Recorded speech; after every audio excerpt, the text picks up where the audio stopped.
Dream will be muted so they won't hear it.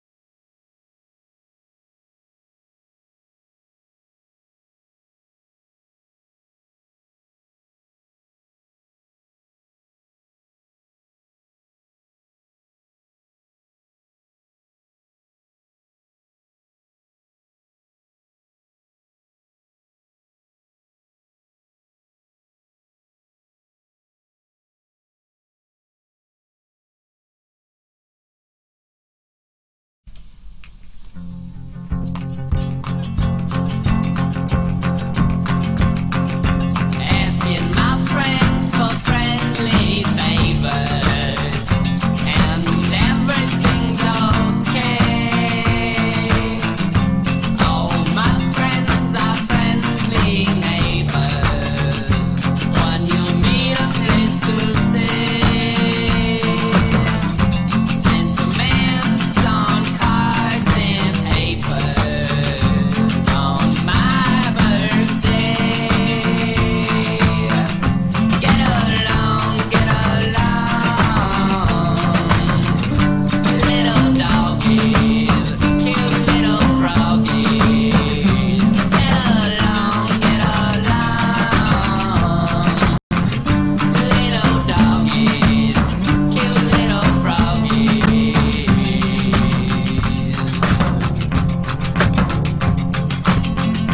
At night I sleep in a manger. You can lay down for a while.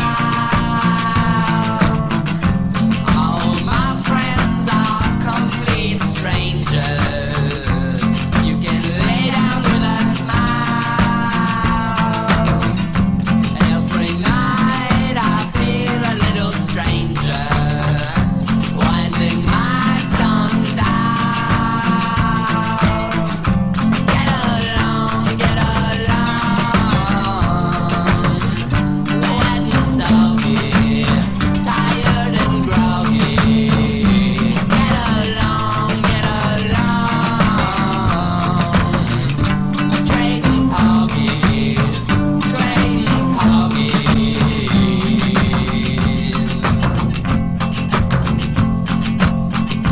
Get along, get along, get along, get along, get along, get along, get along, get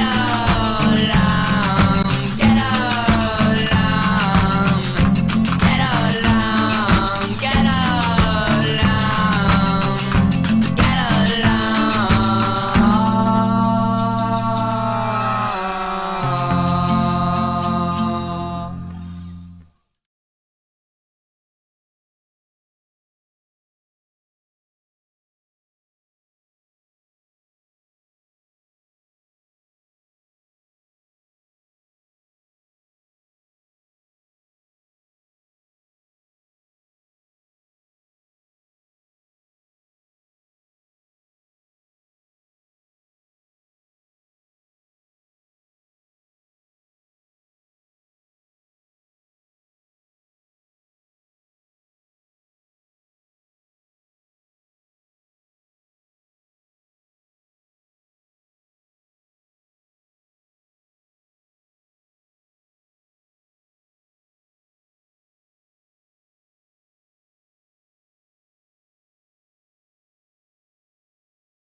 Just walk away.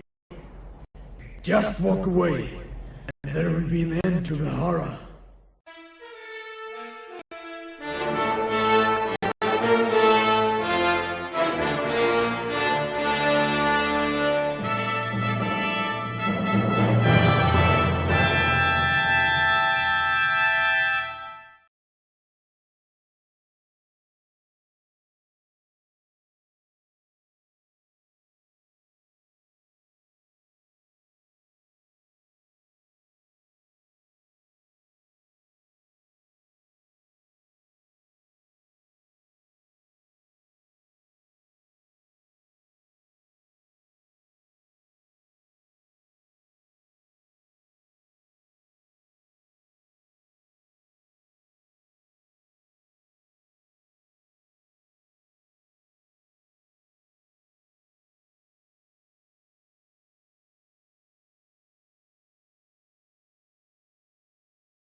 And we're live.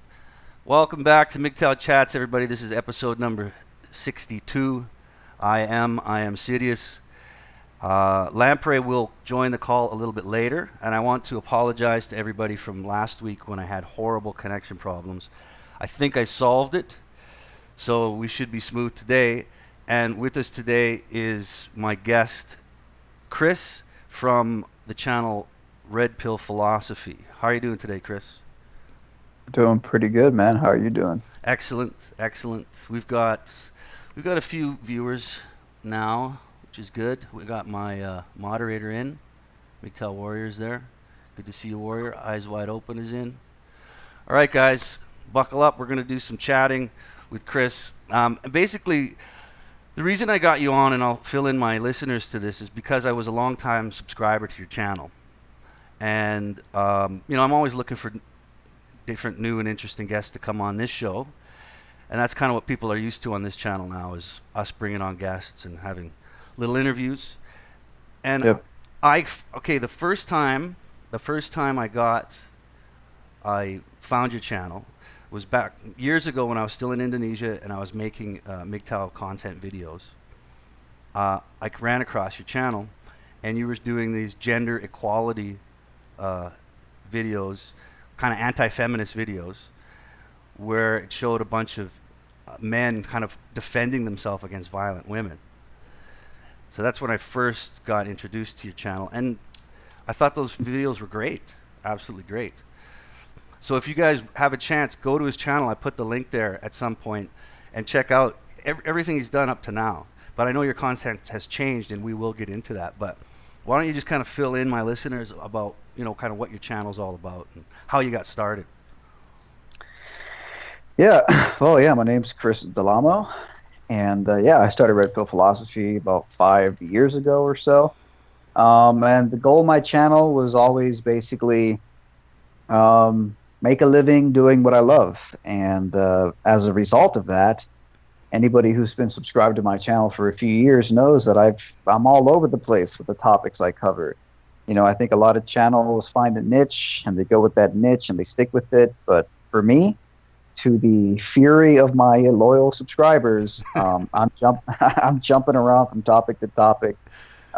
Most recently, I was, advocating Trump's presidency back in mid-2015, long before anybody thought he was a serious candidate, at a time when pretty much everybody would laugh at you if you even thought he was serious, if you thought he was a serious candidate.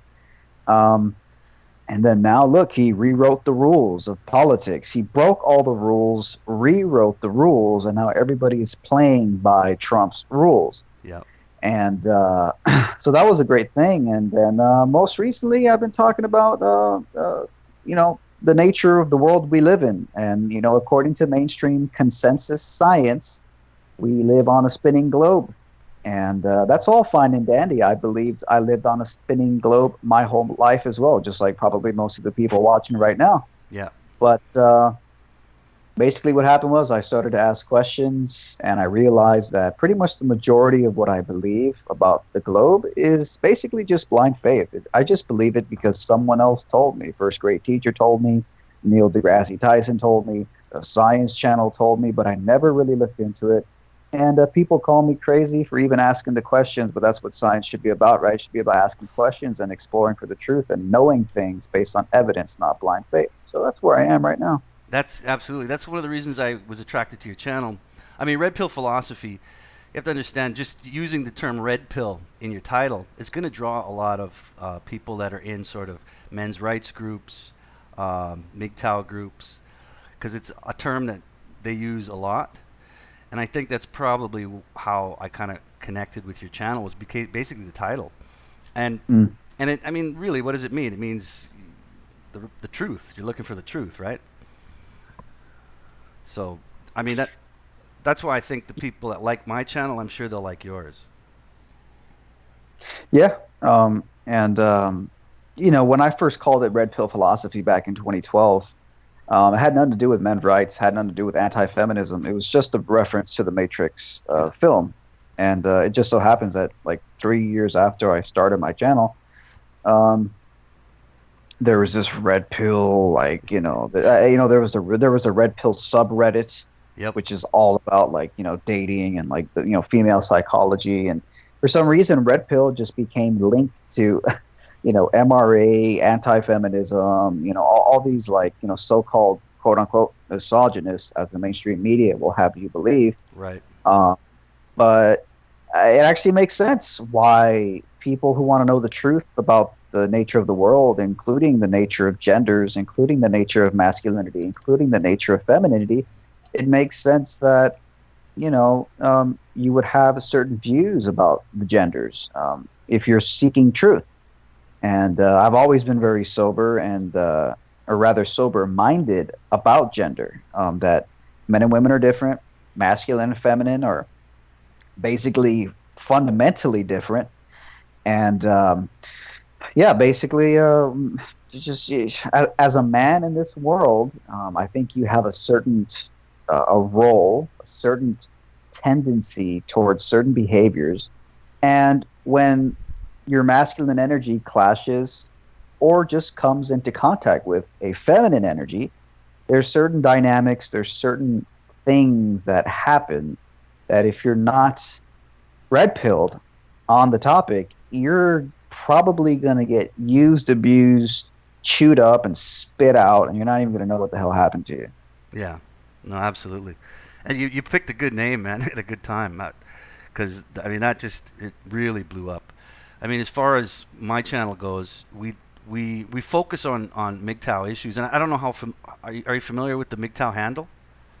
Yeah, yeah, I've definitely heard of them. Yeah, absolutely. Yeah. So I mean, MGTOW is basically what I call it a discipline. And it has a lot to do with red pill, and it has a lot to do with just the relationships between men and women and what men can do to understand those relationships. So, you know, that's kind of where this channel leans towards, but we veer off into all sorts of stuff. Sure. Politics, history, stock markets. We've done all sorts of stuff, which is why I wanted to get you on in the first place, because I'm kind of leaning my channel away from MGTOW to a certain degree. Mm, I'm kind of trying to vary up the topics a little bit. So, sure. but yeah, why don't we get into, geez, let's get into what you're doing now, since you only got about an hour with us. And I'm telling you that topic, shit, that topic runs deep, real deep. And if you guys, to my listeners right now, basically, this is what Chris called it, and this is what I'll call it too. It's called globe skepticism. So this is where his channel has kind of gone. And again, I find it fascinating because I've been following his channel for a long time. I followed him through a lot of that anti-feminist stuff. And then I got interested in globe skepticism and started following different channels talking about it. And then suddenly you were there too. So why don't you kind of fill in the listeners a little bit more on what globe skepticism means? Yeah, well, it's funny because people love to throw out the term skeptic or skepticism. There's like this whole thing where, like, all these atheists on, like, YouTube, they call themselves skeptics, and, like, they say they're part of the skeptic community, Hmm. but they're not really skeptics when you think about it, because all they do is defend the status quo, and all they do is reject outright any ideas or theories that aren't the current consensus. I call it a cult of consensus. Right. Their little pea brains work in a very two-dimensional way, and that is, oh, someone says something that sounds different or very strange to me. Okay, quick, type in Google, is this true? Hmm. Boom, first result. First result says this is not true. And then they go with whatever the first result is, whatever the mainstream opinion is. Literally, it's the opposite of skepticism. I mean, if you think about the term skeptic, it's somebody who questions, who scrutinizes, who analyzes, who questions things. Hmm. And yet, these people literally are basically just trend followers. They're intellectual trend followers. So people talk about skepticism. People talk about how they scrutinize things, and blind faith is a bad thing, and we should know why we believe the things we believe. But the globe, for some very bizarre reason, is like the one thing no one questions, period.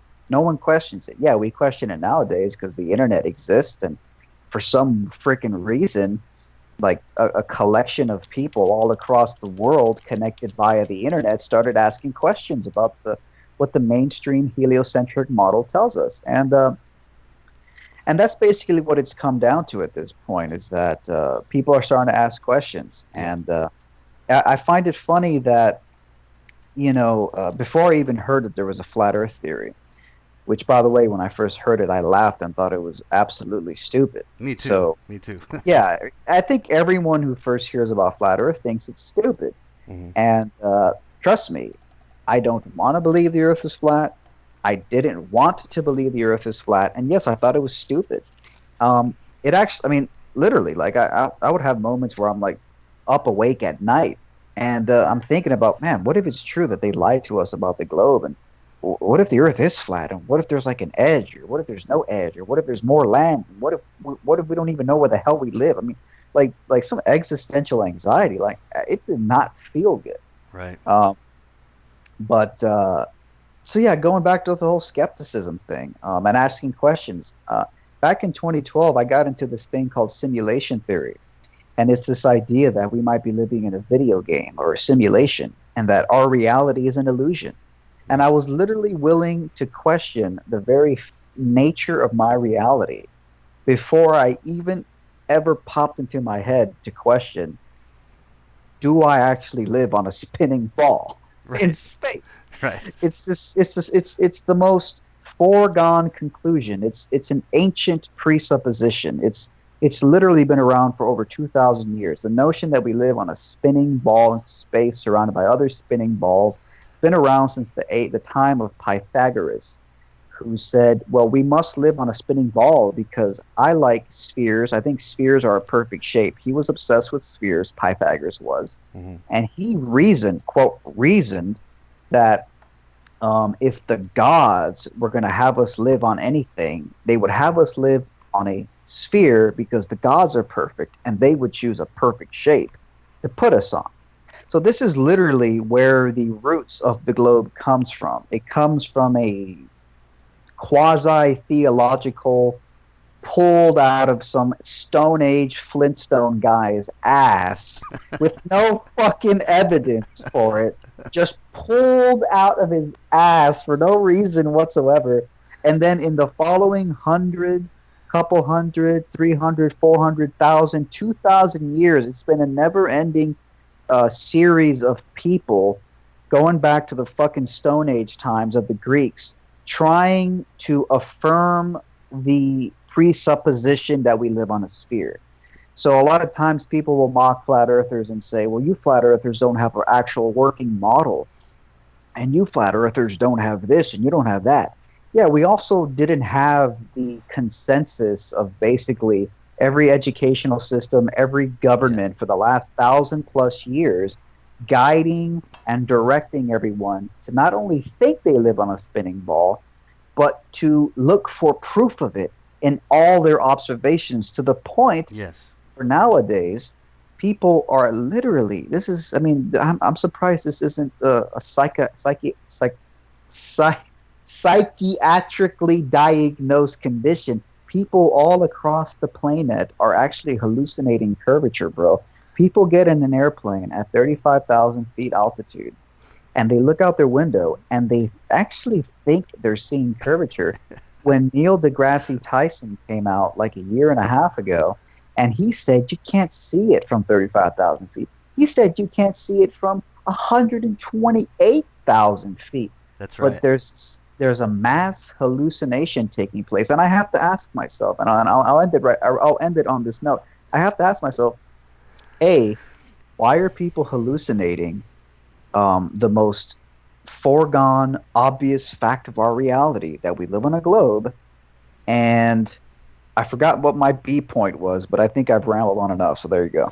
No, I was going to say we got a couple questions for you, but before we get to that, I wanted to add on to what you're saying, and I know you mentioned this in a live stream not too long ago, that basically flat Earth or the concept to question the world you live on is sort of the ultimate. What did you say? The ultimate litmus test Sort. Not sure if I called it litmus test, but you know what? I probably did actually, but I don't want to get credit for that because there's actually a documentary out there that's called Flat Earth: The Ultimate Litmus Test. So Oh, okay. I don't want to make it seem like I coined the term, but I probably did say something along those lines. Yeah.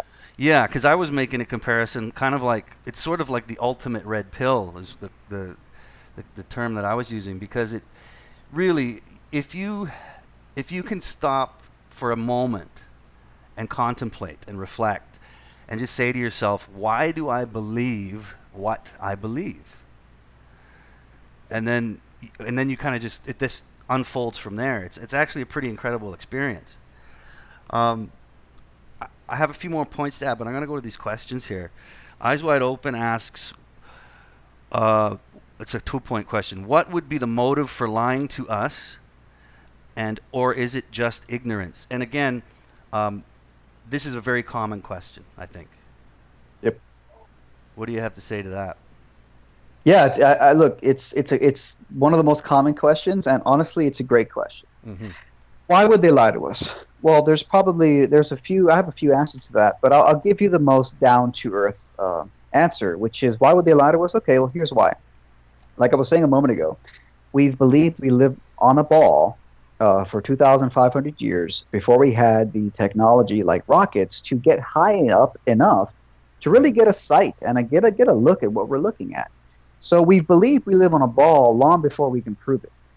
And so we believed in it for hundreds of thousands of years, passed down from governments to its citizens, from educators to their students, from family to their children. It's become an embedded fact, foregone conclusion that we live on a ball even before we had rocket technology. Hmm. Fast forward to the 1960s, the United States government is in a space race with Russia, and well, uh, if Russia, which at the time had a lot of advanced technology, even superior rocket technology to the Americans, it's a good possibility that the United States had all the motive in the world to fake the moon landing. So the United States fakes the moon landing. They broadcast images from the moon. They take pictures of the whole entire Earth for the first time in the history of humanity. They get a picture of the whole Earth from the Apollo module in space, far, far, far away from the Earth. But if it was all faked, then the United States government had to make a decision on what these doctored images, these doctored photos of Earth were going to look like. What do you think they were going to make Earth look like? A flat Earth? A triangular prism Earth? A cube Earth? No, they're going to make it look like a sphere Earth, the very thing everyone's been believing we've been living on for the last 2,500 years, of course. Absolutely. So of course, so they're going to make it look like a sphere. But let's say they faked it, and there's two ways this can go at this point. People say, okay, well, why would they lie? Why would they hide it? Well, that's enough of a reason right there. I mean, if they ever, let's say NASA went up, maybe they faked the first moon landing, but in 5 years later, they had enough technology to actually go up really, really high and really, really far away. And let's say they actually finally took a real photo, and it turns out it was flat, or it turns out it's nothing like what we thought it was, Hmm. or it turns out space in our solar system is nothing like we thought it was. What are they going to do? They cannot invalidate the first moon landing and the first photo of Earth, because if they show you new images and photos in later Apollo missions that contradict the first one in a significant way, then that means they faked the first one. So if they fake the first moon landing, everything about space after that has to match the first fakery.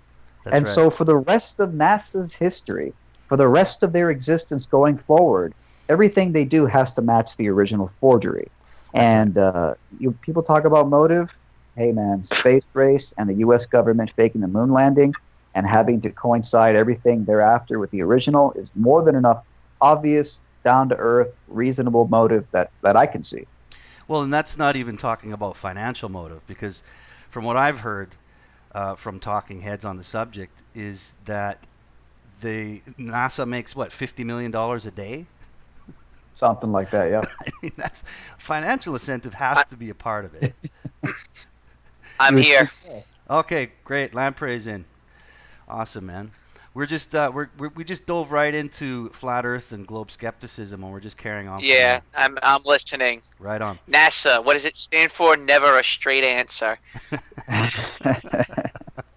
I wanted to add, we were talking a little bit about moon landings too, but I want to go back a bit. And Chris, when you mentioned, we believed a globe sort of was in our consciousness. We've all kind of conditioned to believe it for thousands of years. And even before we even had the capacity to fly high enough to even get a good look. Do you know who the first man into the stratosphere was? Wasn't it a Russian? No, it was a Belgian scientist. I don't remember his first name. His last name was Picard, and Oh yes, yes, I've heard of him. Yeah. and that's where they got the name for the Star Trek character. They took it from that. But Oh. anyway, this Picard, this Belgian scientist Picard, he went up in a balloon with a companion, and this was last century. So I think it was like in the 1930s, something like that. And they flew up in a balloon, first man to ever reach the stratosphere. And when he came down, they asked him, what did it look like? And he said it looked like a giant circular dish with an upturned edge. He never said anything about it being a globe or seeing some kind of curve.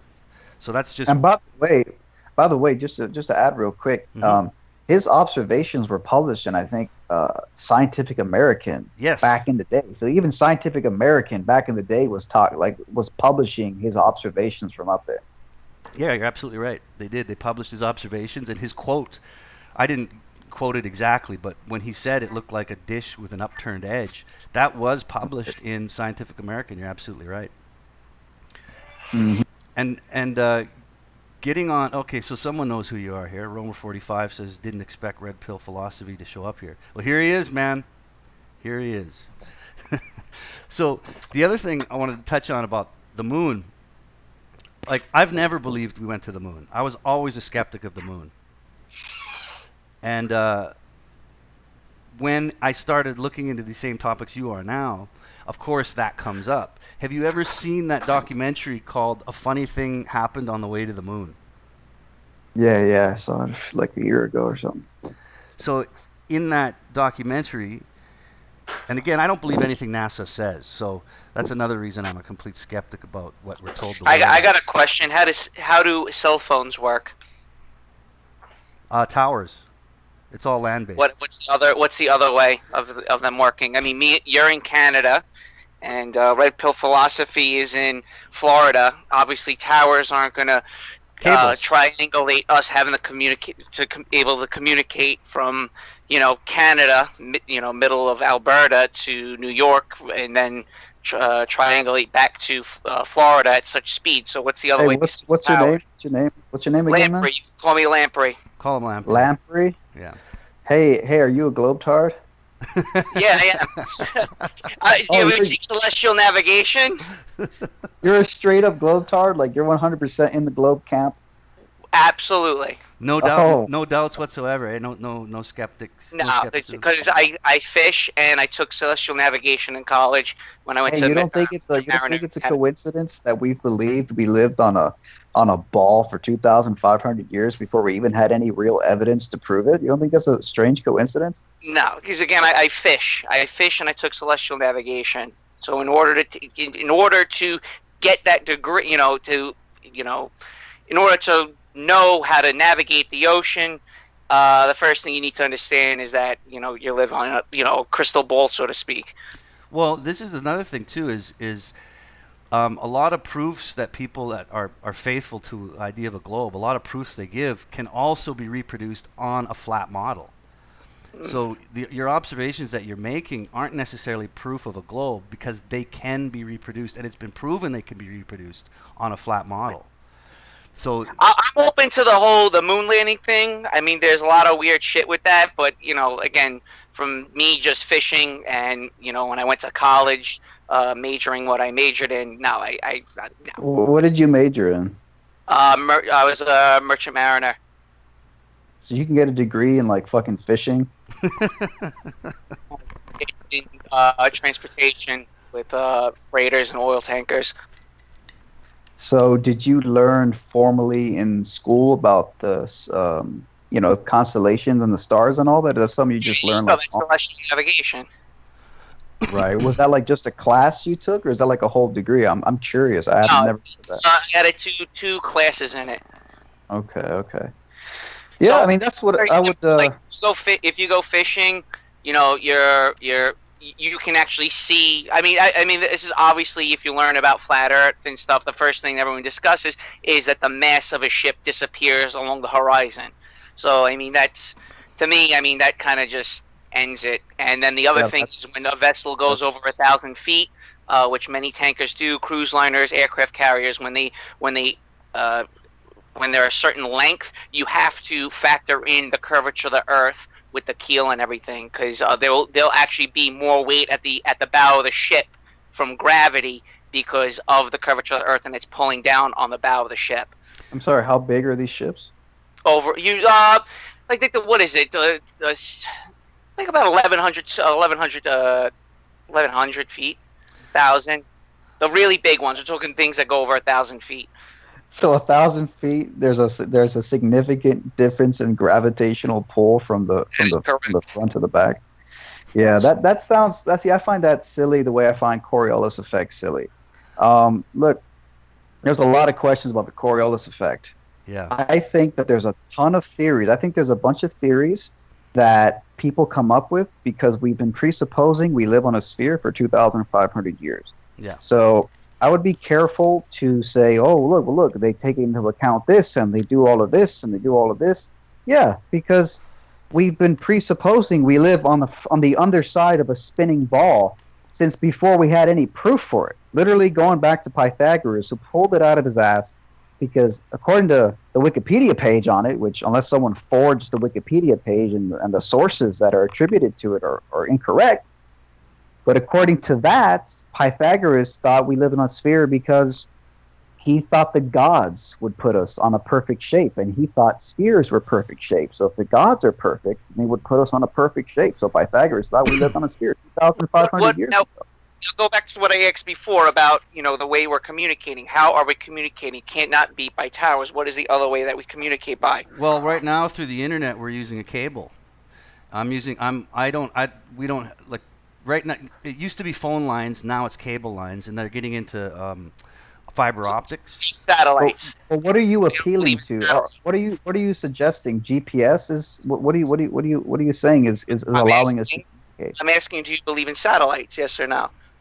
I think they exist. Are they floating in space? I'm not too sure. I was recently doing some research on satellites and how most of them fly in a sun-synchronous near-polar orbit, but they don't seem to go. There's very few. In fact, I don't even think there's any active satellites.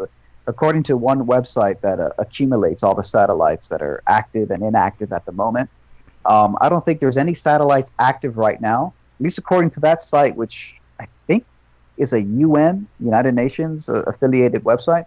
But it has a list of all the satellites currently active, and apparently none of them that are currently active fly a actual polar orbit, which would be 90 degrees.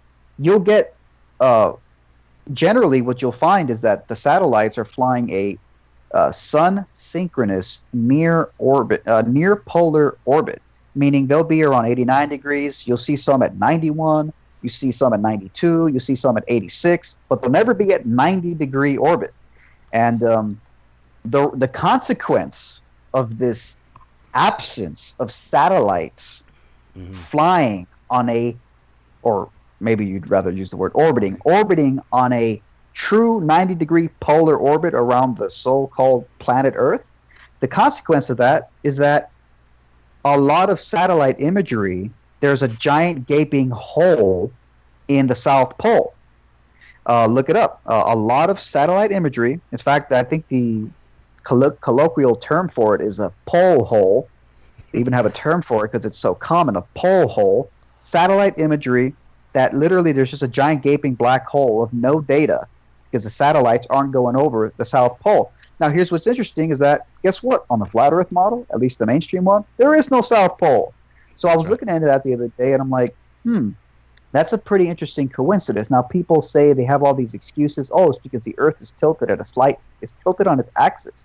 So because it's tilted on its axis, it's more fuel efficient for the satellites to be slightly off 90 degrees. So they're not on a polar orbit, they're near polar.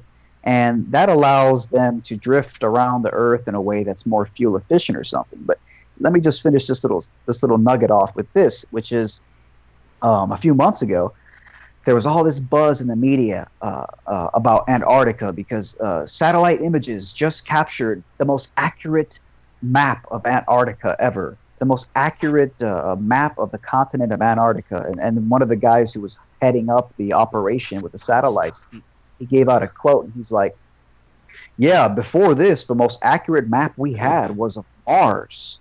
But now the most accurate map of any continent we have is Antarctica. And guess what this so-called most accurate map ever of any continent anywhere had right in the smack dab middle of it? A giant black empty hole in the South Pole, because the satellites, even on the so-called most accurate continental map ever created, they just didn't have the time or care enough to have the freaking satellite move over 1 degree from the common 89 or 91 degree near polar, sun synchronous near polar. They didn't care enough to just put it on the 90 degree axis and let it get a couple images. No, they just said the most accurate map of Antarctica is going to have a giant gaping hole in the South Pole in the same area where, by the way, according to the mainstream flat Earth model, there is no South Pole. So I thought that was very bizarre. Well, let me kind of jump in on satellites. This is interesting because just today, actually, I was watching a show on a channel called Crow 777.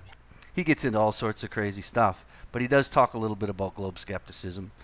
And he came up with this, what he called his rule or his law, and he calls it the law of high definition.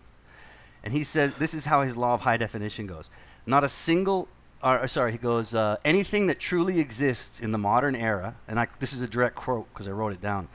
Anything that truly exists in the modern era that can be filmed in HD, high definition, will be filmed in HD. There isn't a single photograph of a satellite in space filmed in any kind of high definition. It is all computer graphics and cartoons. Not a single image exists. Not a single one. And according to Crow's law of high definition, that's impossible. Every single person is walking around, billions of people are walking around the plane with high definition cameras in their phones. We're taking high definition videos of everything. Everything gets captured. NASA has a budget of $50 million a day. Not a single high definition photograph or video exists of a single satellite. So that's something to think about. Yeah, I can't recall ever seeing one. So, hey, on the topic, are you still there? By the way, is Lamprey? Yep, I'm here, man. Hey, on the topic, real quick, of the constellations and tracking them in the sky and all that. Recently I was looking into something and I discovered that because one of the age-old proofs, the old Flintstone Stone Age men that apparently proved we live on a globe over 2,000 years ago. These stone men, Flintstone cavemen. One of them came from Aristotle, and he wrote in his treatise on the heavens. He said that one of the proofs we must live on a sphere is, by the way, I mean, back then people were debating it according to Aristotle's writings. Like people were saying, oh yeah, we live on a flat disk, and here's the reason why. They give their reason. They were going back and forth back then. Mm-hmm. But Aristotle wrote that one of the proofs we live on a sphere is that as you travel north or south, the constellations will appear and disappear behind the horizon. And so he figured that must be a proof we live on a sphere, because the constellations are falling behind the sphere, and depending on how far you move, blah, blah, blah. But here's the problem. Just like Iam said just a moment ago, he said that there's always like a secondary counter explanation for all the things we see, including constellations and stuff like that. So here's what I was thinking about the other day, is that when Aristotle said that as you move south towards the equator, stars start to disappear. let's take the North Star. Let's take Polaris, for example. You're familiar with Polaris, right? Yes. Yeah. Are you aware that as you get closer to the equator, Polaris descends towards the horizon, and that once you go past the equator, once you go south of the equator, you can no longer see Polaris because it's hidden behind the giant curvature of the Earth. Yeah, that's Are, that's are, that's what they say. Yeah, but right. it's Okay. true. It's true. It does disappear behind the horizon. Yes, the farther south you Right. go. Yeah. Right. So that is allegedly that's what happens. Allegedly, that's what they say occurs. The problem with that is really simple. There's another explanation. Yes. The other explanation could be perspective, angular size. Very simple, very common, scientifically validated, thing. Hmm. The further away you get from something that is above your eye level, the more it will appear to descend. So you can just imagine looking down a very long hallway, and you have a ceiling over your head. And in the distance, at the end of the hallway, the ceiling over your head will appear as if it is dropping Right. towards your eye level.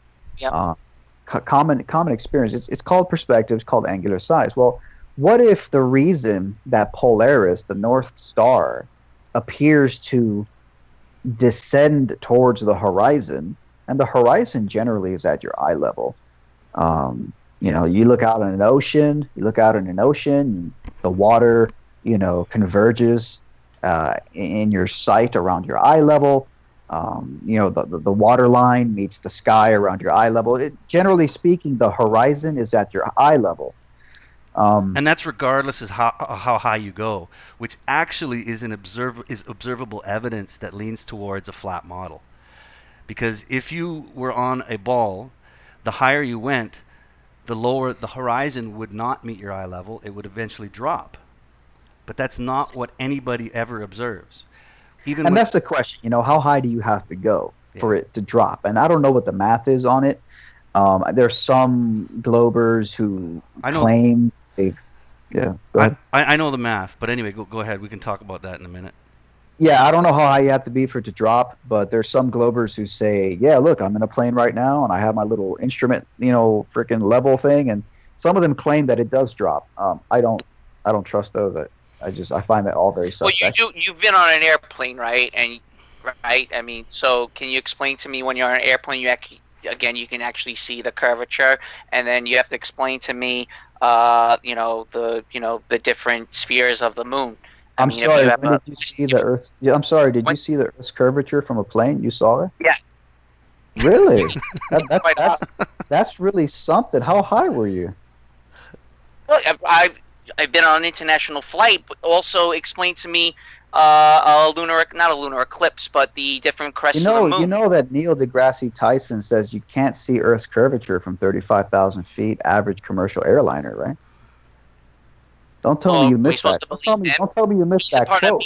He's part of the Me Too movement right now. So, as far as I'm concerned, everything he said is nothing.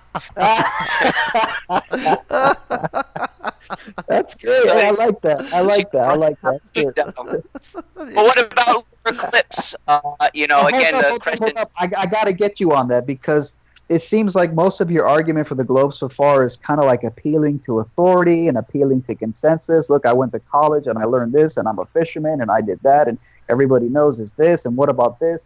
You're appealing to the mainstream, but at the same time, you want to throw Neil deGrasse Tyson, the king of mainstream science, in the trash when it doesn't suit you. And you gotta have to reconcile that somehow, man, because he says you can't see curvature from 4 times the height of the average commercial airliner. He says you can't see it from 128,000 feet. That's 4 times the average height of your commercial airliner. So, I mean, what curvature did you see? And if you Further from higher distances. Yes. Correct? Yes.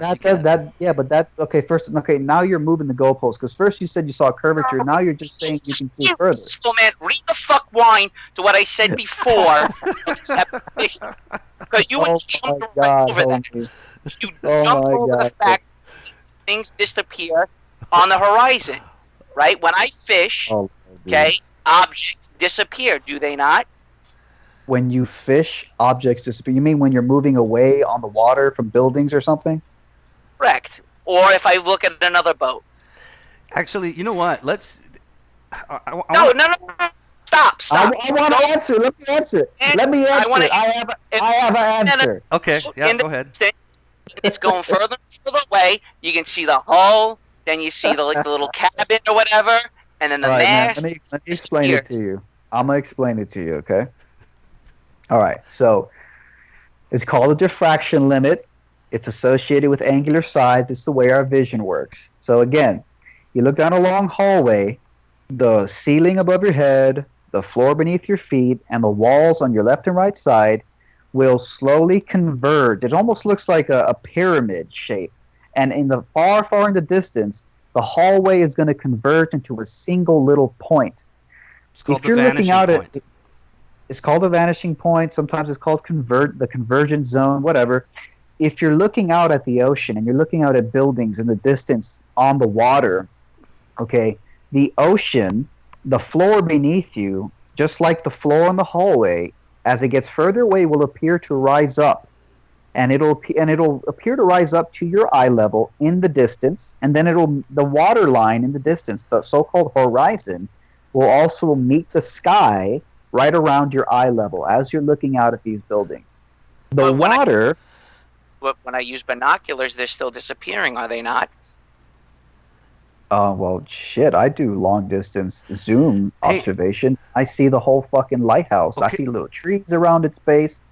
Um, Chris. my observations show the entire, all the buildings are completely visible in my observations using a Nikon P1000. Okay. I want to set that up. Actually, I want you to continue, but I just want to set it up for Lamprey and for the listeners because I've been watching you do this stuff, right? So, Chris has a P1000. What is that? A Nikon? Yeah. Okay, he's got this incredible camera, which is very popular within sort of the flat Earth, quote unquote, flat Earth community, and it's got this. What is it? How many? Explain first of all. Explain what that camera is, because I'm kind of setting this up for you to answer.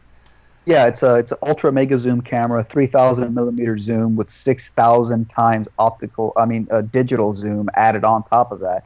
It's just insanely powerful. You can zoom in on things 13, 20 or more miles away. That's it. And when something appears to, and this is something that I think a lot of people that haven't really questioned the shape of the place we live, the phenomenon of something disappearing over the horizon could be explained by a curve, but if it was a curve and you watched the ship disappear over that horizon, if it was a curve, you would not be able to bring it back into focus if you zoomed in with a camera because it would be behind a mound of water. Yet, with the camera you have, you're constantly bringing images back that have supposedly disappeared over the curve. Correct? Yeah, and then they say refraction is causing the build. The atmosphere is refracting the light, causing things that should be hidden behind the ancient presuppositional Pythagoras pulled it out of his ass curvature. It's causing buildings to loom up behind the curvature. So it's quite convenient because, God, I mean, if we lived on a sphere, it should be easy to prove it, right? I mean, the buildings, it should be pretty straightforward. We live on a sphere, the building should be half missing from the bottom up. You zoom in, and it's completely there. Exactly. Oh, no, hang on, wait a minute. No. That age-old Aristotle proof of ships disappearing bottom up. Wait. There's a little asterisk there. And that is refraction. If you're zooming in on things that should be missing behind the curvature, no, it's refraction, dude. It's bending the light upwards, and it's all this. So wait. If it's not as if it. Okay, first of all, did Aristotle know that refraction existed when he was looking at shit on the horizon? And if he didn't know refraction existed, then how can we trust that his proof of things disappearing bottom up wasn't just a distorting, bending light? I mean, what do we know if there's apparently all these magical effects taking place at the distance around the horizon? Yeah. So it's just funny. It's just another example of the globetards moving the goalpost. Yeah, they have to prove it. But another thing too, I wanted to mention, just to kind of fill in Lamprey and also the listeners, because I know that, Chris, that you know a lot of the stuff that I'm talking about, and I know a lot of the stuff you're talking about. But the way I see it, if a person wants to prove it's a globe or to prove otherwise, there are two observations you can make. You can look down or you can look up. And those two observations are connected, but if one doesn't match, then neither does the other. And what I find is that when it comes to proving that there is no curvature, then our observations are focused on the ground. And if we can focus on the ground and prove there is no curve, then it doesn't matter what the celestial bodies do. It doesn't matter. The entire globe model is so fragile. It needs all these little numbers to be put in place. It needs all these tiny little, and these forces such as gravity and so on and so forth. If one of those little pieces falls apart, the entire model crumbles. Yeah, Absolutely crumbles. That's very true. That is very true. And the same is also true. I heard that gravity is the reason. Freaking physicists and astronomers think that there's dark matter, and that dark matter makes up 90% of the whole universe, or whatever the hell they say. I heard this recently, that the only reason they even think there's dark matter and all this weird thing they can't identify that comprises the majority of the universe is because of gravity. Yeah, exactly. Basically, if you get rid of gravity, a lot of the holes in the modern astronomical model basically they just go away, because it's gravity itself as a theory is what's causing the issues, because apparently there's no actual proof of gravity. And that's a funny one. People get freaked out by that, because they're like, wait a minute, if I drop my phone out of my hand, it hits the floor, how can you say there's no proof of gravity? Well, no, because gravity isn't just things falling straight down. Gravity is things being pulled to the center of mass. Yes. So there is no real up or down on a globe. It's just towards the center of mass, because down for somebody in America is actually up for somebody in Australia. So there is no real universal up and down on the globe. It's just pulling towards the center of mass. That's right. And all I ever experience is things falling straight down. I got on a flight the other day for 10 hours, I flew from the United States to the United Kingdom. I don't know, what is that, a quarter of the way around the globe, halfway around the globe? I'm not really sure, but it's a substantial amount of curvature around the globe that I went. Got in a 10-hour flight, never saw curve, never felt curve. Landed in the UK. I got out, down was still under my feet. If I drop my phone on the floor, it still falls down. Never do I ever experience myself going around a curve. I never see curvature. Down is just down. Yeah. So people say, I will agree with you with that. I do find that to be fucking crazy, that concept. Well, this is another thing too. Gravity aside for a moment, gravity plays a big part in the globe model. You remove gravity, their entire model falls apart, and we can get into that. But I wanted to make one more caveat based on what I mentioned, where there's basically two observations you can make. You can look up to the stars and the celestial heavens to try to prove that we're on a ball, or you can look down and you can try to prove it. And as far as I'm concerned, we're laymen, right? We're not astronauts. We're not NASA scientists.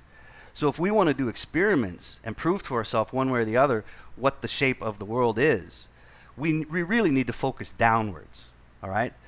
Because, to be honest, whenever you hear an argument from someone who is really indoctrinated into the globe model, they will inevitably point up, and they'll say, what about this celestial phenomenon? What about NASA? What about the people that have been on the space station? And none of that can be verified by the individual making the statement. That's very true. That's not evidence. How many people have been to space? Like a couple dozen? Ever in the history of humankind? And how many people have been to the sun? How many people have been to Polaris? How many people have been to all the stars that they claim to know all the distances to? How do they even know the sun is a giant ball of gas? How do they know all this shit? They've never been there, but they absolutely know it.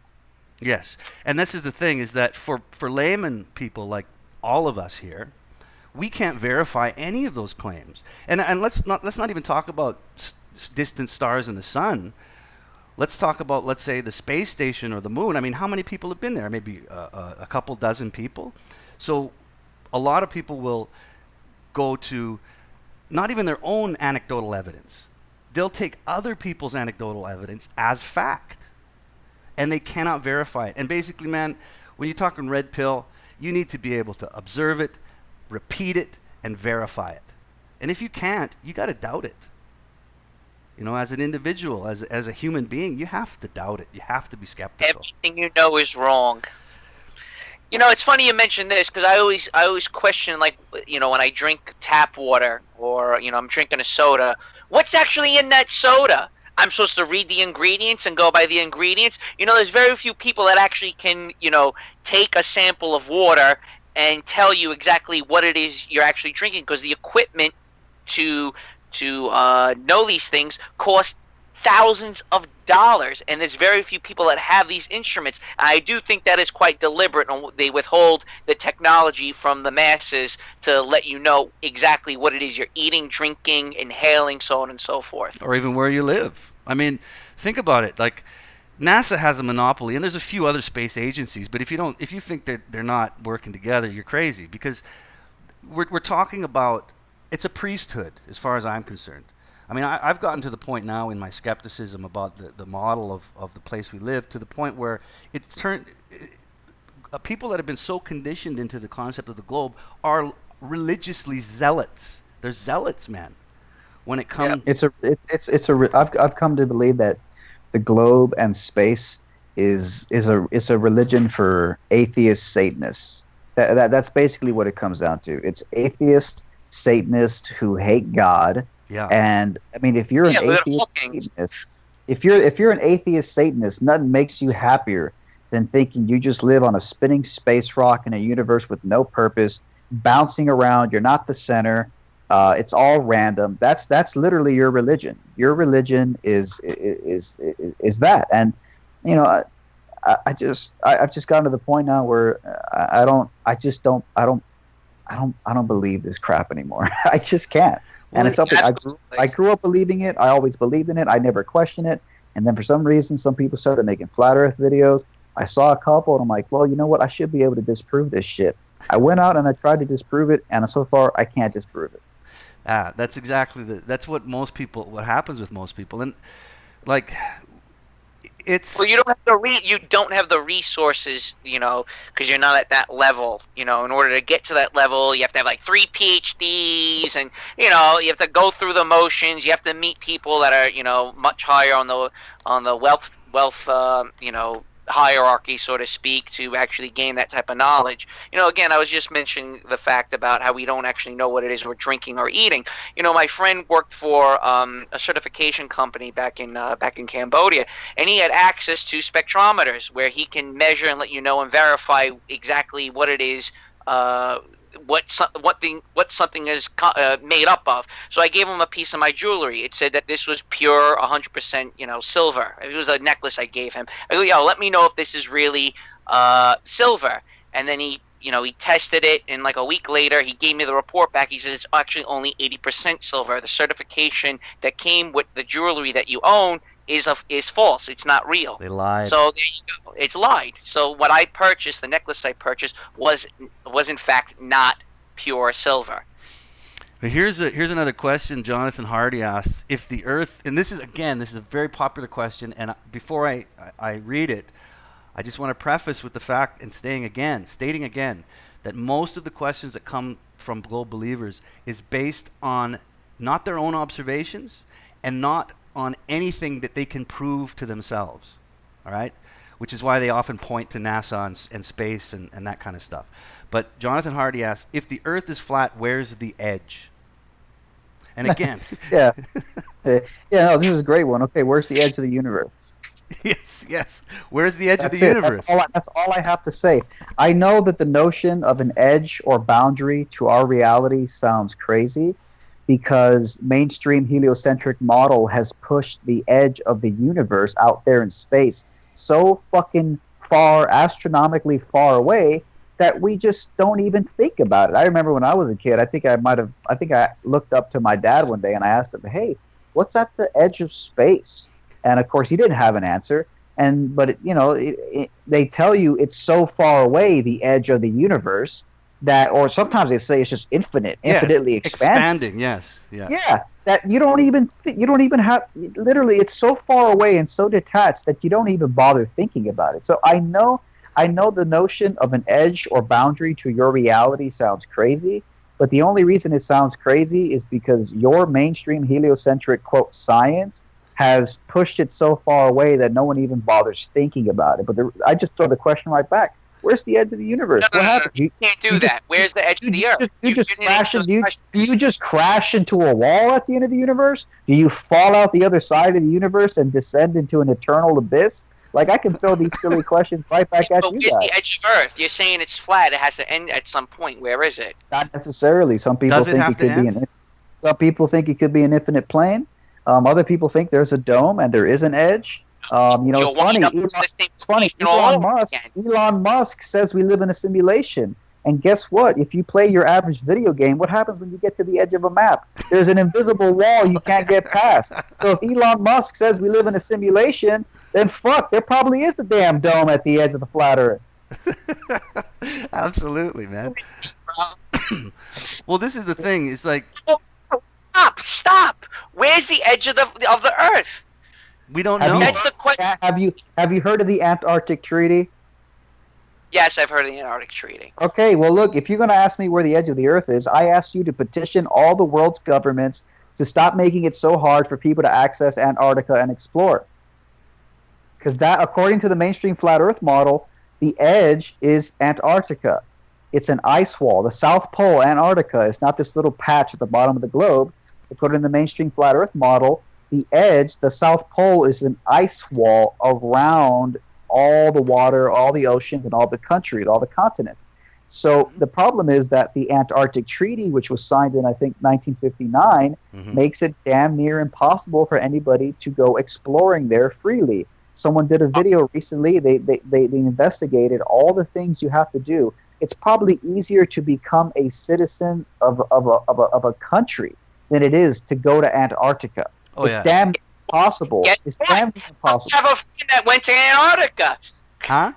What? I have a friend that went to Antarctica. Great. Okay, he went to the edge on a little science base and did some silly little experiment. I mean, that doesn't prove. It didn't happen. He didn't go to Antarctica, He went to Antarctica, but did he map out the entire continent and prove it's this little patch on the bottom of a sphere? No.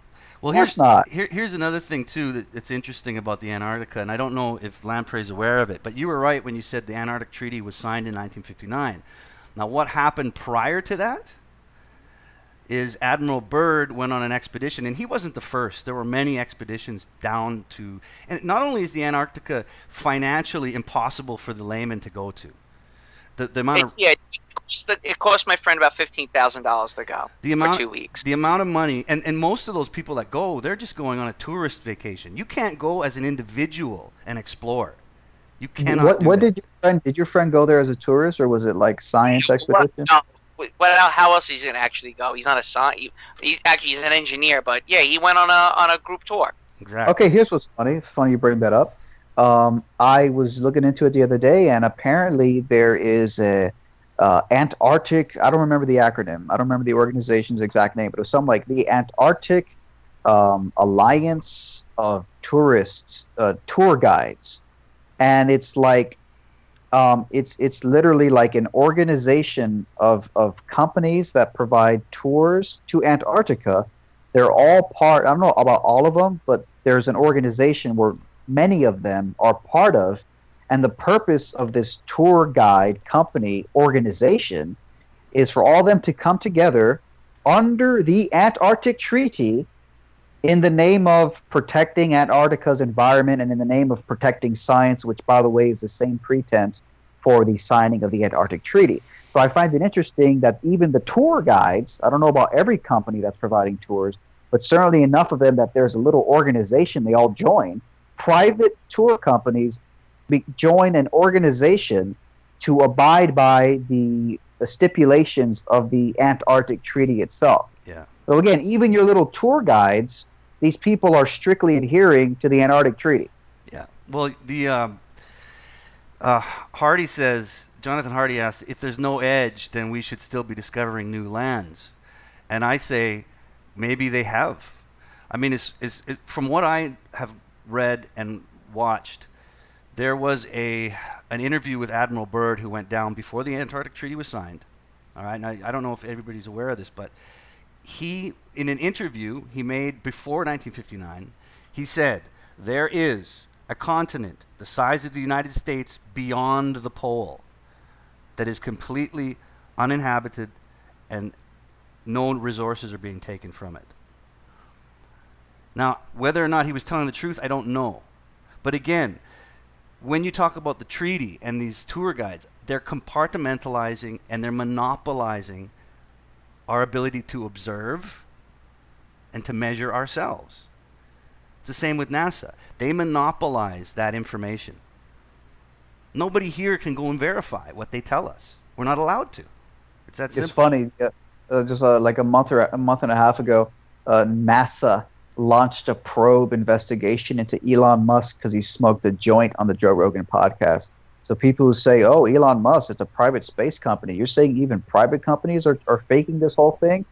Yeah, how private and how independent is Elon Musk when just It's smoking not. It's subsidized heavily. smoking a joint gets NASA peering down his ass because he smoked a little joint on the Joe Rogan podcast? No, we plan on covering that, and we just never got around to it. Yes, Tesla is heavily subsidized by U.S. taxpayers. That's 100% correct. And along with a lot of the equipment and the engineering, it's all military-grade equipment used in Tesla's designs. Well, there you go. And it's not only that. Jonathan says people have sailed around the Antarctica. No, they haven't. Look it up. When Byrd was exploring, this again, I'm not going to quote it exactly correctly. I'm just going from memory. But when he was exploring, commissioned to explore the Antarctica, they sailed and sailed and sailed for thousands of miles and never found a break around it. Now that's You know who did do it? The Germans did it during World War II. Well, the Germans went down there. That's what I heard. They numerous times they went down. What were they doing down there? A little bit strange. That's a little bit off topic, but yes, the Germans did. In fact, I don't know if they actually went around the whole thing, but they didn't. They did heavily explore Antarctica for reasons that a lot of people question. Well, they didn't. They were probably to see the edge, find the edge, see the edge. Yeah, they were looking for the edge. They were looking for the edge. I bet they were. I bet they were, and either they never found one because it was an infinite plane, or they found the edge. They found that invisible barrier, which, as far as I'm concerned, that's basically coming face to face with, call him God, call it your creator, call it the. They were looking for the thing. Looking for something. Looking for the thing. I was gonna say, gonna say something, man. What about time zones then? Time zones easily explained by just a smaller local sun. Yeah, absolutely. And by the way, I was going to say earlier about your constellation observations, easily explained once again by closer stars. Basically, what they do is, again, like I was saying earlier, but I didn't get to finish. Aristotle said that the more you move north or south, the less you can see certain stars. They disappear behind the horizon.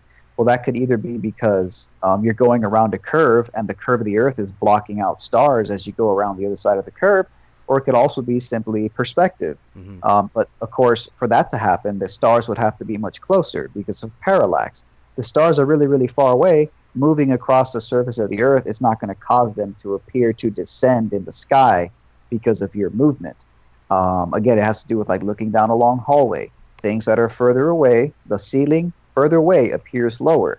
If the stars are much closer than they tell us, however, then your movement, Aristotle's movement back and forth across the Earth, the reason his movement appeared to cause the stars to descend and rise above the horizon could easily just have been a consequence of perspective. If the stars are much closer, then movement across the Earth after 10, 20, 30, 100 miles could have a significant impact on how low stars above your head appear as they move further away from you, just like the ceiling above your head in a long hallway appears lower in the distance. Yeah.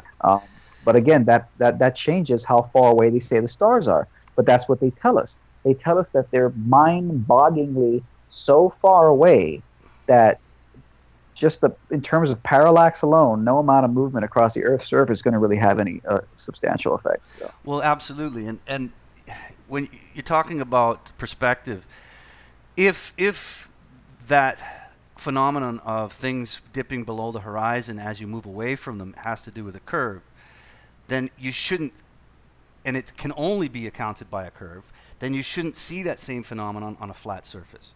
I challenge anybody here to go into a large gymnasium with a very flat floor. Take a camera and put it at one end, right on the floor, maybe a few inches above, to kind of simulate eye level on a larger plane. Then take an object and film that object as you move it all the way to the end of that gymnasium. It will disappear below the horizon, but the surface is completely flat.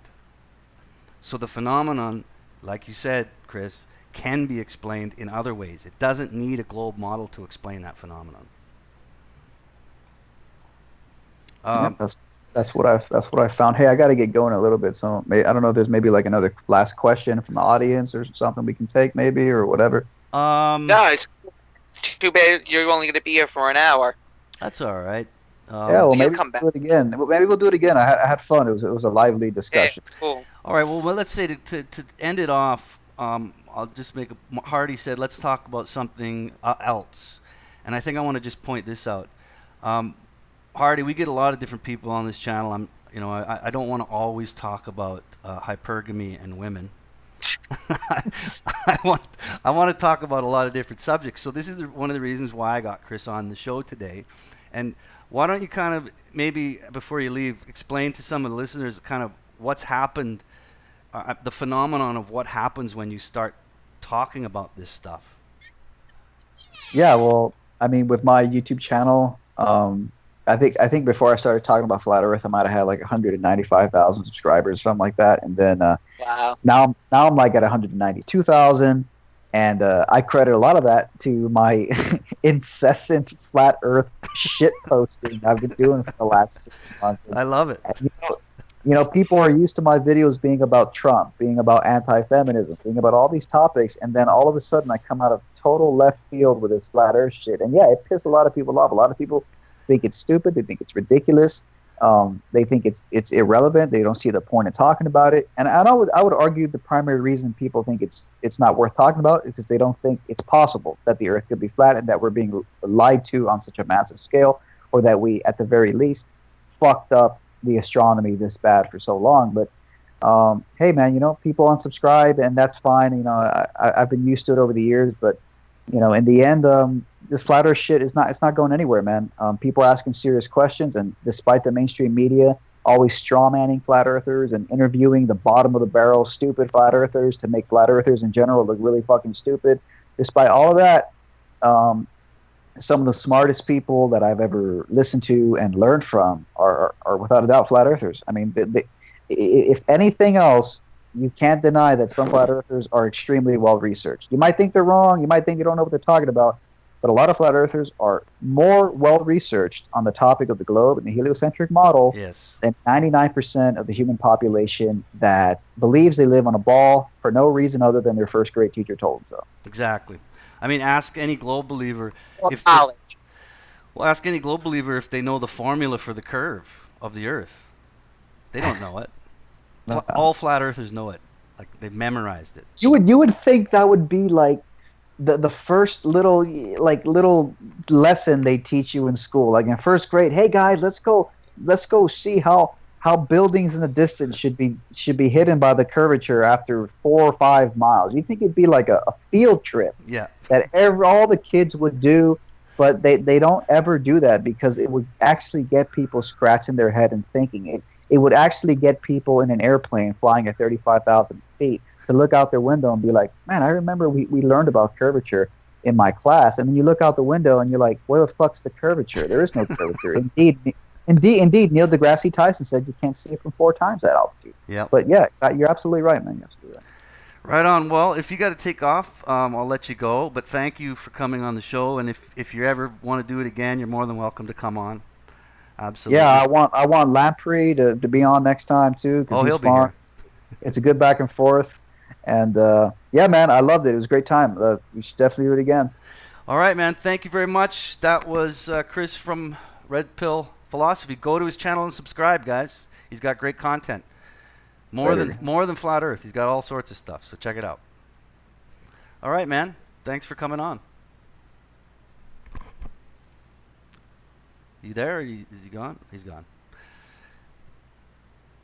Did I lose everybody? Lamprey, you still there? Lamprey? I'm here. Sorry, I'm just talking to a relative saying goodbye. Give me a second. Oh, sorry. All right, guys. That was Chris again from Red Pill Philosophy. Please go check out his channel. I've been a long time subscriber. I was subscribed to him when he was showing videos of men punching women in the face, defending themselves from violent women. Had a good laugh at those. But yes, for the last about 6 months, he has been focused on the flat Earth. And I'll tell you. I'm back. I'm sorry. Okay. I'm sorry. That's okay. I'm just talking to the listeners. If I had got Chris on 6 months ago, we would never have discussed this topic. But because that's what he's dedicated his channel to for the last 6 months, that was basically what we were going to talk about. So, oh, and by the way, That's all MGTOW needs is a flat earther on our team. Great for our image. It's great. We're talking about Agenda 21. We're talking about social engineering, factual. You can measure it, monitor it. Take it down to a science. Verify it. I mean, again, the amount of things I see on a daily basis that is obvious. well, Blatant social engineering. Flat earthers. I mean, again.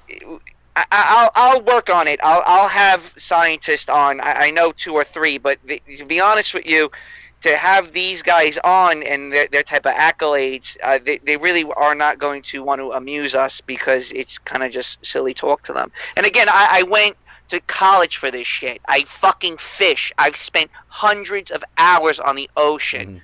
It's enough for me to verify it and understand it and get not so much a degree in it, but at least take some college classes that require this knowledge in order to obtain this degree to work on a very large vessel. right. Well, that's fine. I mean, this is not something we're turning into. This is just, again, I want to get as many different kinds of people on this channel as we can. Look, we've had Satanists, we've had trilobites.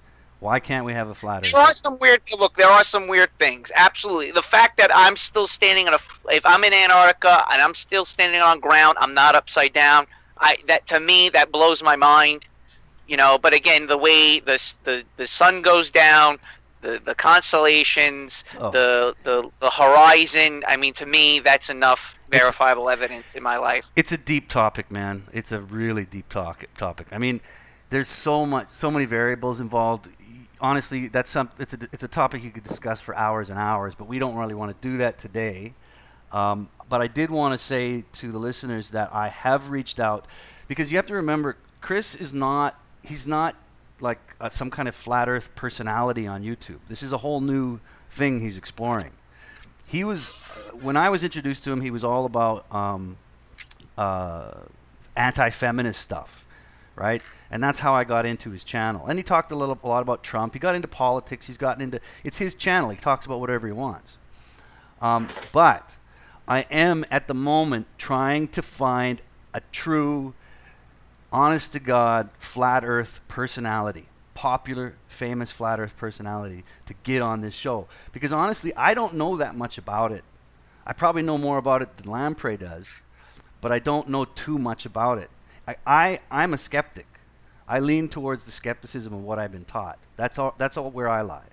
But I want to get an honest to God, real flat earther. And the one that I contacted, his channel is called ODD Reality. So it's like odd, ODD Reality. He goes by ODD TV. I don't know his real name, but he's been on television talking about this stuff. He was on television. And he's responded, but he was afraid that I was just trolling him and it wouldn't be an honest discussion. I'm hoping, I reached out to him, hopefully he got to listen to this live stream so he knows that I'm serious. Like, I'll get anybody on that has something interesting to talk about. I'm willing to, look. He didn't know where Indonesia was. No, Okay. he didn't. He didn't know where Indonesia Right. was. So, but yet he can tell me the triangular of the Earth's hemisphere, and then obviously when I asked him, when Hardy asked him, "Where's the end?" He didn't want to mention that. Again, where does it end? If I started in New York and went around the world, circumnavigated it, I'll still wind up in New York. And then from traveling internationally, the way a plane goes. Let's say if you were going from New York to, let's say, Indonesia, you don't go straight. You go over the North Pole. Do you not? No, you don't. You fly by Alaska. Okay. And if you look at a flat, actually, if you look at a Gleason's map, which is kind of a model. I mean, I've looked into it, but if you look at the popular model, because anybody that's in the flat Earth community, and I only know this because I've watched and read. I have a few books on it, and I've watched a lot of videos on it. But if you look at a flat Earth model, a flight from Los Angeles to Indonesia goes right past Alaska, and it's in a perfect line on a flat map. In fact, who says it's Alaska? Well, I'll give you an example, and this was in the news a couple years ago. A woman flying from Bali back to Los Angeles, okay? Now, if you look on a round map, you're flying across the ocean, correct? Mm-hmm. On a flight from Bali, this is in the news, you can look it up. I don't have it up, but you can just Google it. From Bali to Los Angeles, she was in labor. And guess where they made an emergency landing? Alaska. Yeah. Now, to do that, on a globe, you'd have to fly way north and then back down south. But on a flat map, it's perfectly in line. Absolutely perfectly in line. But they do that to save fuel. They don't travel farther to save fuel. They travel towards Alaska because it cuts the amount of time down. No, and it saves on a round Earth, it would be quicker to just fly straight across the ocean to LA. No, it would not. No. Well, No. anyway, we don't need to argue. One day I'll sit down and show you a map and you can see it. But right now we can't. We don't have time to do that. What we're going to do now? I just want to go into Hardy's. I do like the idea of an infinite Earth, so there might be undiscovered lands out there, like a land of hot available chicks like Thailand of the 80s and 90s. Absolutely, Jonathan. Absolutely. Who knows? Who the fuck knows? Anyway. The whole flat Earth is a part of, it's a bit of, honestly, I actually think it's a little bit of a psyop to undermine a lot of what Red Pill philosophy is all about.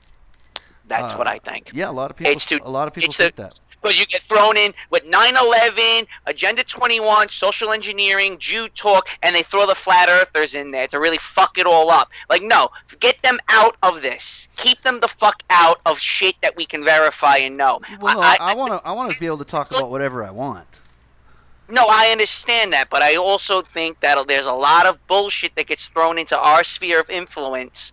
Like, again, 9/11 talk, somehow flat earthers have infiltrated 9/11 talk. No, you stay out of this. Stay out of that talk. Stay out of these topics. We can do moon landing, but again, it gets the degree of separation of fucking belligerent stupidity is what I really don't like. We should do a moon landing live stream at some point, because I've done a lot of research on it. You've done a lot of research on it. I can throw together a bunch of articles and videos and stuff, and we could easily do a nice. I'm not trying to knock on the guy, but again, I went to fucking college. Okay, I have friends that are pilots, and when you meet people that do these things for a living versus if you lived in Weasel Fuck who gives a land, Missouri, that just never met these type of individuals that do this for a living, it really puts things more into perspective. I try to reach out to other people that have vast more knowledge than I do in certain topics. Yeah, well, that's why I had him on. Oh, by the way, the next guy that I get on that will be this topic. I don't know when it'll be because he hasn't got back to me. This ODD TV guy, that's the guy you want to talk to. He's got a PhD in flat Earth. So any question you have, because I can't answer half the questions. Again, like I said, this isn't something new to me, and I love it. I love it because it completely makes you sit down and go, why do I believe what I believe? And then you got to really question it. I love it. Right. The question, yep. Yeah, that's why I love it. So, again, I'll try to get this other guy on. You know, hopefully he listened to this. He was very skeptical of me because when I sent him an email, he said, "Are you trolling me?"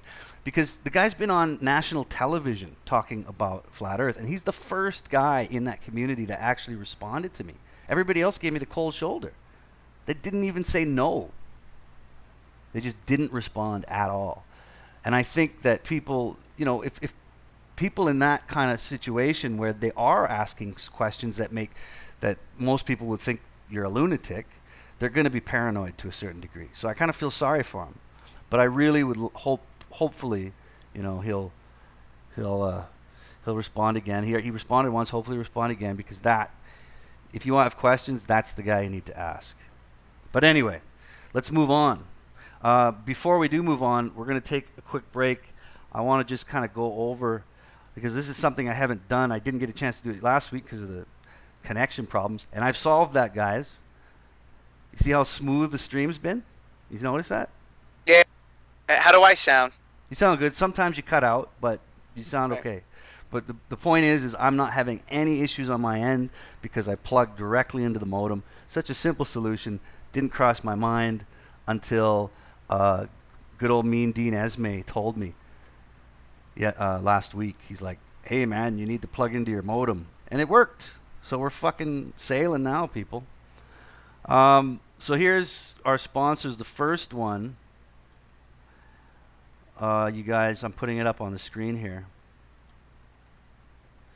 First one is Nessahan Alita. And again, I mentioned it before, but I promised him I'd throw these up each stream, and I missed it the last time. He's a MGTOW author, I believe, from South America. If you're looking at the screen, you can see the one of the books he's written called Feminine Anatomy. And these are all, again, these are MGTOW books. So please, I have his link always in the show notes at the bottom of the show. Go to his link, check it out, and support him if you can. And our other sponsor, who I think was in the chats, there's good old Slaughterhouse. I'm going to throw up your ad, buddy, and we'll be back in about 2 minutes. Hello, my name is Vincent, and welcome. Hello, comrade. John Johnson here. Former citizen of the USSR. Communism for you Americans. Are you tired of the leftist media and TV programs? Need a laugh? Check out Slaughterhouse Cartoons. They are shamelessly making fun of everything. Women, men, any and all things. We at Slaughterhouse Cartoons also believe in the democratic process.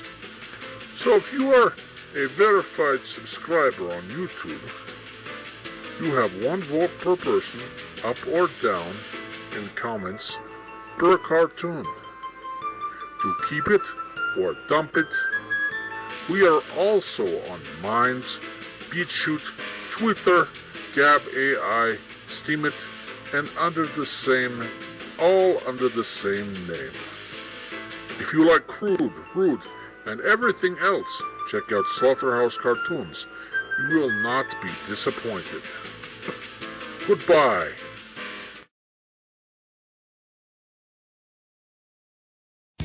At the law firm of DeLeo and Furax, we understand that sometimes life throws you a curveball. We help our blue-chip clients get their lives back after circumstances have conspired against them. Just listen. It was an unfortunate accident what happened to my wife on that precarious cliff. DeLeo and Furax can't bring my wife back, but they made sure I didn't end up in the slammer. I was unfortunate enough to be found with 15 kilos in my spare tire. I was so mad at the auto repair shop that sold me that tire. Thanks to Delio and Furax, the district attorney saw it that way too. I accidentally torched a Quickie Mart when my medication ran out. Delio and Furax helped me and the community by ensuring a healthy settlement from the pharmaceutical companies. At Delio and Furax, we understand the judicial system and will ensure the truth is heard, no matter how improbable. We're not cheap, but what price can you put on truth? Call Delio and Furax today at 866-974-2333. That's 866-9-SHADY. Delio and Furax. Accidents happen, and we'll prove it. The store leading the fight against communism is having a blowout sale. Ammunition has a wide array of peacemakers. Come by Ammunition on Militia Mondays, exercise your Second Amendment rights, and get 10% off all armor-piercing bullets. We're the only gun store that lets you try it before you buy it. Need anti-tank missiles? We've got them. Flamethrowers? Oh, yeah. No credit? No problem. No money down. 90 days, same as cash. Shoot now, pay later. During the 10-minute waiting period, fire off a few rounds at the Ammunition gun range, featuring faces of famous commie pinkos. Come by Ammunition and register to win an anti-aircraft gun actually used when we whooped Australia's ass. This weekend is the Ammunition Film Festival with free screenings of the documentary Red Dawn. Ammunition, protecting your rights.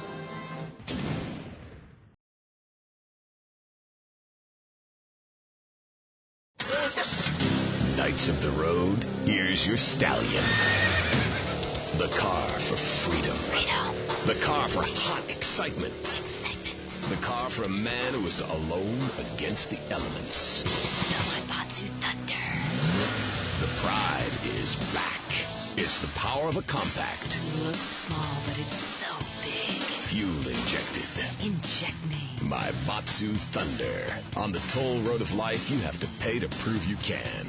Live the emotion of an individual.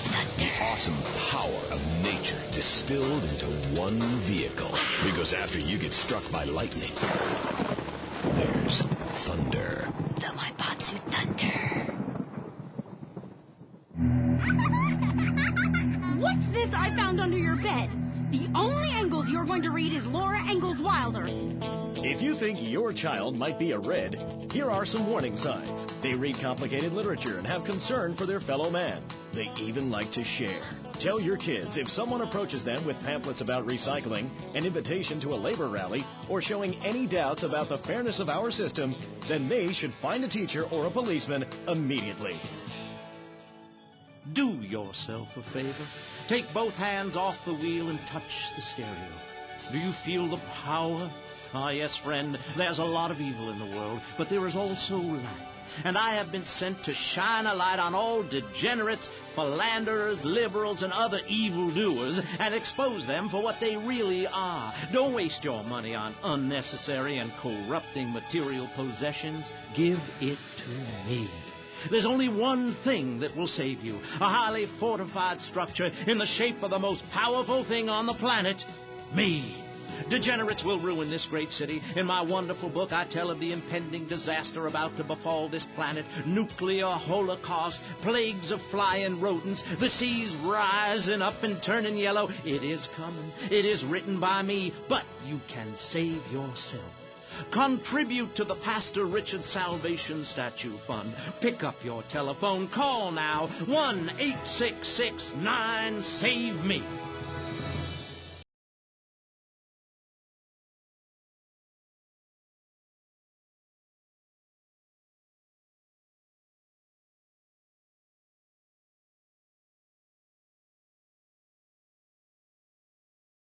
Hello, I am Fernando Martinez. I think by now you know I am an emotional kind of guy. People stop me in the street and say, Fernando, what the hell is wrong with me? Silk shirt, hairy chest, enough aftershave to drown a household pet, but I still cannot get a woman. I tell them you are an ignorant fool. Without a symbol of power and fertility around your neck, what kind of woman is going to respect you? That is why I have teamed up with Medallion Man, the shop for medallion needs. Medallion Man caters to all levels of masculinity. For the strong, silent type, a medallion the size of a hubcap will say everything that needs to be said. even singing medallions for the Casanova who knows music is the food of love. Model trains, dollhouses, diapers, whatever your interest, we've got a medallion for you. Don't forget, every woman knows if you can't support a medallion, you can't support a family. We have some sad news for you. Rock and roll is dead and pop is in! Why not discover the excitement of the science of music yourself at Synth & Son, the home of keyboards? Thanks to the science of music, you don't need musical talent to make great music. Just listen. I created that just by pressing a button. Synthesizers are the new wave. Why work hard on difficult compositions when a machine can make music better than you've ever dreamed of? You'll be the hit of the party. It's perfect for in-restaurant entertainment, cover bands, and funerals. Make fugues funky and death marches danceable. It's the science of music at Synth & Son. Remember, you don't know you're a musician until you try.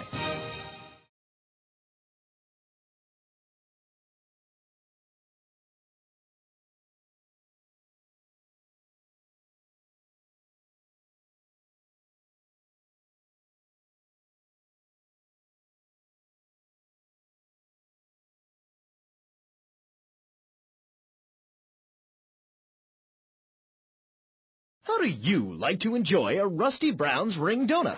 I like to lick lovingly around the outside and then thrust my tongue in the middle. I like to munch it vigorously. I just love the batter all over my face. On Friday nights, I just can't stop eating Rusty Brown's ring donuts.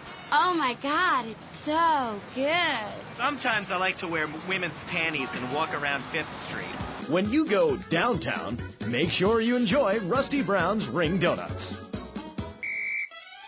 Hi, I'm Jeremy Robar, entrepreneur, VIP, and founder of the revolutionary program, Think Your Way to Success. It's a 3-step program that's been changing lives and my income for the last 2 years. 5 years ago, I was a nobody, just like you. After my Think Your Way to Success program, I spend the entire weekend in my jacuzzi or engaging in the exciting sport of domino toppling. Hey, if you can think it, you can do it. One of my award-winning courses is sure to be perfect for you. The first course I call Think, Hold That Thought, Complete, because that's what you do. Step 2 is known as Learn, Start, Doing, where I explain the mysteries of starting. Or take the new accelerated course that will have you laughing and hugging strangers. Motivate, demonstrate, then motivate again. Just listen to these endorsements, and remember, these people volunteered. They aren't being paid much. I've been on the Think, Hold That Thought Complete program, and I have to say, I'm finally going to start my career in being a well-paid rich person. Yeah, I've been thinking my way to success for a while now. It's some good stuff. Call now and sign up for my Think Your Way to Success program. And if you want to think really fast, try my Crank It Out program. Call 1-866-434-SELF. Hey, don't just do it. Think about it. Sweaty leather tracksuit? Absurdly fat Dayglow laces? Something missing? Complete the look with a replica car sign insignia on a chunky gold plate chain at Vice City's one-stop shop for people who know how to put the hip into hip-hop. Wow, you look fresh. Complete the look.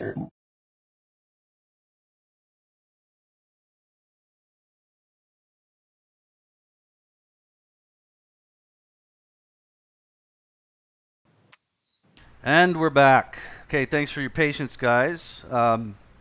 Just had Lamprey and I had a few things to go through after Chris left, but we're going to continue, and we're getting off the flat Earth topic. So those of you that didn't like it, you don't have to. You don't have to worry about it. Anyway, we wanted to get into, first of all, this is something that one of our guests we've had on before, John the Other, who is a part of the Lighthouse Project. Go to his channel and check it out if you have a chance. It's a really good project for trying to finance lawyer fees for men that are falsely accused of rape and dealing with child custody cases. It's a fantastic resource for men. This is something I wanted to talk about with Esme last week, but unfortunately it fell to shit. So we will talk about that this Sunday, by the way. Lamprey, you know that, right? This Sunday? Yes, sir. Good. So we will have another show this Sunday, and Esme will come back on, and it'll run smoothly, and it will be a very, trust me, very interesting talk. I had a great time talking to that guy. Anyway, John the Other recently posted on the 16th of December, which was few days ago, he posted on his channel a video called "Proof of Consent Banned from Court." Actually, I'll put the link to it in the chats, so if you guys want to go look at it later, you can. That might be, because this is absolutely fascinating and frightening at the same time. All right, so there's the link. I think it's queued up for the first second. But anyway, there's the link to the video. It is called, give me a second here, "Proof of Consent Banned from Court."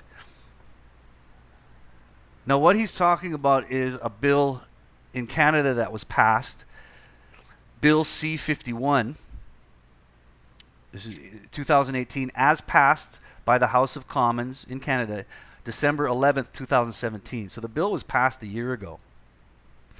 And basically what this bill says, and I'm summarizing here. Actually, you know what? I have the actual criminal code up.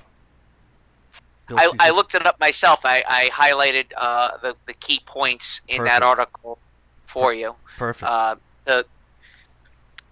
So basically what this bill is our worst fear and our biggest joke was that you have to sign a piece of paper getting into the sack with a woman. Yes. Yes. But it even goes deeper than that. Basically, in the wake of Me Too, which has now been, God, how long have we been in that wake? A little over a year now. Just over a and year. let us digress for a moment. Where does Me Too come from? AM. Where is its origins? It was Hollywood, wasn't it? It was Harvey Weinstein, who was a sacrificial lamb for Hollywood to hide the pedophilia that goes on within the hierarchy and the oligarchs in the United States. Yes, yes. And in the wake of that, or right when it was happening, this was a year ago, almost to the day. It was a year ago to the day that I think John the Other uploaded that video that I linked. Basically, Canada passes a bill. And remember, one of the fallouts of the Me Too movement has been that men no longer trust being alone with women. There are a lot, and this goes for campuses, it goes for businesses. In fact, I think there was an article you gave me, or I found, and I'll try to find it later if it's relevant, but I read an article not too long ago about how Wall Street has set up rules for men when dealing with women.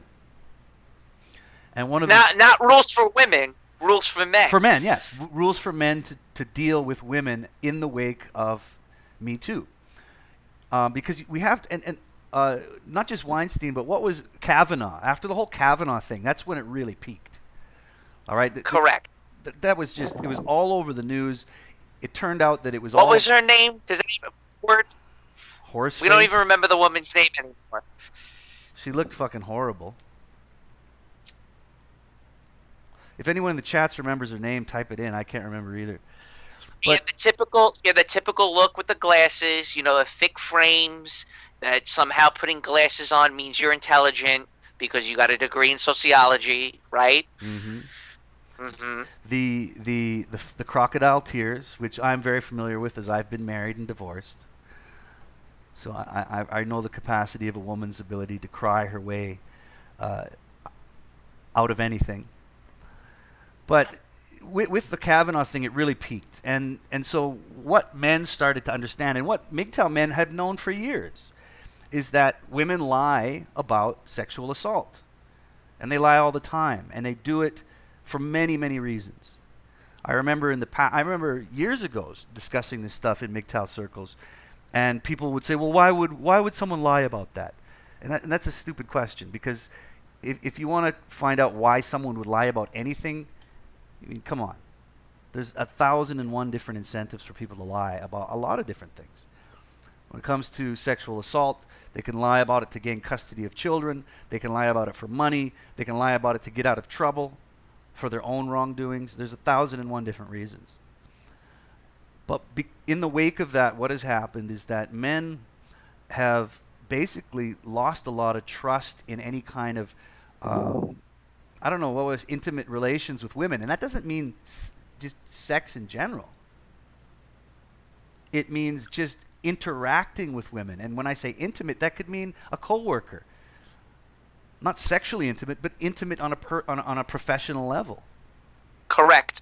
Right? And so Yes. the backlash is that men, and going back to that article I mentioned, is that on Wall Street, they're like, okay, look, if you have to have a meeting with a woman, leave the door of your office open. Make sure there's another witness there with you if you can. All of these incredible rules, which in the end hinder women's ability to move up in those circles. Right? So I do it at my own job. If a female comes into my office, I always call another man into the office that I know perhaps whenever it's a woman I feel that may escalate a situation, I always call for backup. Yeah. And I think every man should do the same thing in the workplace. Absolutely. I mean, it should become a part of your personal life, not just your professional life. Because you could I mean, most MGTOW men kind of don't. They're not involved in dating. Some are. Some still date. But the risk of being intimate with a woman, and again, I'm saying here, in this sense, if it's on a personal level, maybe it's sexual, but being intimate with a woman, it could destroy your entire life. Your whole life could be destroyed. Something from 40 years ago, or something from Yes. half a decade ago. Yes. And that's what Kavanaugh kind of proved is like, well, Cosby's in fucking jail, man. Pepe Le Pew. I made the joke a few live streams ago. Pepe Le Pew should be brought up on harassment charges. Yeah, absolutely. And you mentioned earlier when Chris was on about Tyson. What happened to Tyson? What did he do? They all come out of the woodwork. He poisoned my drink. He brought me back to his apartment for wine and cheese, which is code word for fucking. Obviously, I thought when he you're just trying put to his hand roll on a up- woman. Whatever. Who gives a fuck? Let's be real. Yeah, true. Let's be real about this. I'm pretty sure that the article I saw you send that was linked in a Facebook page, it was his. Well, again, this was his story that you sent. And basically he said, I don't remember. I just remember he looked at a woman's tattoo that was on her arm. That's what I remember. She had a galaxy tattoo on her shoulder, right? And it kind of came down her arm, and he saw it and he goes, "Oh, that's cool, Neil deGrasse. Look at that. That's cool, man. I'm black science man, and I like galaxies." Right? So he started rolling up her sleeve to look at it further. And again, this was when was it? Years ago, I think. Yeah, almost a decade ago. Yeah. During his peak of greatness on The Daily Show and going on National Geographic and what have you. Yeah, he's a celebrity. So basically, he rolls up her sleeve to look at it. I don't know how many years. Years later, she decides, you know what? That was inappropriate. This. Well, she was a wall hitter. Funny how this comes out when it wasn't when she was 24. Oh, no. It has to happen when she's 34, when she's wall hitting and no one's giving her attention. Therefore, she has a Me Too moment because she is deprived of attention. She's starved for attention. She doesn't have her hands on a man's wallet yet. So she can't get it because she's a wall hitter. Yeah, she's hit the wall. She can't get her hands on him. She spent her good years probably riding the cock carousel and trying to improve her own professional career. And once the wall approaches, women panic. Oh, I remember when Neil deGrasse tried to look at my tattoo. Dollar signs. Right, now my tattoo is faded and disgusting and wrinkly. Okay, so what I'm leading up to with these stories is, again, this video that John the Other put up. And I do recommend you guys look at the links I shared. And this Bill C-51, basically what has happened is, after Me Too, men were like, you know what? I'm done. I'm not going to try. If I'm going to have sex with a woman, I'm going to take out my camera and I'm going to film her giving me consent. All right? Or I'm going to save the messages she sent me. Like, hey, babe, I want to come over and suck your dick tonight. I'm saving that, right? Because that's evidence that it was consensual. Correct? Right. Now, this law, Bill C-51, I'm going to read just what he has up in the, and if you've got other to add on to it afterwards, you can. But I'm just going to read what he has in the section below the video. Text of the law 3, section 276 of the Act is amended by adding the following after subsection 3. Interpretation 4. For the purpose of this section, sexual activity includes any communication made for a sexual purpose or whose content is of a sexual nature. Now, it's twofold. If you watch the video, he explains it a little further. That's twofold. First of all, you can be criminalized for sending a text saying you want to fuck a chick. All right? That's number one. Number two, and he goes into this deeper. I didn't read through the whole document that I sent the link to, but he did explain it in the video. And number two is this, is that if you are accused of rape or sexual assault, and you have evidence, whether it be email, video, text messages, that proves that it was consensual, the defense is not allowed to use it before they hand it over to the prosecutors for them to manipulate it before there's even a trial. This is fucking insane. Absolutely insane. That's something. Yeah, I don't understand that. That doesn't make any sense to me. You know, I don't. Murder's okay now. I really don't understand. Like, you're supposed to be able to defend yourself first. Again, in Canada now, not when it comes to sexual crimes such as sexual assault and rape. You're not allowed to. It's fucking insane. It's 1984, dude. It's part of changing the vernacular on what sexual harassment really, truly is. So, if me sending a text message, yo, you want to hook up tonight? You need a late night visitor? Is no different than rape. It devalues the concept of rape. Yes. Correct? Well, exactly. They're basically putting into law these sort of neo-Marxist movements to redefine sexual crimes. I mean, people make fun of feminists that talk about fart rape, an eye rape. He looked at me. It's rape. Desensitizing the true meaning of the act, of the criminal act. But now it's been put into law in Canada. So, my point is that in the wake of the Me Too movement in Canada now, if you're accused of sexual assault, and it could be retroactive, it could have happened just like Cosby, just like fucking Tyson. It could be retroactive. If you were accused of sexual assault or rape or some other sexual crime, and you have evidence, a series of emails back and forth saying, hey, what time do you want to hook up?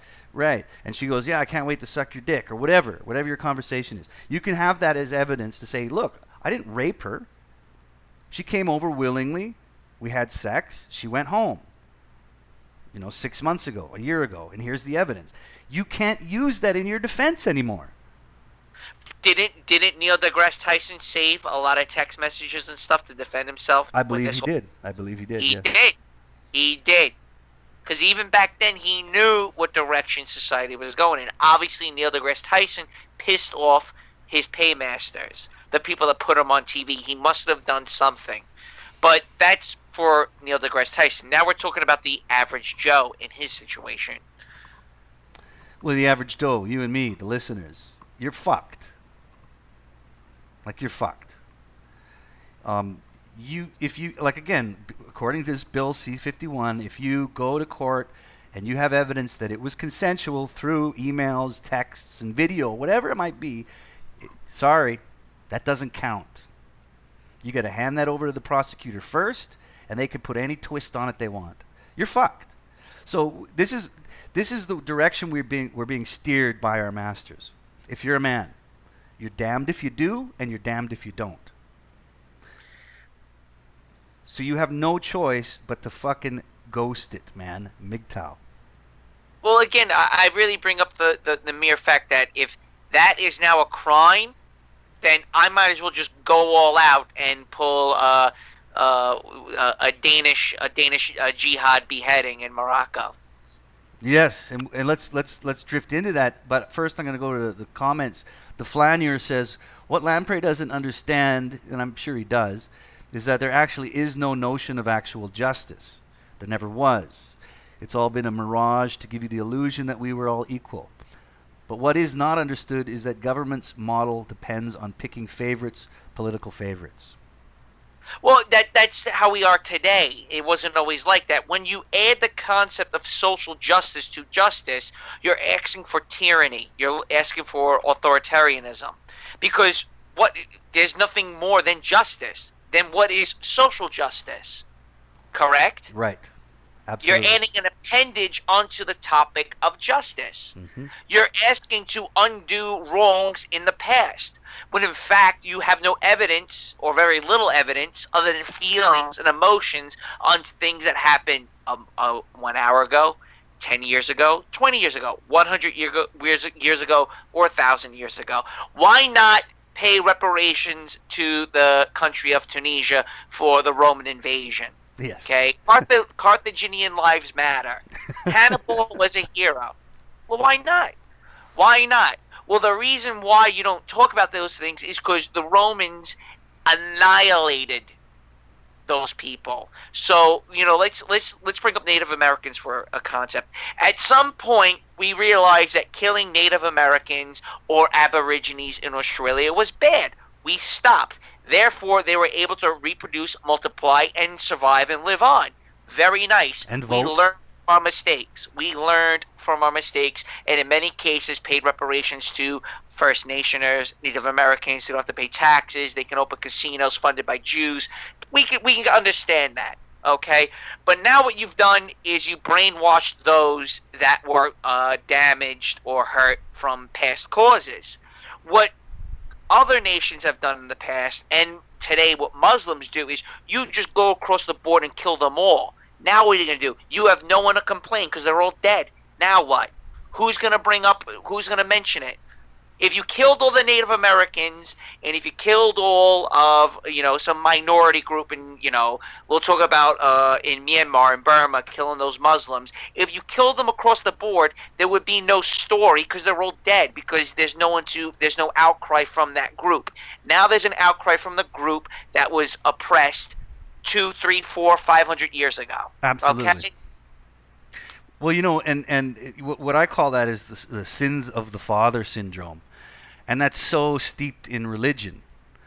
I mean, it's steeped in the fucking brand religion that dominates a lot of, the human psyche today. Is the idea that, you were born with sin, or someone sinned 1,000 years ago, so you're paying for that, or you have to pay for that. Right. Well, look at Israel and Palestine.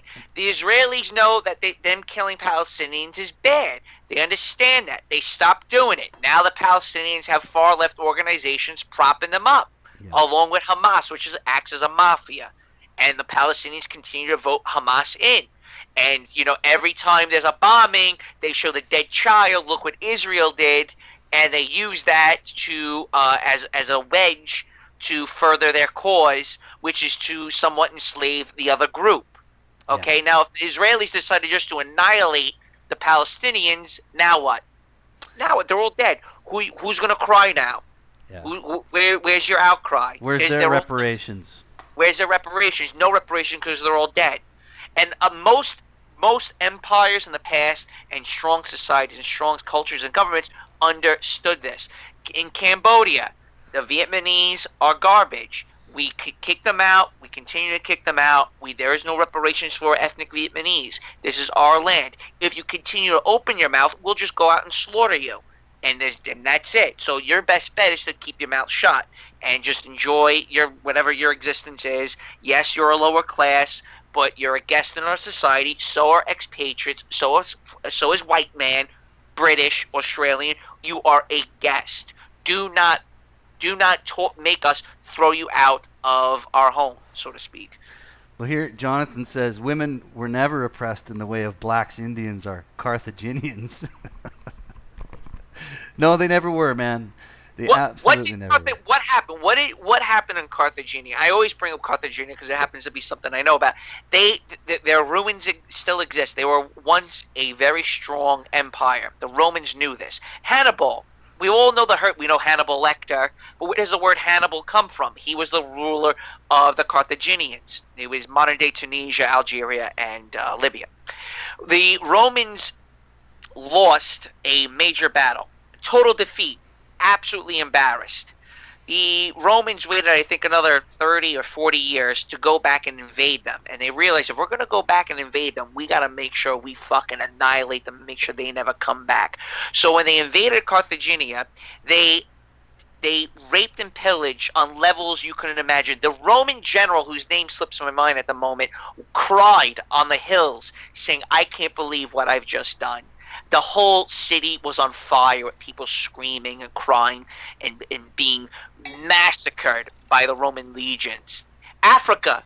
The name Africa comes from this general, Africanus or some shit. He was the general who invaded Carthagena and slaughtered them, and he wept like a grandmother on the hilltop, saying, I can't believe what I just did to this society.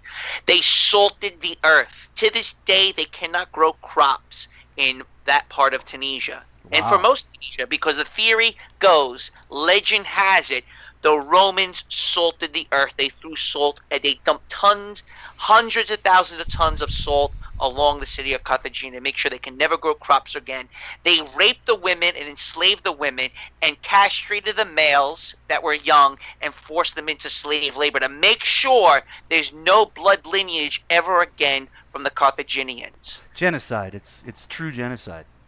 True genocide. Not the fake shit that they try to teach you about Hitler and World War II, but actual, real fucking genocide.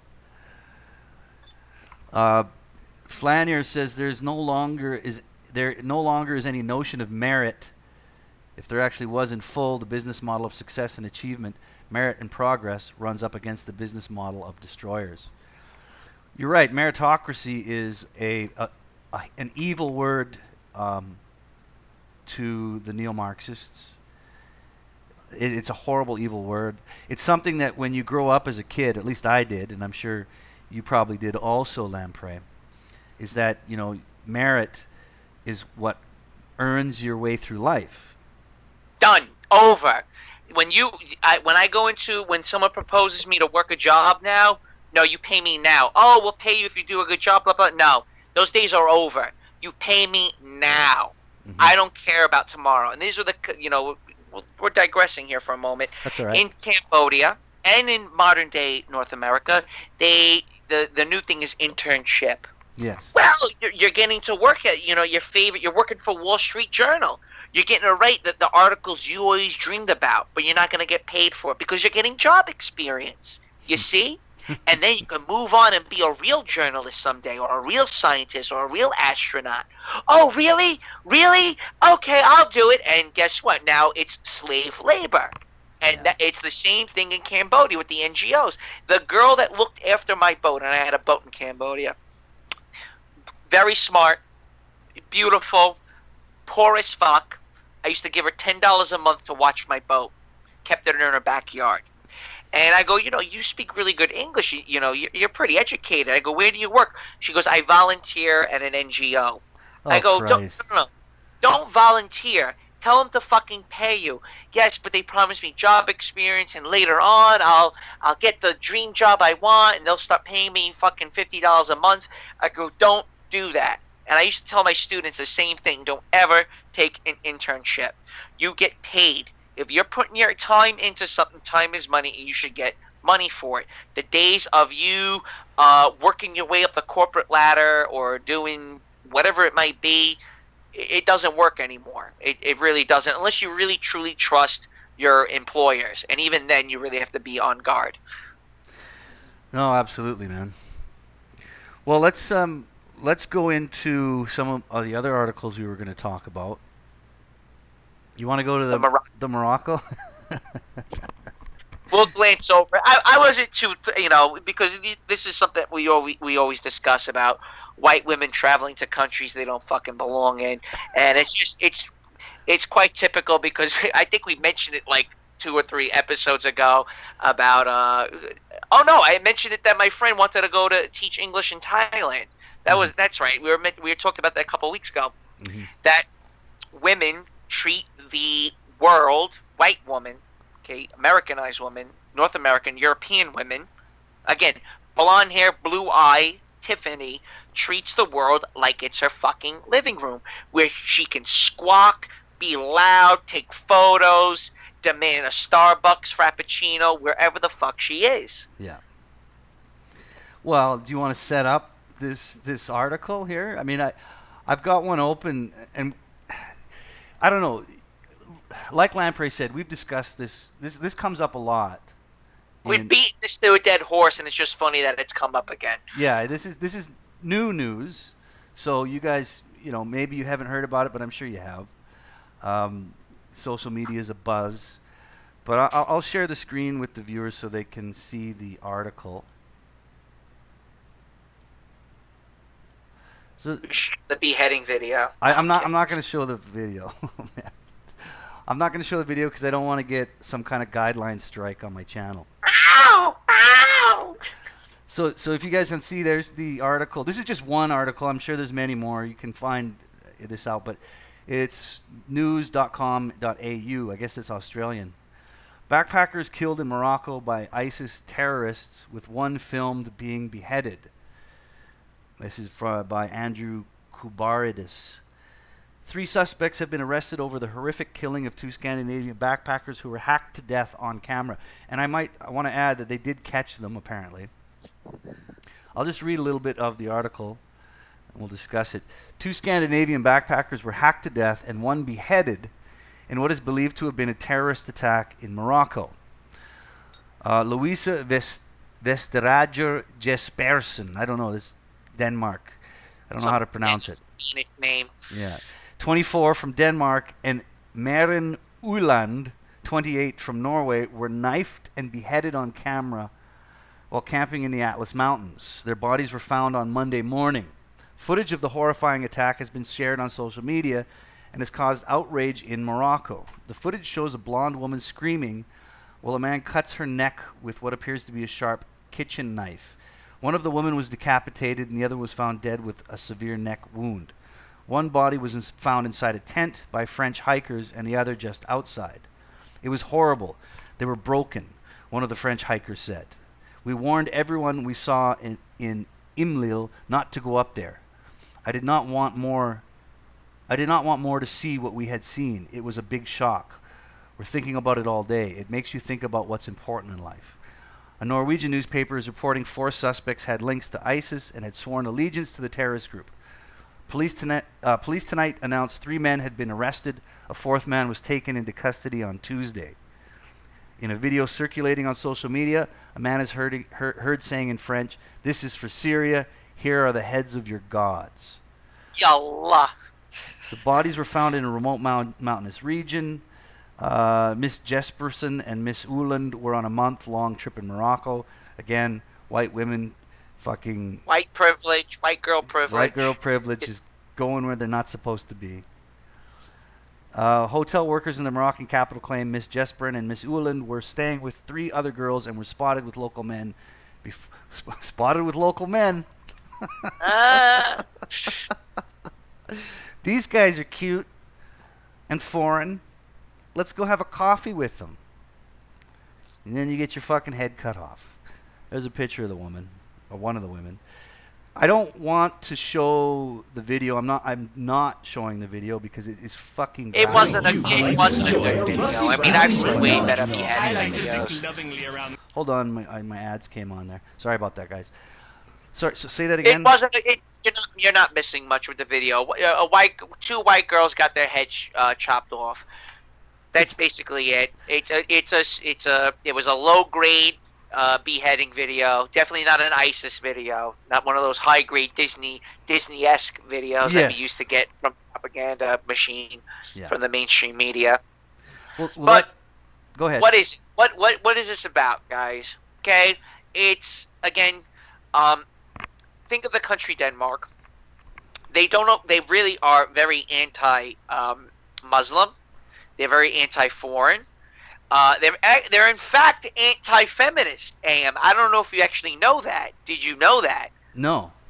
Yes, they are, and in fact, they're trying to get women to go out and fuck as much as possible, and sort of posting pictures of women telling women to go out and have sex to try to get their birth rate up, and it's in fact working. And they're trying to reject the whole concept of feminism to keep the birth rate up and to block out immigration. Perfect. Because they see what's happening in Germany. Yes, but at the same time, when you're disassociated with threats such as White Girl, okay, when you think that the world is a Disney movie, okay, I'm ripping on Disney today. I don't know why, but I'm obsessed with ripping on Disney. I'm good with that. I know you're good with that, obviously. Where you think that the Atlas Mountains is going to be, where they went to Maraca, Maracha. I forgot the name of the location that they went to. It's a beautiful location, and Morocco is a little bit more of a normal country. And it's Berb. It's not Arab. They are Muslims, but they don't wage jihad. Okay, so got to put that into perspective. But at the same time, is it a good idea for two 24-year-old white girls to be wandering around in the rural parts of Morocco? Mind you, it's a hop, skip, and a jump away from that.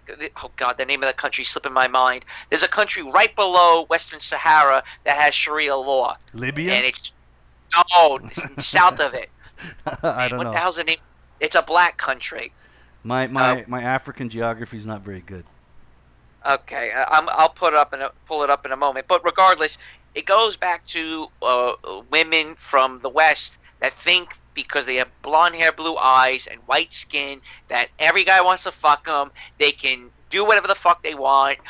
They can demand Starbucks. They can go hiking in Iran or Afghanistan and think it's fucking all peaches and wine and wonderful and cute emojis. When in fact, you took a month off, you weren't working, you weren't studying, and you wanted to do a bunch of selfies in a very barbaric nation. Yeah. Well, they paid the price. I wanted to just mention that if you guys go check the video out, go to Best Score. You know what? I'm going to put the link to the Best Score article in the chat, so if people want to watch it, they can at their own risk. Mauritania. Mauritania is the name of the country I was trying to... I can't pronounce it. Mauritania. Mauritania. How do you say that? I have no idea. Mauritania? Mauritania. Dude, it is one of the most barbaric countries. It makes Saudi Arabia look like fucking Mickey Mouse. Like Disneyland. Dude, it's so violent and fucked up. I mean, it's Sharia law on steroids. They take Wahhabism to a whole new level. They force women, because fat women are in this country. Fat women is a sign of wealth and fertility. They force women to drink like goat fat milk. It's the most disgusting thing. It's like 5,000 calorie milk drink, and they force these women to drink it to fatten them up in this country. Man, maybe we should learn something from those guys.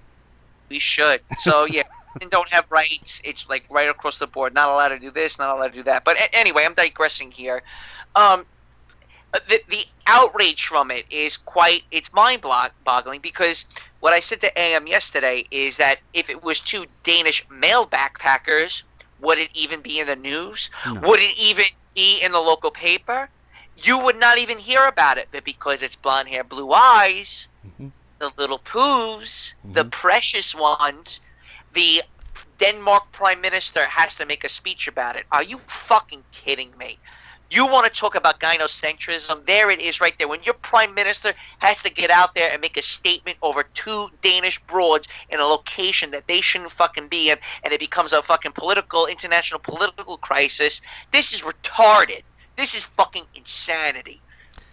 Well, yeah, you're absolutely right. It's par for the course, though, for people that understand MGTOW, red pill, gynocentrism. Absolutely. It's hypergamy.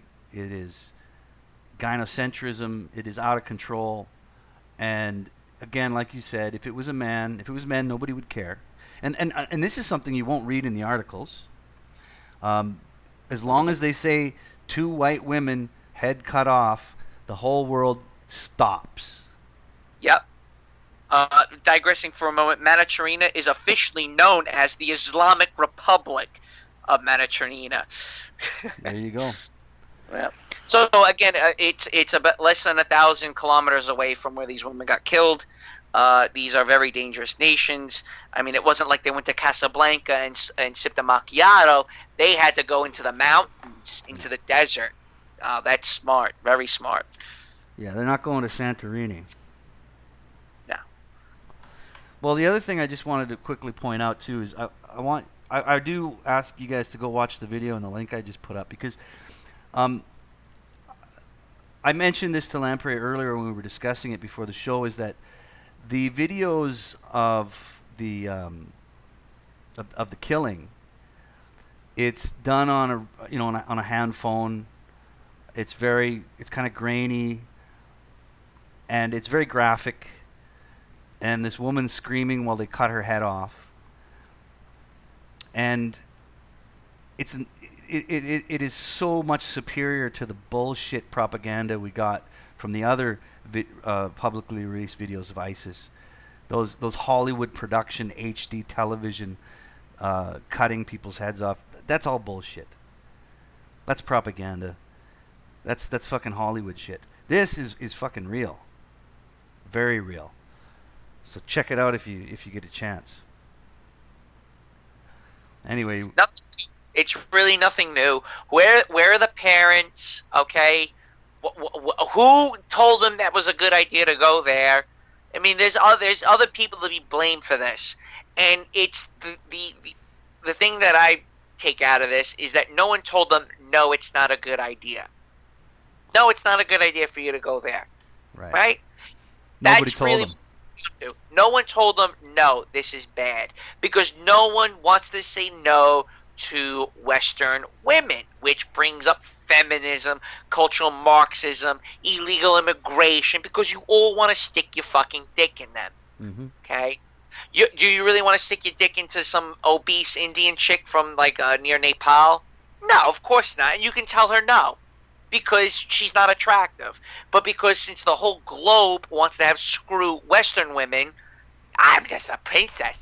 Everybody loves me. Yes, your artwork is fantastic, and it's fucking finger art and pastel bullshit. No, your artwork sucks. You don't know how to sing, and no, going to Morocco is not a fucking smart idea at the age of 24. Well, nobody told them because they believe that they can do anything. I can do anything. There's no violence in the world. There's not a scary world out there. Right? The world's not scary. Everybody loves me, AM. Nothing's going to happen to me. I love that one. I love that one. I know what I'm doing. You sure? Are you sure you know what you're doing? Same thing goes for... I apply this to the Phnom Penh slide. It's just one hit of meth in the back alley in Phnom Penh, Cambodia. I know what I'm doing. I got it under control. Yeah. I love it. I've met a couple guys that were into that in Indo, and they managed to escape, but God knows where they are now. Did they leave under their own volition is the bigger question. I don't know, actually. I think so. But who knows? Do you want to, why would you think fucking setting up a tent in the rural ass fuck land of Morocco where there's... it's mind blowing. Well, it's mind blowing. How can you be that stupid? Well, here, an interesting thing from the article was the quote from the French hikers that said, "We warned everyone we saw in Imlil not to go up there." I wonder what they saw. Well, they're the ones that found the bodies. So they told the tourist, hey, look, going up there, probably not a good idea. They probably bumped into the same guys who beheaded these 2 women. Probably. And they were like, yo, these guys are really violent, and there's no police. There's no law. There's no law. It's the Wild West. And these women took a risk, and they paid for it. And I'm digressing here. That's all right. The whole thing is this scares Western women more, which counters first wave of feminism, which is I'll take that risk. I will go into this bar where there's a bunch of men and be groped and sexually harassed. I asked for it. I'm taking full responsibility. What this does now is reinforces that, hey, look, Morocco has terrorists. Terror! They're not terrorists. So now you're applying terrorism to pretty much all fucking Muslims. No, it was 3 fucking horny guys that couldn't take rejection from two blonde-haired, blue-white Danish chicks. Well, yeah, absolutely, and they couldn't, and there was nothing stopping them from basically just cutting their heads off. Like, what's stopping them? They didn't have a man there to protect them. They didn't go with their fucking boyfriends. Now, did they? No, they didn't. They're probably diking it in that fucking tent because they're backpackers. Well, apparently, according to the article, as witnesses said they saw them with local men. Probably the same men that killed them. So, I mean... They were with strangers. They were with fucking strangers. Mm-hmm. Right? Do you remember growing up, don't talk to strangers? Yeah. I used to hear that all the time as a child.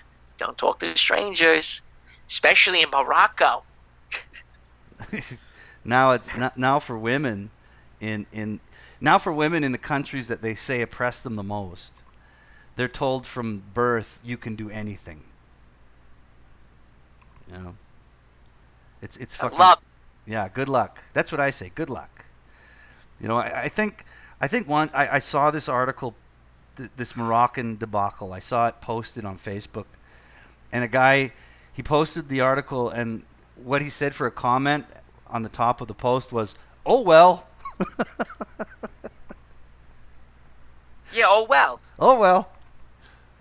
You know, cause you'll say, shout out to other white women going to North Africa.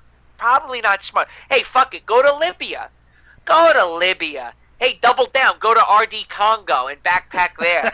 What the fuck is wrong with it? I don't want to rip on Morocco because I have a lot of respect for that country. I really do. Morocco's a really nice country. Go to Afghanistan. People. Fucking crop poppies. Yeah, right. Shoot up. You want the good shit, go to fucking Afghanistan. I don't want to rip on Morocco. Morocco is a much more civilized nation. North Africa is, well, again, pre-Gaddafi, Gaddafi, before Hillary Clinton destroyed North Africa, right. It was a relatively nice place to visit. You didn't have to really worry about things like this. Egypt, obviously, was an amazing country for tourists up until, well, Obama and the Clintons is what fucking happened and destroyed it all. Oh, and it makes me wonder if there's something more sinister behind this. No, you know what the sinister move is? Is 2 things. One is white women are going to be asked for the government to protect them. Okay? That's one. Which is completely contradictory to the Western Europeans' concept of free immigration. And right, yes. And here's the other thing is now you're going to lump Moroccans in with fucking batshit crazy Islamists in Saudi Arabia when in fact they're nowhere fucking near each other. They're totally different cultures. The only thing they have in common is the religion, and they don't speak the same language. They don't look the same. They don't have the same economics, government, so on and so forth. Morocco is a little bit more westernized than most people perceive. Mm-hmm. It's a very nice country. I've heard the same. I've heard the same. Now they're calling these guys, these 3 fucking nomads, terrorists. No, they're not terrorists. They're just fucking batshit crazy rapists who couldn't handle rejection. Yeah. Well, according to the quotes on the video, that they spoke in French and said, "This is for your gods." What the hell was that quote again? I don't know. I don't know that part. Let me just find it. It was on the video. There was they said something in French. Okay, in the video circulating on social media, a man is heard saying in French. I don't speak French, so I can't verify it from the video. You guys go look at the video. I posted the link. This is for Syria. Here are the heads of your gods. Now, if that's true, It's mad about Syria. yeah. You blame them. I'm mad about Syria. They're mad about. And here's the thing: did Denmark have anything to do with Syria? No. No. And this is more of a danger of letting fucking refugees in because you're white. White people wrecked my fucking country. They did. I'm blaming you. No, I'm a Dane. I'm from Denmark. I didn't bomb your country. You know what? I don't really give a fuck. You look like all the rest of them. I'm killing you. Well, this is the interesting part about what the voice said on the video was, here are the heads of your gods. And I find that fascinating. The white woman is the god of Western society. I didn't even think of that. And I'm wondering, maybe these guys are pretty red-pilled. I think they're incel. Yeah. Don't fucking say that, man. Fuck, watch the live stream. Stop. They're incels. Moroccan incels. Moroccan incels. I think they have a Facebook page, bro. They're Moroccan incels. They were part of the thought audit, man. They're tired. Well, they fucking ordered the shit out of them. You owe us your heads. Well, what did the article, the Best Score article say? They did an update, and the three guys confessed that they tried, speaking to them, and they wanted to, flirt, and they probably did some cunty shit. Like, oh my god, look at them. Why are they talking to us? Don't they know we're trying to camp here? All right, and there's these three fucking horny guys, probably, circle jerking, fucking eating a naan bread with some hummus. And like, oh, there's women. Can you believe this? Wow, these hot fucking Western women. Let's go over and speak to them. And they probably did something fucking cuntish. And they were like, yo, fuck this. Let's just rip their fucking heads off. Well, here's what it says on the update on the Gore website, Best Gore website. Says much now indicates that the killings could be politically motivated and thus a terrorist act. That's in quotes, so I'm not sure where they got that quote from. A video showing the murder of one of the women has been recognized as genuine. Danish intelligence service said today, adding that the killings can be connected to ISIS. Yeah, maybe. I doubt that. I think it's bullshit. Here we go. This is where this is the sinister shit I was talking about. What a laughable man. Here we go. Now we're going to twist the whole story. Yeah. And we'll never know the truth now. No. I think what I stated is the truth. Three guys circle jerking, eating a naan bread and hummus in the mountains. Probably virgins for all we know. Here comes white goddess that they always dreamed about in the mountains. Wow, can you believe it? Yallah has gifted. They're angels. Mariakat. Angels have come. Allah, thank you. Bless me, Allah. Right? These fucking poor, hopped up 20-something-year-olds who've never had sex. And here's the angel, and what does the angel do? Oh my God. Don't they know I have a pit bull? Yeah. Like, hey. I'm just trying to do a selfie on your mountain. Shut the fuck up. That's absolutely what happened. Also in the Best Gore update, it says in the clip you can be heard shouting, "It's Allah's will." But I don't believe that either. I don't think I listened to the clip. I don't think I heard Allah in there. But it says, but there are claims that the words, "This is for Hajin in Syria." I believe that a little bit more, but regardless, it was done in French, and again, like I said, I don't speak French. So anybody that does, go listen to the video and see if you can verify these claims. But again, it's branded as ISIS. Nice. So killing white girl now is you're tied into ISIS. Yeah, oh yeah. Well, it's a hop, skip, and a jump away from incels. Right? I mean, you hate women. You're MGTOW, you're incel, you hate women, so you obviously want to behead them. Right? Fucking Rape incredible. them first. I don't know. It didn't say anything about rape. I wonder if they did. Didn't say anything. Now, come on, bro. Most Come on, likely. stop. Yeah. So it's a sad story. Obviously, I don't think any white girl's gonna listen. She's still gonna go to Morocco and do a selfie.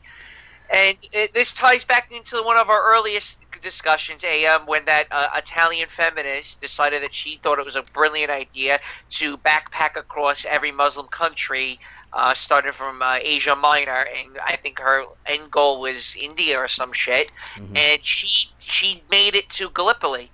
Yeah. She got over the border of Greece, 40 kilometers on the other side into Turkey. She didn't even make it to Istanbul. No. She was hundreds of kilometers from Istanbul. She was on the border, raped and killed. Yeah. Boom. Done. Well, and I think the sinister thing I'm talking about is that they're going to try and tie this into the whole ISIS and the whole Western war on the Middle East. Obviously, they're going to do it. So if they mention it, don't believe it. Again, verify, check, verify, observe. Make sure what you're being told is actually true. 99% of the time, it isn't. And that's why I really don't believe anything I'm told. I know you don't. That's bad, man. If you think like that, it's dangerous. You really got to be careful because you can wind up in a straitjacket questioning fucking everything. Well, that's what they want me to believe. But I mean, I got a good head on my shoulders. I'm not crazy. I just demand some evidence. And that's not a crazy thing to do. Go to Antarctica. If I had the money, I would. 20 grand. Funny. He wasn't expecting me to say I knew someone that went to Antarctica. I knew that. That's funny. 20 grand and a year's worth of paperwork. I'd do it if I could. Well, my friend piggybacked on his brother-in-law who's a multimillionaire. Yeah. There you go. Well, speaking of white woman beheadings in North Africa and how that ties in a lot to immigration into Western Europe, I have a few things pulled up here we can discuss. We can do it. Where do you want to go first? Yellow Vest or Border Wall GoFundMe? Do the border wall GoFundMe. All right. I really want to touch on this because I only heard about this today. I don't even think I had a chance to send it to you. Maybe I did, but I don't remember. And I'd like the listeners, I'm going to share the article. It's a fascinating one. Let me just do the share screen here. Wait, let me look at the chats first here. MGTOW Warrior, good. He's in. He's watching the stream. The Flanner, I've been saying for quite some time that the West killed Jesus so they could worship womankind. you might not be wrong, brother. Flanner, don't you all... Not for nothing. You really think Western women were all that attractive during the medieval times? They were fucking atrocious. Yeah, they were covered in hair, too. With fucking baked bean teeth and bloated fucking blotchy red skin. Think of what a British woman looked like in 13th century Scotland. You really think it was hot? Her fucking bush hair was hanging below her knees. Oi! Freedom! Pass me my ale! My meat! Holy fuck, that's why the men started wearing skirts in Scotland. Flanner says, don't in quotes, don't y'all have any pumpkin spice latte around here? Like God, Danish broads. Now let me tell you a story, okay? I'm in Cambodia. I'm with the friend I moved to Cambodia with, who's from New York also, and my friend from Gold Coast, Australia. We're in a fucking dump of a coffee shop where it's nothing but teenagers. It was a place that teenagers go to drink coffee. It was the only place, I think it was a holiday, and it was the only coffee shop open, and we just wanted to sit down and have a coffee. Right. So the coffee shop is run by a bunch of 15, 16-year-old girls, and all the guys are sitting there on their phones and watching TVs and blah, blah, blah, and doing Cambodian shit. And we were like, yo, let's just drink coffee here. We sit down and fucking bullshit, because there's a coffee shop at every fucking street corner. So we're sitting there gossiping, talking shit, and out of nowhere comes a white woman, 50-year-old white woman. Okay, she starts telling these Cambodian teenagers what she wants. I'm lactose. I'm lactose intolerant. I don't want milk in my coffee. And we're listening to this.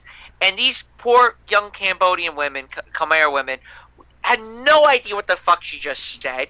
Not a clue. Yes. But she heard the word coffee, right? Yeah. Okay. They bring her coffee. Of course, there's milk in it because, well, everyone likes milk, right? So, and everyone wants a regular coffee with milk in it, right? Yeah. This white woman goes ballistic on these two fucking teenagers. Don't you understand what I said? I said I'm lactose intolerant. I don't want milk in my coffee. You go back and give me a right coffee. The two girls look at each other being like, oh, this is the coffee, and we're just walking away. My friend from New York turns to her. I go, if you're lactose intolerant is your biggest problem, I don't think being in Cambodia is the best place for you. Oh my the audacity, treating the world like it's a fucking living room. Yeah. Well, you know what? I can tell a story compared to that from my own experience. But this one is myself being in a little coffee, not a coffee shop. You know what I'm talking about. It's a little fucking, it's in front of somebody's house and there's a roof over it and you can go in there and order coffee, right? Eat fried rice and have a coffee. Yeah, yeah. Yeah, of course. I think they call it like a warung in Indonesia.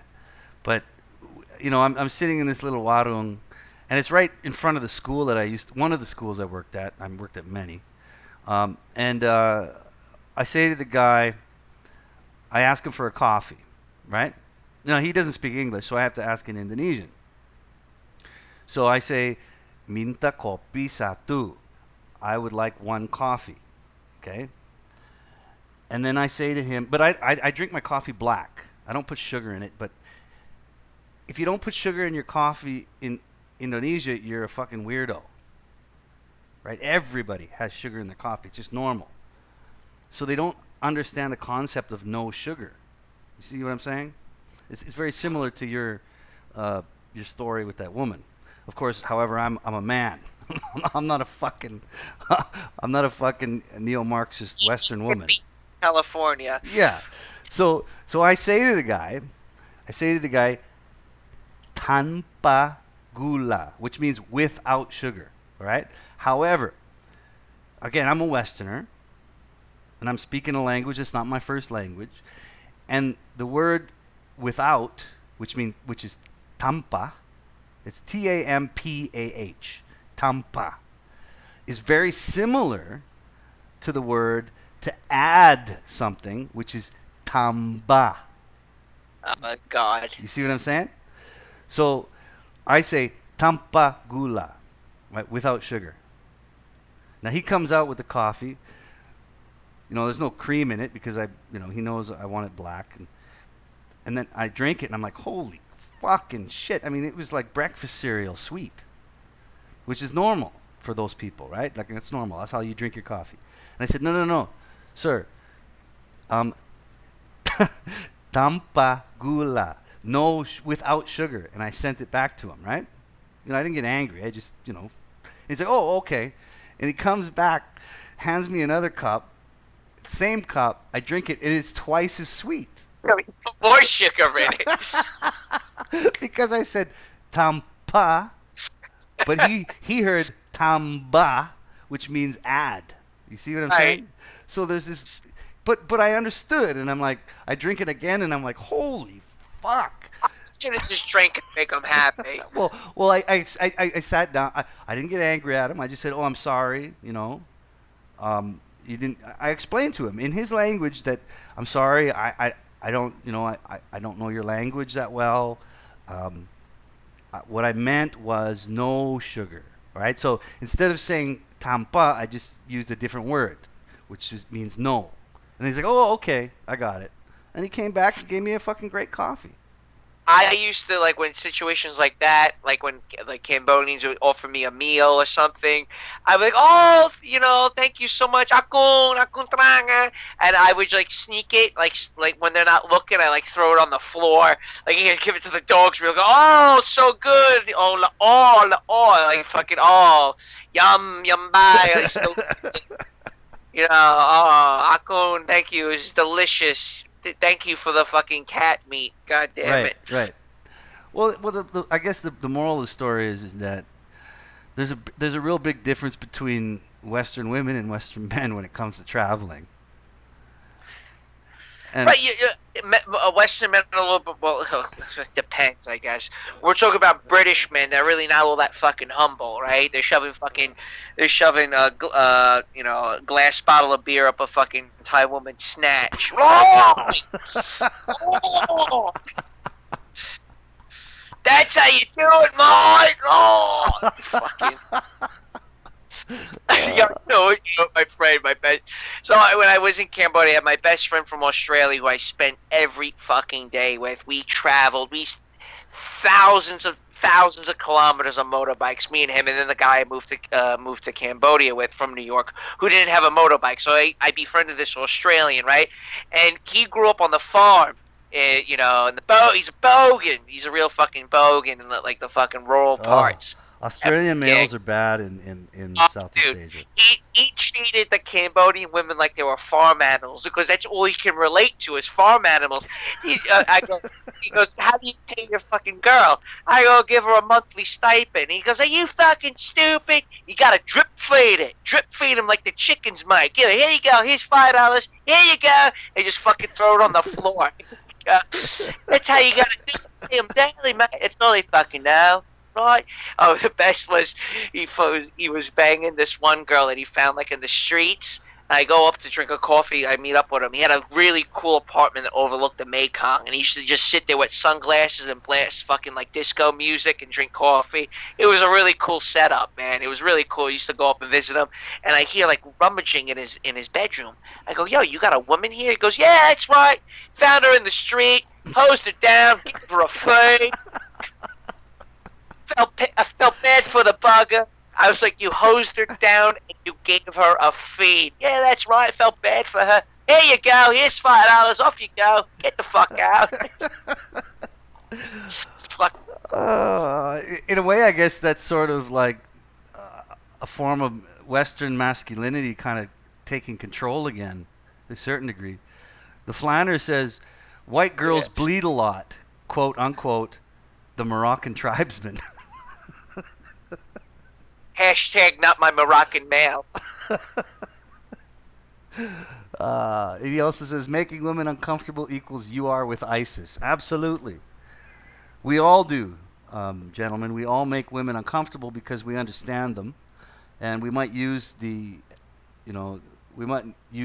moniker MGTOW or not. You might not. You might just be a guy working on Wall Street that doesn't want to get accused of fucking rape after having an interview behind a closed door.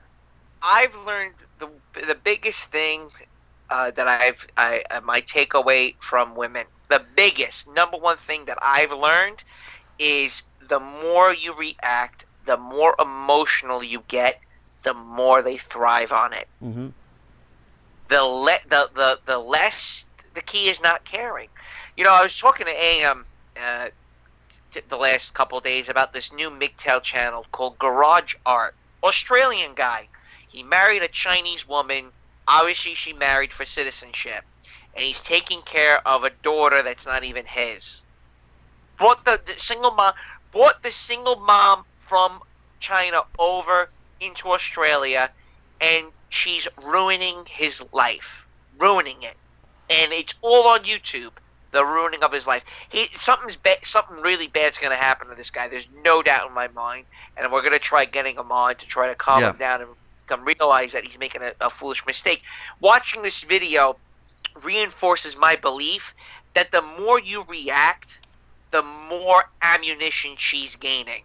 and all he does is react to her. He walks around and trolls her with a video camera. You ruined our marriage. You did this. You did that. And all she's doing is just sitting there, ignoring him the entire time, just eating it up, just Well, nothing but. she knows she has the advantage. I mean, gynocentrism is universal. I don't care what anybody says. I don't care if you go to fucking sub-Saharan Africa, deep Southeast Asia. I don't care if you go to India. I don't care if you go to to Mongolia. Gynocentrism is a universal concept that women understand. And they know it. They know that they're the weaker sex, and they use that as an advantage to manipulate. So you're absolutely right, Lamprey. Yep. The best thing to do is not react. I mean, and again, that falls in line with my concept that MGTOW is a discipline. You discipline yourself to behave properly according to your environment. Not how you're expected to behave, not how you're conditioned to behave through the media, through the legal system, through your own fucking parents and family.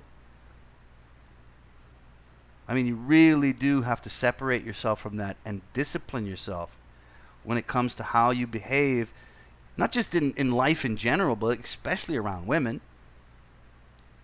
Because gynocentrism is real. It's observable. It's verifiable. You know? And that's why fucking white women get their heads cut off in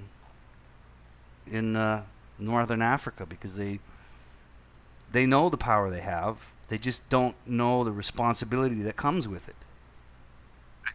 Good way of putting it. You know, they have very little idea on the responsibility they have when it comes to the power they have. I mean, the idea that women were oppressed. I know Jonathan Hardy said earlier that women had less rights in the past. That's bullshit. With rights comes responsibility, and women have had very little responsibility when it comes to the power that they actually have, based on biological function. I wouldn't call it rights. I think they are just, men kept them in their place, and they did that deliberately to make sure that they, for paternity reasons, honestly. Absolutely. And that's really, it wasn't so much rights. It was honestly, it was a form of oppression. I really thought long and hard about that whole concept. I don't want to talk about that now, because that, I want to discuss that later on where we learn that. Why don't we get into? Well, let's go to the border wall. Let's go to the border wall. No. Do border wall when I bring up USMCA, the NAFTA, the NAFTA on steroids. First, let's do the Yellow Vest movement. I really wanted to discuss this last week. Unfortunately, I got completely fucking drunk last week, and I missed the live stream. Well, there wasn't a live stream. There wasn't a live stream, so I got lucky. But there was going to be no way I was able to cover it, because I was obliterated. Well, that's good. Where did you go? You socialized. I was in sodomite Mecca, Williamsburg, Brooklyn. Okay, extrapolate. Oh, I met with my I have cousins that live in Brooklyn, and all my cousins live in Manhattan and Brooklyn now. I live further out on Long Island, because I rather save money. I don't want to pay $2,500 to rent the fucking cubicle in Manhattan. And I explained that to my cousins. I go, look, it's really great you guys are doing all this stuff in Manhattan, but one day you're gonna get old, okay? And your tattoos, no one's really gonna care about your tattoos someday. So I rather save for the future, plan, invest, and go my own way. So basically, this ties into a little bit what we've discussed about the narcissism, that people in that part of the urbanism, the gentrification, the selfie culture, it's everyone's got to strike a pose. The idea is, and the concept, the mind of the millennial is that they believe there's a camera on them at all times. So they have to look good. HD, man. They're in HD. So when they're out in public, they make sure when they're walking, the way they walk, it's like you're looking at me. Someone's looking at me. I better look good because someone's looking at me at all times. And they've kind of, like, unfortunately, my cousins have developed that type of personality. It's narcissism by proxy. They weren't like that growing up, but at the same time, there was no one to ever tell my cousins, "You fucking suck," and that's where me and my brother come in. And but my cousins, they're very talented musicians. I love them to death, and they paid a lot of respect to me because I never go and see their live shows. They've headlined in the Hamptons. My cousin was on American Idol, and another cousin that was on a reality TV show on Fox. Yeah, and we haven't talked about that yet. We should get into that. We'll get them on eventually. Yes. But the whole thing is that you know, they look for my approval, and I never give it to them. And they tried really hard this weekend and played really hard their music to show off their talents to me. And I told them, "Oh, you guys sound great. You know, I'm sorry I never saw your shows." You know, they opened for Bon Jovi, for fuck's sakes, at Madison Square Garden, which is really crazy. Nice. But I've always blew them off. I'm like, "Yeah, you fucking suck. Fuck you." Bon Jovi, you fucking metrosexual bitches, you know. I'm proud of them. But anyway, let's get into the Yellows, the Yellow Jackets. Let's get into the Yellow Jackets. What is going on here? This is huge. You want to talk MGTOW? Yellow Jacket is MGTOW. Yellow Jackets are guys who have fucking had it with the elites, had it with feminism, had it with taxes, had it with social justice warriors, had it with social media, had it with fucking the oligarchs, people from Hollywood telling them how you're supposed to live your life. That's what the Yellow Jacket movement is about. Hey, AM, is there a leader for the Yellow Jacket movement? Well, that's something that I've kind of thought about in regards to the movement. And I haven't looked into it too much, to be honest. But it's hard not to see it, obviously. And I've wondered about that. I'm like, where is this coming from? I mean, what's pushing this? Now, of course, the mainstream media is painting it as a revolt against, what was it, gas taxes? Okay, first we understand what is the Yellow Vest. The Yellow Vest was a government mandate that if you have a car, you have to have a yellow vest in the car in case you break down. By law, you need to have the yellow vest in the car. So everyone said, "Fuck you, we know what we're going to do. We're going to rock these yellow vests and burn a bunch of fucking cars and flip shit over and start fucking beating the shit out of police." So that's interesting because I didn't know that the concept of the yellow vest came from a law that was passed in France. Am I correct? Yes. Where you had to carry one in your car by law. Now, to me, that sounds like just more overreaching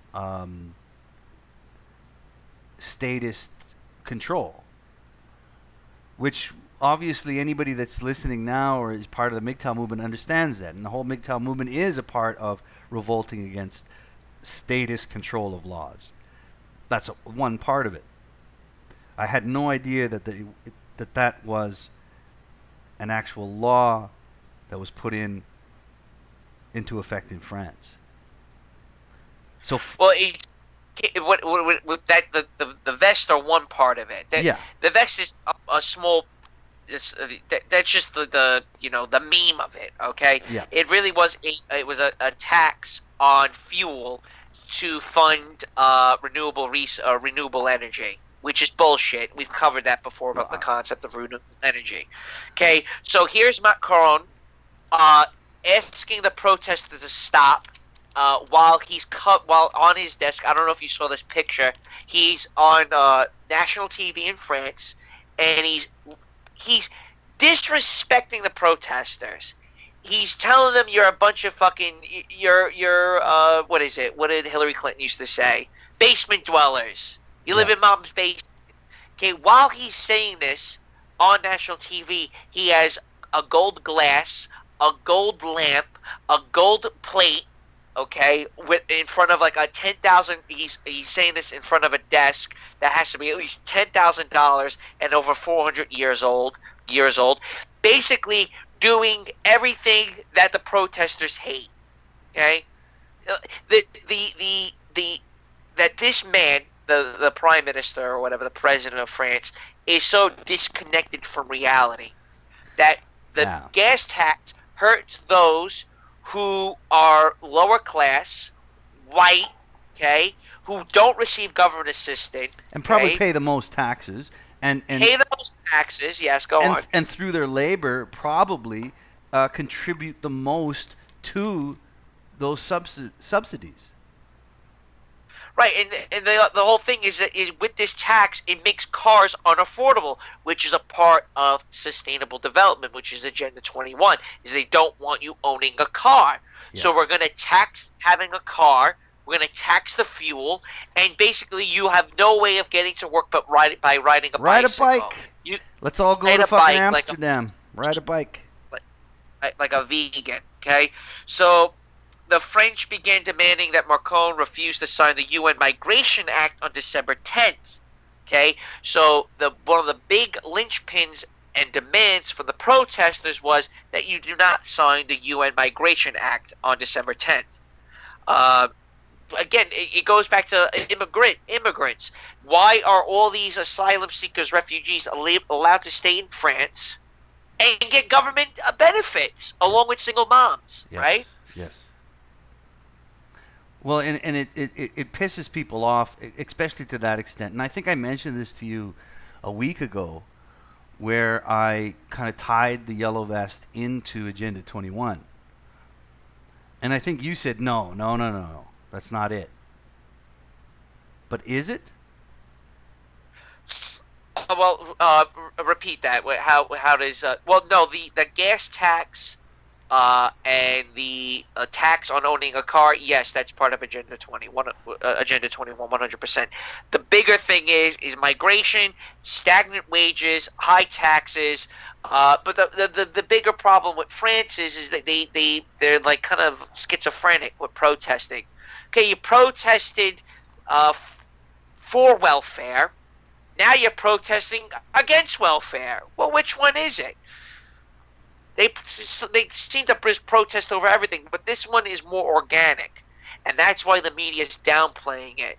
Okay, and I found it quite satisfying that they burnt a Cartier shop, a Mont Blanc shop, and a Starbucks in the streets of Paris, because that is basically the epitome of decadent consumerism and materialism by burning down a Cartier and Mont Blanc fucking shop in the streets of Paris. These are very expensive luxury goods that very few people can afford, and the average Frenchman will never be able to afford those things. So what does he do? He burns it to the fucking ground. Now, the other way of looking at this is that you see what's happening with Brexit. You see what's happening in Germany. You see what's happening across Western nations. What is Brexit? Brexit wants to get away from the EU. Well, guess what? The French protesters got a taste of what the EU is really about. Hey, you have that photo for us? Yeah, actually, while you were talking, I put up the photo of the burning policeman. I love that. I love that picture. I will put up the photo of the vehicle here now, so the viewers can see it.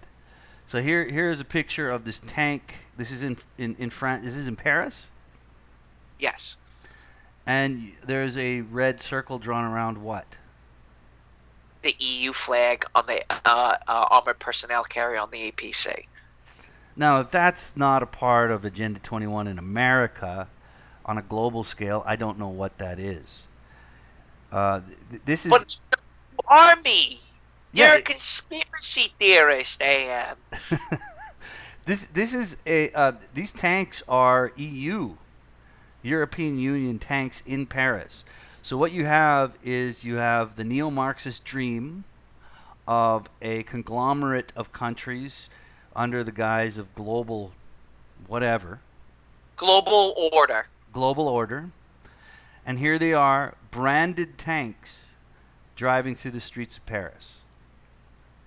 So the big question is, who's driving those tanks? Now, digressing here for a moment. I'm using the word digressing quite often tonight. Okay. But when I was in Cambodia, I was there during the prime minister's election, okay? And the prime minister has his own private army. They look like... That's the guy that's been in power since the 80s, right? Since Pol Pot, since the fall of Pol Pot. Okay, long time, yeah. So this is in 2013, and there's these military police, and I can't pronounce the term for them. We don't have them in the United States. They have them in Canada, though. There's certain countries that have them. They're paramilitary, okay, MPs. They run parallel to the regular police, right? Yeah. And they dress like Teenage Mutant Ninja Turtles. It's kind of weird. They have these knee pads on, elbow pads, and they have these green helmets and black uniforms. We call them Teenage Mutant Ninja Turtles, me and my friends, when I lived there. During the protests coming up to the election, a handful of Cambodians got killed.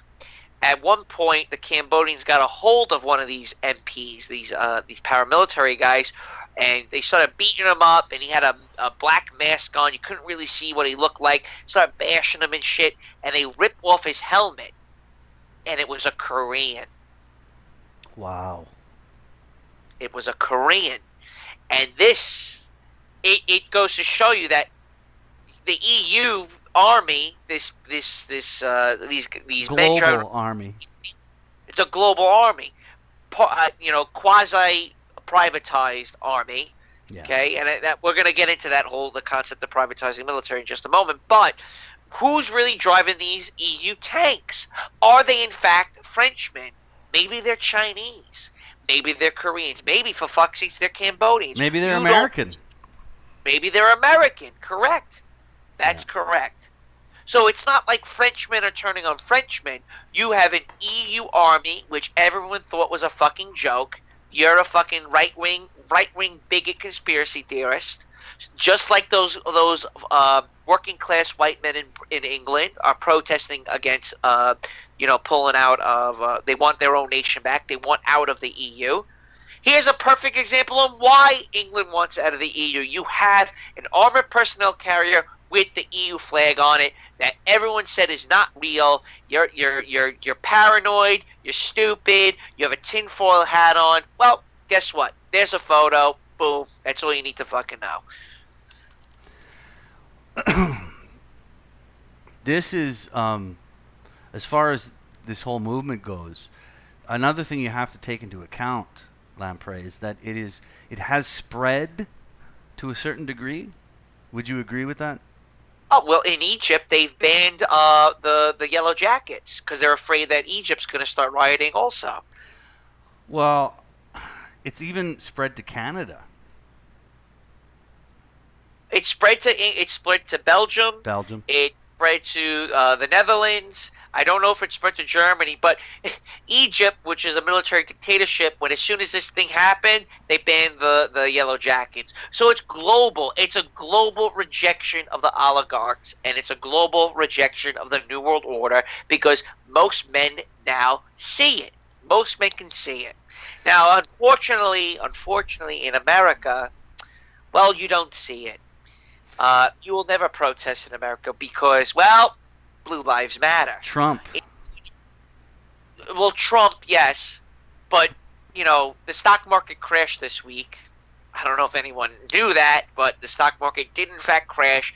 You wiped a year and a half of gains off the chart. The past. We actually reset the clock to, we're going back to, I think, July or June of 2017. So the stock market right now is where it was in July of 2017. So the whole year has been completely erased, and it's still continuing to go down. We'll get into Trump in just a moment, but it is a global rejection of the New World Order from working class men. That's what it really pertains to. No to welfare, no to bankism, no to usury, no to sodomy, no to all these type of things that, well, everyone seems to be wrong. You know, I wanted to kind of go back on your comment of an oligarchy, which is objectively true to a certain extent, but I've recently come across a better term, and I found this from listening to the Corbyn reports. You know that, right? You know who the Corbyn? Yeah. I know. Yeah. So he interviewed a Dutch political scientist, I believe. And I don't have it. I don't have it set up, so I can't show you guys. But if you guys know what the Corbyn report is, and if you can go and look for yourself. But he coined a new term, or this Dutch political scientist coined a new term. And please go look for it and verify what I'm saying. But the new term was kakistocracy. Now, an oligarchy, by definition, says you're ruled by a group.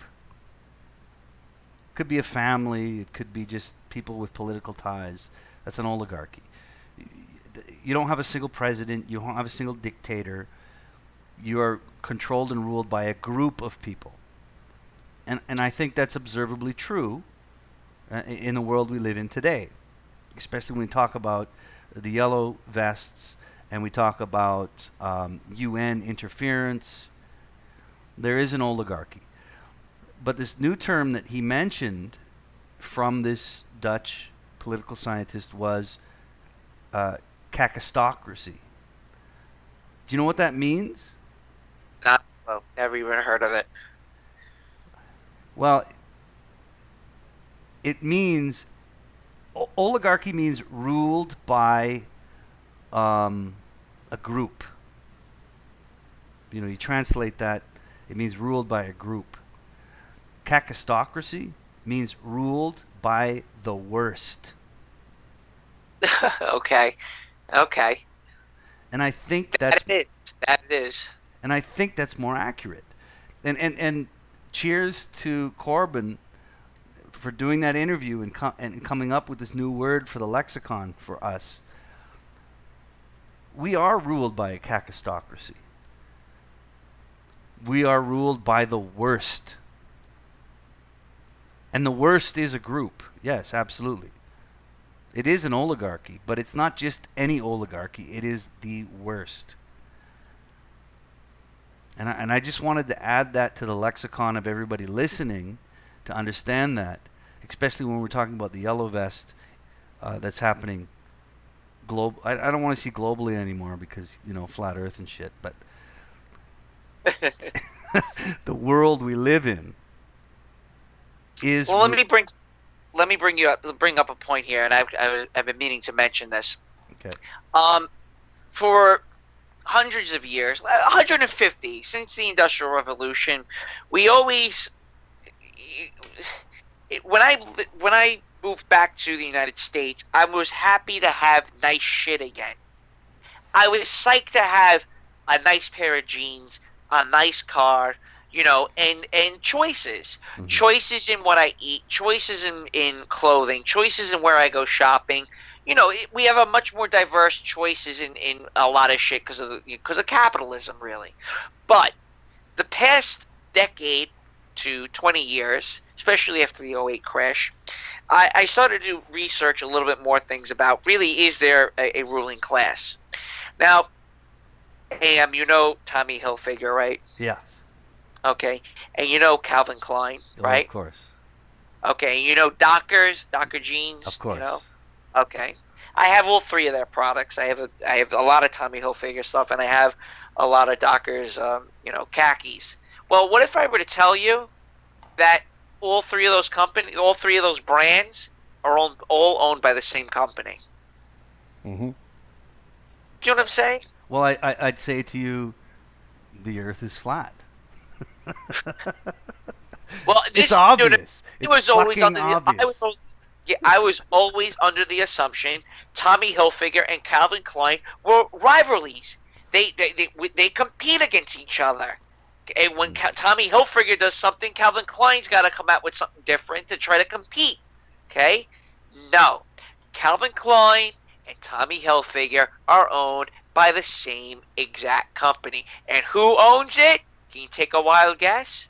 General Electric, Disney, Friends? huh? The Oiveyan? The Jews. Oh shit! Don't say that. The juice. Believe so. Well, It okay. all comes full circle again. That all, and you think it's an illusion of choice. And if you were to pull back the big fucking screen, pull back the curtain, you'll see nothing but a brick wall, and there's no exit sign. Guess what? There's no exit. It's all a mirage, and you're fucked. It's like a Disneyland ride. You just sit in a Yeah, fucking car and you're just taken through it. do you know what's great? I was with Sovereign, and he's friends with this Muslim from Pakistan, and I asked them, "Oh, who would you rather be ruled over? Would you rather be ruled over China by Chinese, or would you rather be ruled over by Jews?" Without even flinching, he says Jews, and I'm like, "Yo, why'd you say that?" He goes, "At least the Jews take you to Disney before they enslave you." How great is that? At least they fucking let you go on a ride before they fucking take you down. The Flanner says, "Kakistocracy equals rule by the worst." I'm so glad you understand that word. Again, that has to be, huh? You know, Iran says America is the great Satan. Isn't Iran correct? In a lot of ways, I'm thinking more and more about what the Ayatollah said when he said that America is the great Satan. How are we the great Satan? We push sodomy and usury upon the rest of the world. Mm-hmm. Sodomy and usury, and not only that, but we support Israel 100%, and so does the current president of the United States. He's groping the Wailing Wall. Yeah, they all do. Let's get into now. So we've covered the yellow vest, and I hope it continues to live on. Don't let the media. The media is going to be downplaying it. Oh, it's over. They're going home. The protesters are going home. Nothing to see here. It's okay. You're going to keep high taxes. Yeah. No, it's going to stay. It's not. It ain't going anywhere. Let's go on the other side of the channel now to England and Brexit. Okay. Now, AMG, you happen to have the timeline or anything, the Brexit articles? I have them queued, but we're going to take a short break so I can take a piss. I'll play a couple ads, and we will be back. So stay tuned. We're doing a long one tonight, brothers.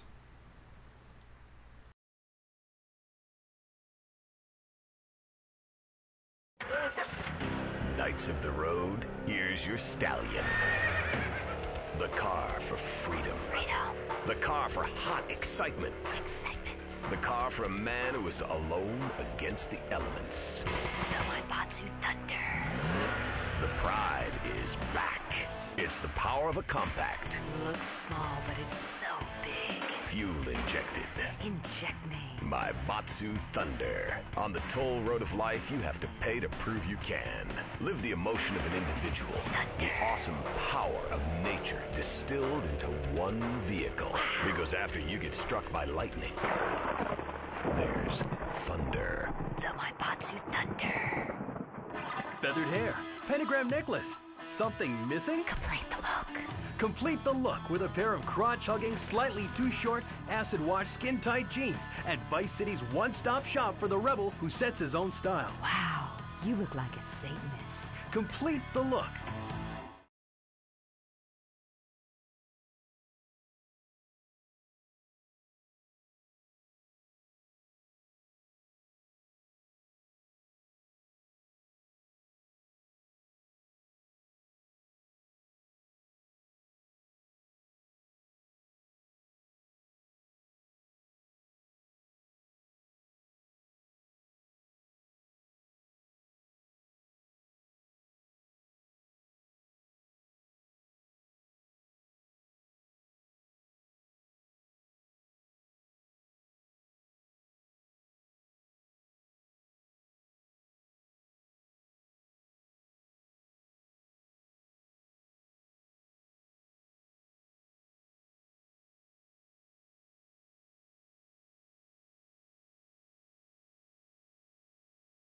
store leading the fight against communism is having a blowout sale. Ammunition has a wide array of peacemakers. Come by Ammunition on Militia Mondays, exercise your Second Amendment rights, and get 10% off all armor-piercing bullets. We're the only gun store that lets you try it before you buy it. Need anti-tank missiles? We've got them. Flamethrowers? Oh, yeah. No credit? No problem. No money down. 90 days, same as cash. Shoot now, pay later. During the 10-minute waiting period, fire off a few rounds in the Ammunition gun range, featuring faces of famous commie pinkos. Come by Ammunition and register to win an anti-aircraft gun actually used when we whooped Australia's ass. This weekend is the Ammunition Film Festival with free screenings of the documentary Red Dawn. Ammunition, protecting your rights.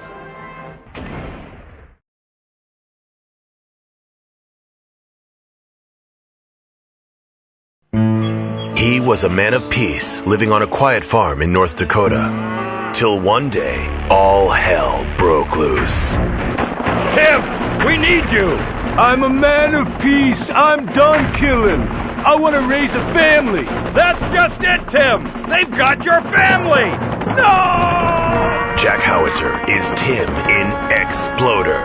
From the heart of America to the jungles of Cambodia, follow one man's quest for peace. Gucci Bat, is that you? Tim, I know you come. Just like old days, we kill everybody. Tim, they've got your wife. But I'm not married. You are now to America. He went in to save his country, but found his family and lost a friend. Ho Chi! Tim, don't leave me. You taught me baseball, Tim, and how to rap. No! He would have been a fine American. I'll cry when I'm done killing.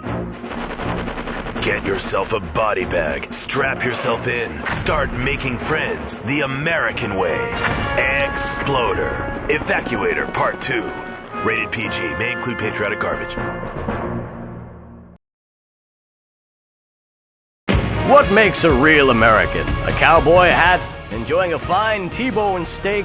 Going to a baseball game, shooting a gun. Maybe it's the freedom to go into a poor country and tell them how to do things. Heh, those are all great qualities. But one thing that makes a true patriot is the ability to choose an American car. When you buy an import, you take a hot meal off a hard-working American's table. There. This poor girl is going to starve to death just because you bought a cheaper, more efficient Maibatsu. Without gross symbols of excess, what will Americans have to look up to? Our great industries are threatened. Cars, pornography, armaments, and they need your help. So the next time you buy a car, a piece of adult literature, or a missile defense system, make sure you do the American thing. Lock up your daughters. Shoot your sons. Dad! Because Love Fist is coming to town. The world tour that has been banned throughout the world comes to Vice City. The monsters of rock and roll excess. Love Fist.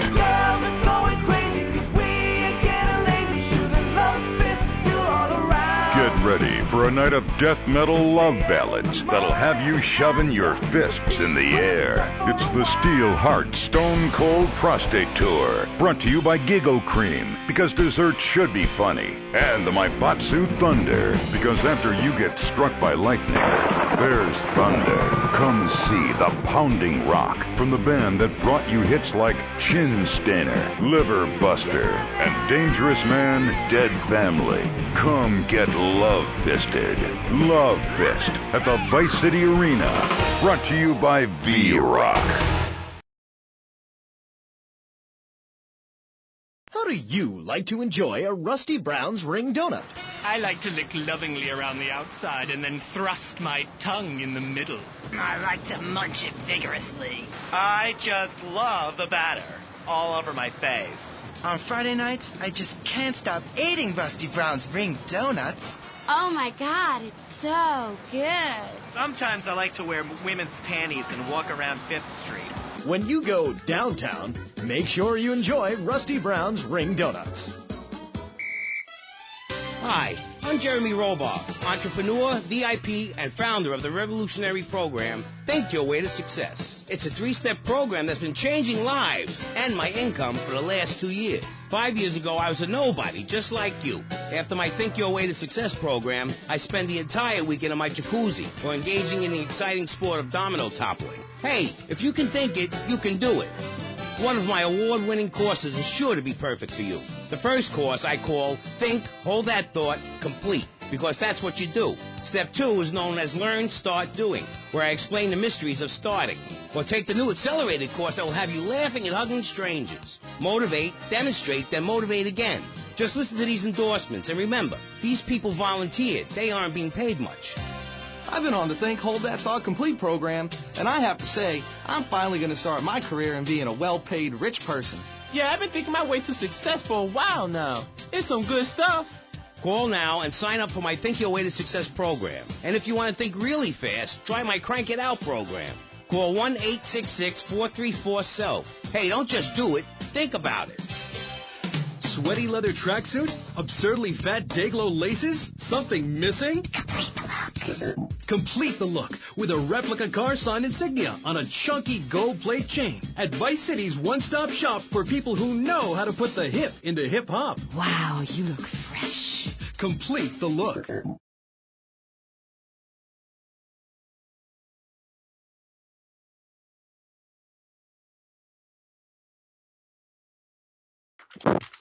All right, we're back, guys. Thanks for your patience.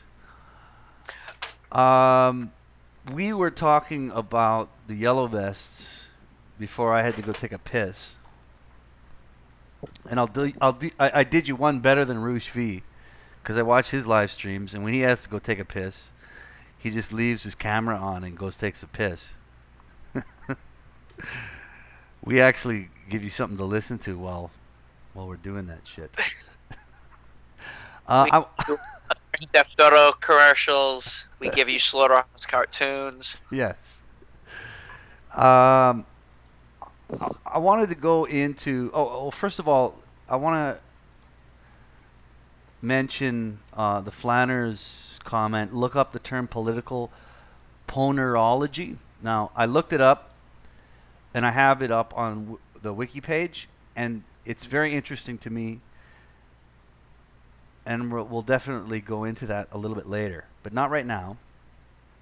Well, do it now, because now I don't even know what the term is. Okay. Political ponerology. Political ponerology is an interdisciplinary study of social issues primarily associated with Polish psychiatrist, and I can't pronounce his name, Andrzej Lobaczewski.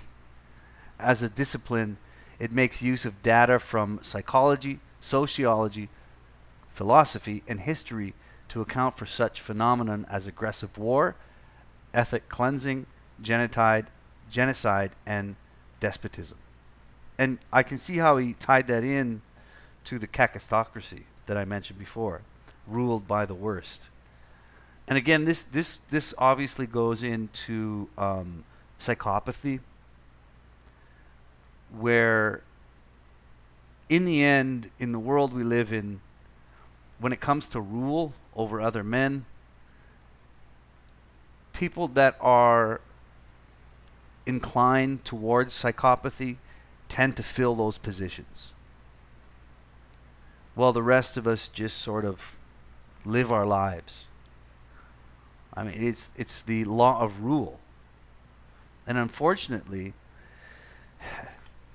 we don't live in a fucking paradise, man. You know, we live on this flat plane,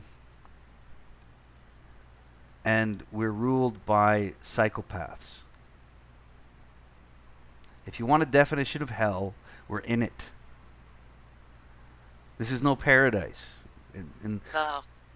you know, and this is a caveat. Well, you want to let's say you can't afford your property tax, and you can't afford rent. You decide to live in your car. Could you actually live in your car? You still got to pay car insurance. You still got to pay a car registration, do you not? Yeah. Well, are they going to let you live in a car? And will they let you? That's the whole point. I mean, how free are we actually when we consider it? And again, my caveat is this, is we don't live in paradise. In fact, this life, this existence was not meant to be a paradise. It was meant to be a lesson. And when I say that, I reach out to my MGTOW brothers listening. Understand that. Don't seek paradise in this lifetime. It wasn't designed for that. And that's what a lot of people don't understand, that haven't really studied the history of religion and the concept of a God. They don't get it. This life was never meant to be a paradise. It wasn't designed to be a paradise.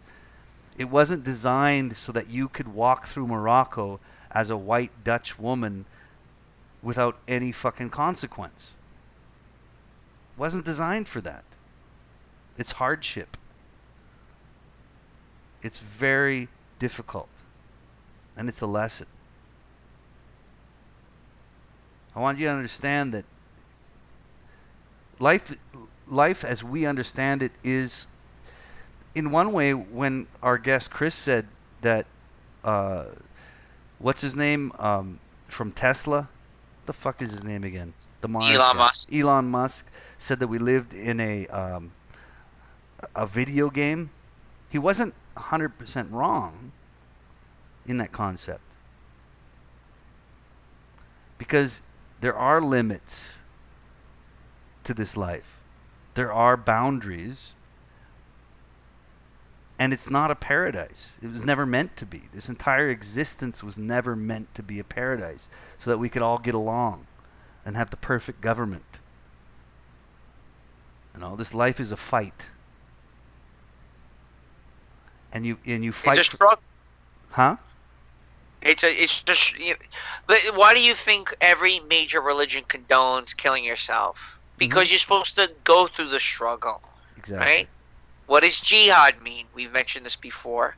Jihad means struggle. Doesn't necessarily mean strapping a bomb to yourself and running into a hospital and killing a bunch of children, but it's about going through the motions, going through life, the ups and downs, and trying to make sense of it all, which we do on this live stream. That's why there's MGTOW. Yes. MGTOW is a philosophy unto itself. The concept is you trying to figure out the best path for you, you know? Absolutely. And I think when you break it down to MGTOW, then you push it into the arena of the male side of existence. Because there are two sides. There's the male and the female side. And MGTOW just says, okay, wait a second. Stop. I want to understand what it is to be a man. And that's going to take some discipline. I need to sit down and think about that. I need to work it through my mind. I need to see what is observable, what's verifiable. What can I reproduce in my own experiments, in my own life, to understand what's true. And that's really what MGTOW is, and you're absolutely right. We need to understand what the truth is, because this life was never meant to be some kind of Eden. And in fact, the opposite of that is what every religion tries to sell you. And when I say religion, I don't just mean Christianity, Catholicism, Hinduism, Islam, Buddhism. It also means scientism. It also means statism. And it's the human weakness to look for others to tell us what's true and just blindly follow them. And that's not what we should do. Not at all. In any regards. But it just so happens that the male mind tends to be, it leans more towards the truth than the female mind. I don't know why. I'm not God. I didn't design us. I don't know why. But it's observable. We've seen it, and I think everybody listening here knows that very simple fact. And in fact, and this is something that I want to bring up at some point in the future, is that the Quran is written for the male mind. And I understood that many, many years ago. You know, and I've often preached about Sam Gerrans and his translation, and I tried to get him on the show, but he completely denied me. But the point is that religious text in its very serious origins was focused on a male audience. In other words, when God spoke, he expected a man to listen, not a woman. No. Yeah. Yep. I mean, that's the reality of it. And I don't know if the listeners can comprehend that or understand that, but do your research, look it up. Again, you have a male mind. Understand with your male mind that this is not paradise. This life is illusion. It is a moment of passing from one level of consciousness to another. There'll never be peace on earth. That's not the point of that's not the point of the earth. The point of the earth is not peace. The point of the earth is learning and understanding. So in our lives, we need some discipline so that we can understand the truth. I mean, that's the whole point. Anyway, that was a big digression. And it was brought on by Flauner's comment about political ponerology, and I will look into that more. But I really think we should get back into the Yellow Jackets. Or I say Yellow Jacket like it's a fucking Yellow Jacket. Yeah, like a bee. Like it's a wasp. Like it's a white Anglo-Saxon Protestant. The wasp. I brought up 2 weeks ago that if I thought of a country that was going to rebel against what is taking place in the West, it was going to be the French, because the French are much more nationalistic. They have a history of revolution. Yes. Vive la resistance. Right? The French Revolution, man. They're usually rioting quite often, and it's usually spontaneous. It's never funded by a not-for-profit or an NGO, or it's never a CIA false flag. It's never like that with the French. It's always organic in their rioting and their fight. The police, in fact, are now the French police are now joining the protesters, and not listening to Macron, who has promised the police a higher wage to keep them in the fight. Okay, this just happened this week, where Macron stated that he will give pay raises to civil servants, especially the police, to repress, to squash the rebellion and the riot that is taking place.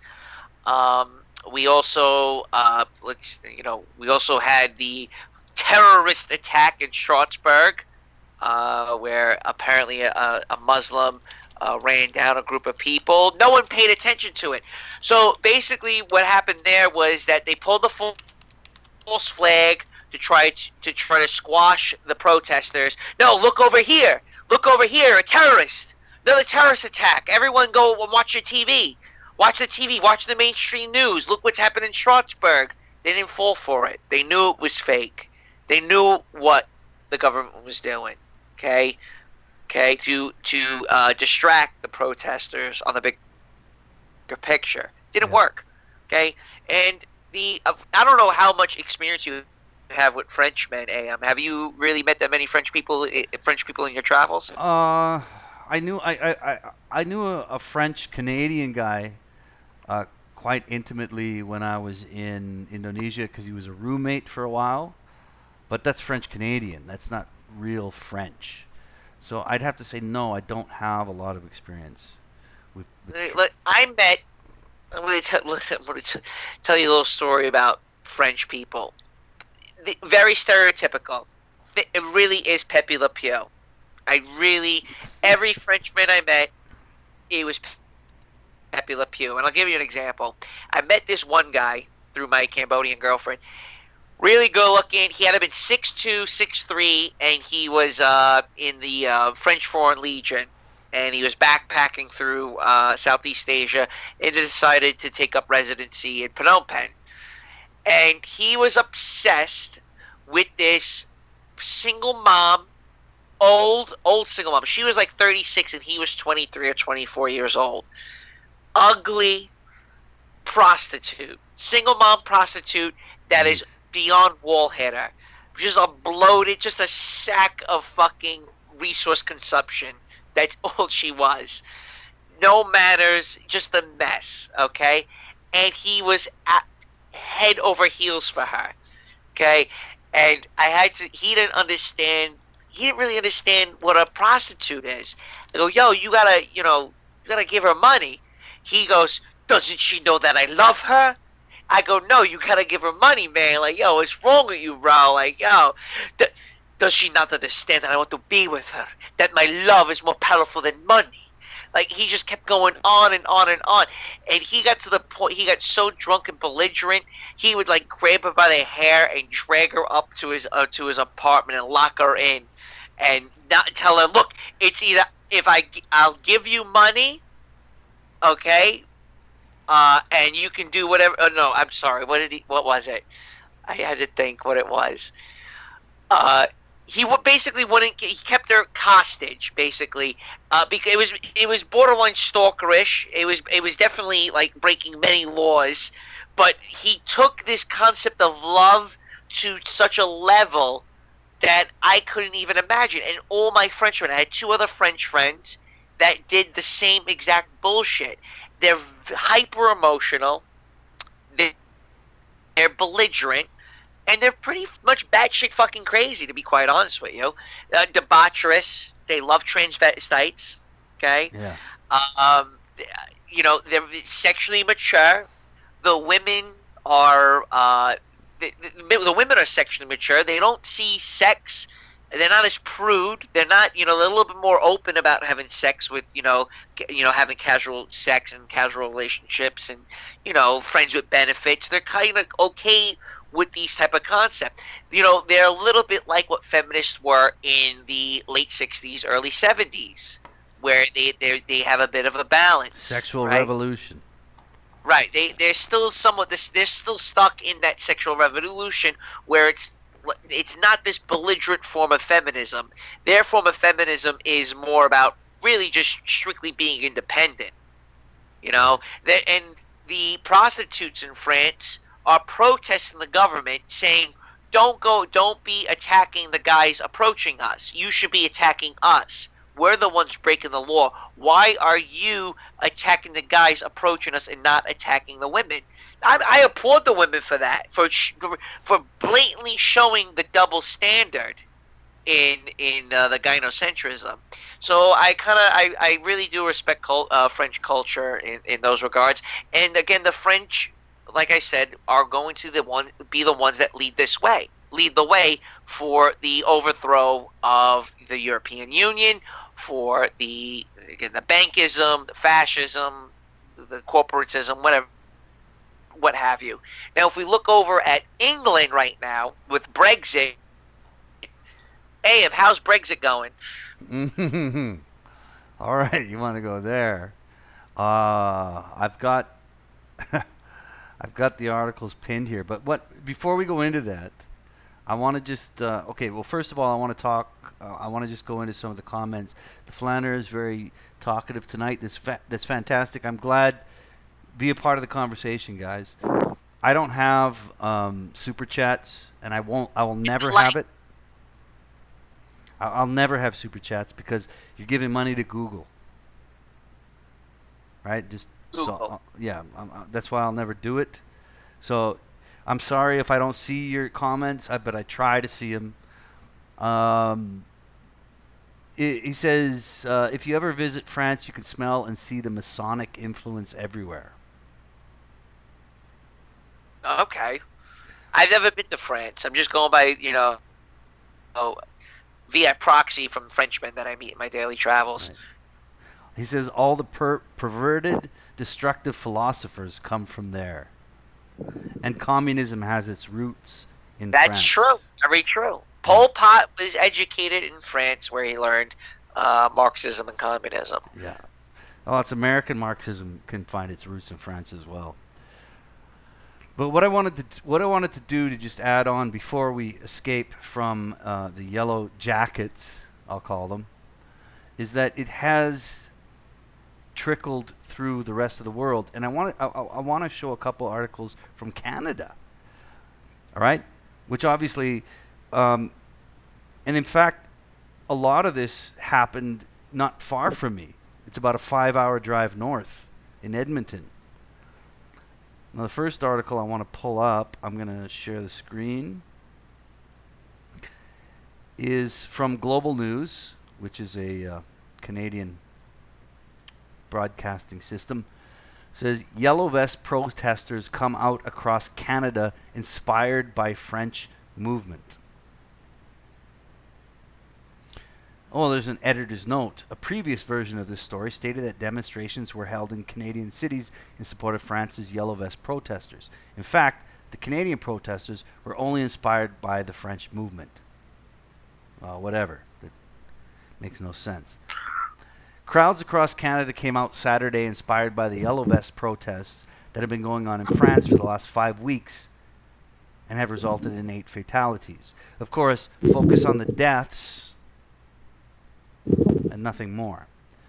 Donning the same yellow vest as French protesters, crowds came out in Edmonton, 5 hours north of me, Toronto, Winnipeg, Okanagan, Moncton, Calgary, 2 hours north of me, Saskatoon, and Halifax, with signs that read Canada First, a take on U.S. President Donald Trump's America First slogan, as well as Trudeau the traitor. Now, you have to understand that these articles are written from their bias. Right. A rally outside Halifax City Hall protested the United Nations Global Compact for Migration that Canada recently signed, which promotes safe and legal migration as well as the federal carbon tax. The focus shifted at times to other hot topics such as immigration and nationalism, which is exactly the same thing they just said. Protesters hope for unity between both right and left-wing activists and to have their voices heard. And there's a quote, "What's not being heard is our government should speak on the behalf of the majority and not just the minorities that are yelling louder." Meanwhile, in downtown Edmonton, hundreds of protesters came out for the second week in a row to protest the UN and the Global World Order, as well as the UN Migration Pact. Now, do you know about this UN Migration Pact? Yes. Again, it's like I know a little bit about it, but we can safely assume it's more open borders bullshit, and it's about protecting migrants, not shooing them away. Well, and even here in Canada, they're saying the Global News staff, and again, this is the mainstream media. Take it with a grain of salt. Just don't salt the earth with it, but take it with a grain of it. Global News staff say that some protesters called Prime Minister Justin Trudeau a traitor, yelled racial slurs, and talked of fake news. Now, of course, using those sound bites is putting the focus on President Trump. And they're trying to divide the people based on their political beliefs. But in reality, what's happening, even in Canada, this is just one article I posted. And again, the yellow vest movement, not yellow jacket, the yellow vest movement is moved beyond the borders of France. And I think that's fantastic. However, I do have my doubts, because I understand that these kind of movements pushed through social media are often regulated and puppeteered. So that I do have my doubts. Is it spontaneous? What do you think, Lamprey? Is this spontaneous? The spontaneous in regards to the yellow vest. Yes. Absolutely. Hopefully. Absolutely. Again, there's no face. There's no face. When you talk about the Wall Street protesters, oh, they had faces. They had faces. You had Chris Hedges. You had Louis Farrakhan out there. You had Naomi Green. Okay, you had Bernie Sanders. You had fucking Hollywood. You had the lizard guy. What's his name? Conspiracy lizard man. David Icke was at Wall Street? Yes, David Icke was a part of that. There you go. I'm sure. Look, I'm a big David Icke fan, and there's a lot of reasons why I'm a big David Icke fan. But digressing for a moment about that is that the thing is that there were some good people part of the Wall Street protesters. I'm not denying that. Okay, but usually a lot of things get hijacked, and that's what we got to look out for to see if the yellow vest protesters do in fact get hijacked one way or another. The other thing we have to look at is that look, the French people voted for Macron, right? You had Le Pen. Le Pen lost. Perhaps these people that are in fact protesting are the ones that wanted Le Pen to win, but as you stated, and what the article stated, and from what a lot of good news sources that I read have also stated, is that the people are moderate at the end of the day. People are relatively not that far right, not that far left. Okay, so you have people on the left and the people on the right joining the protest and the riots. So I think it's a general movement of people sick and tired of the bullshit. Yeah, the Flanner said it may seem romantic to visit Paris, but I'd best describe it as dark and ugly. Now, I don't know if you've been there, Flanner. I have never been there.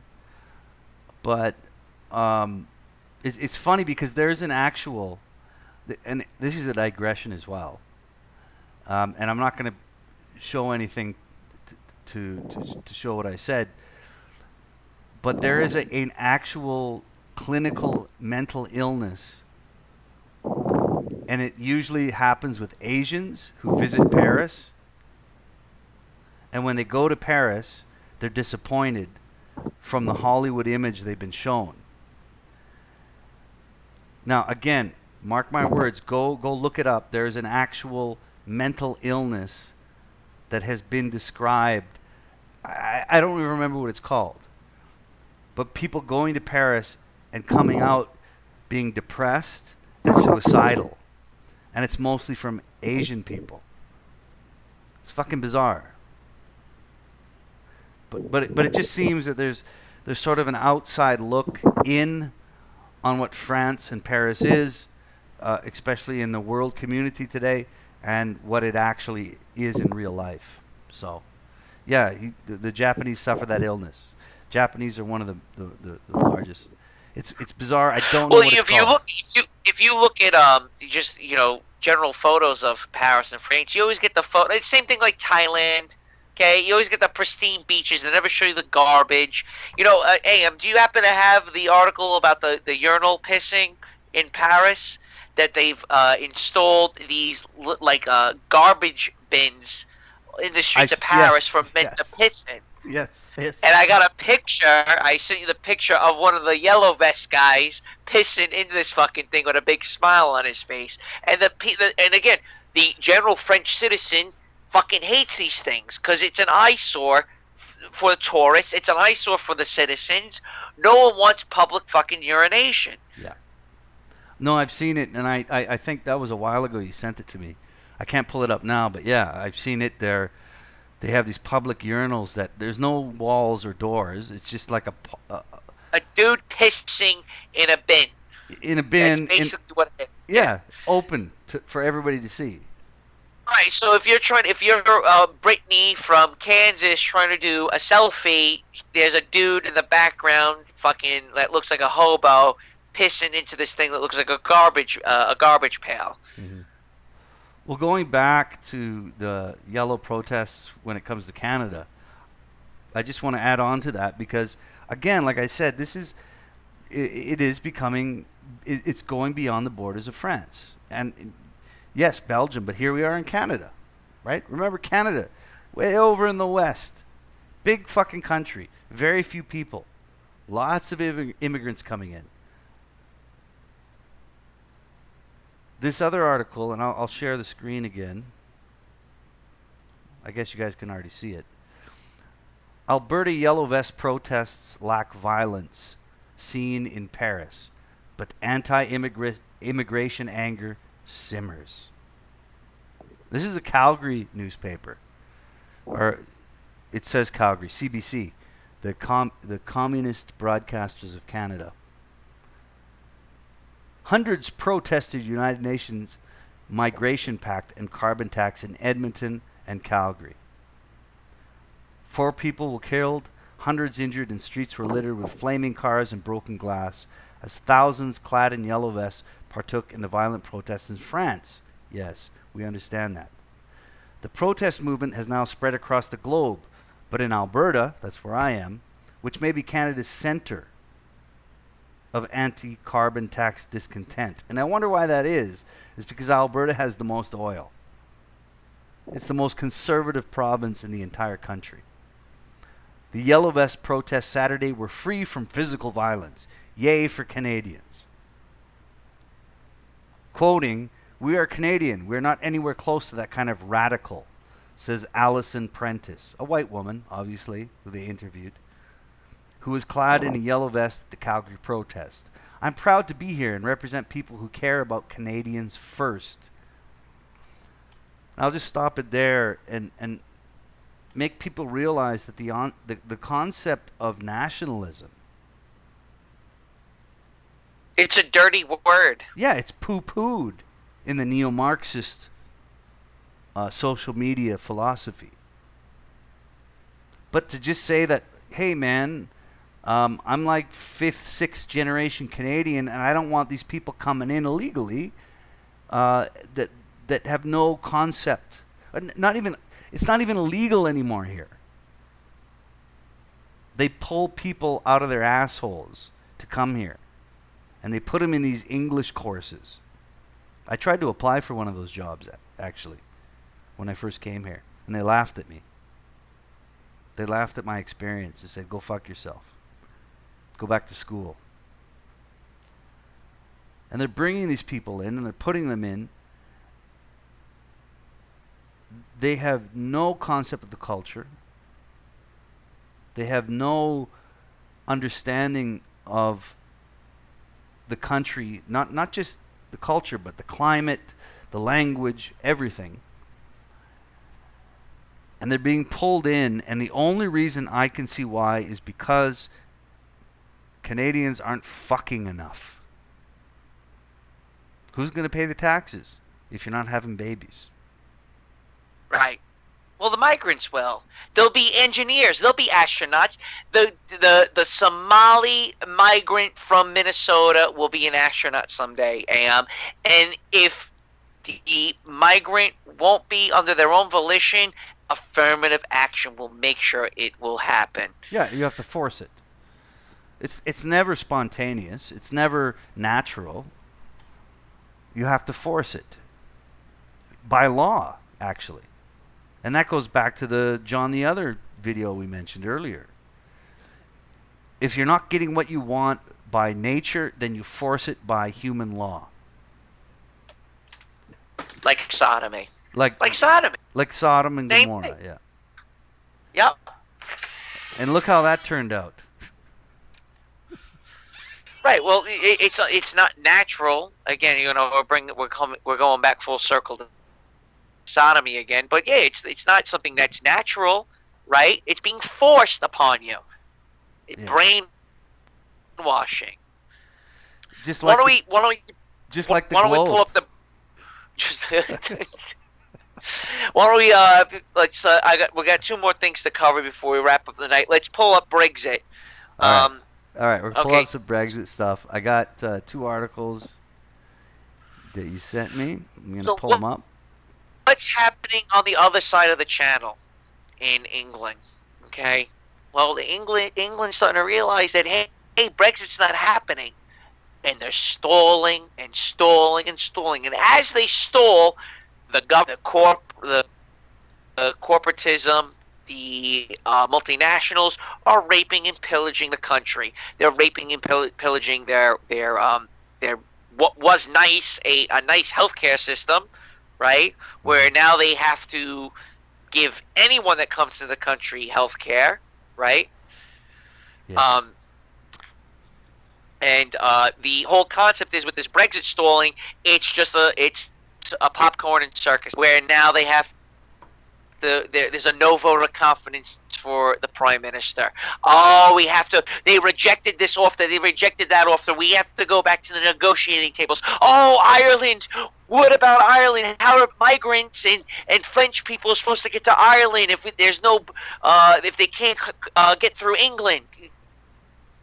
It's a charade. It's a fucking game, and the Brits haven't protested yet. Don't know why.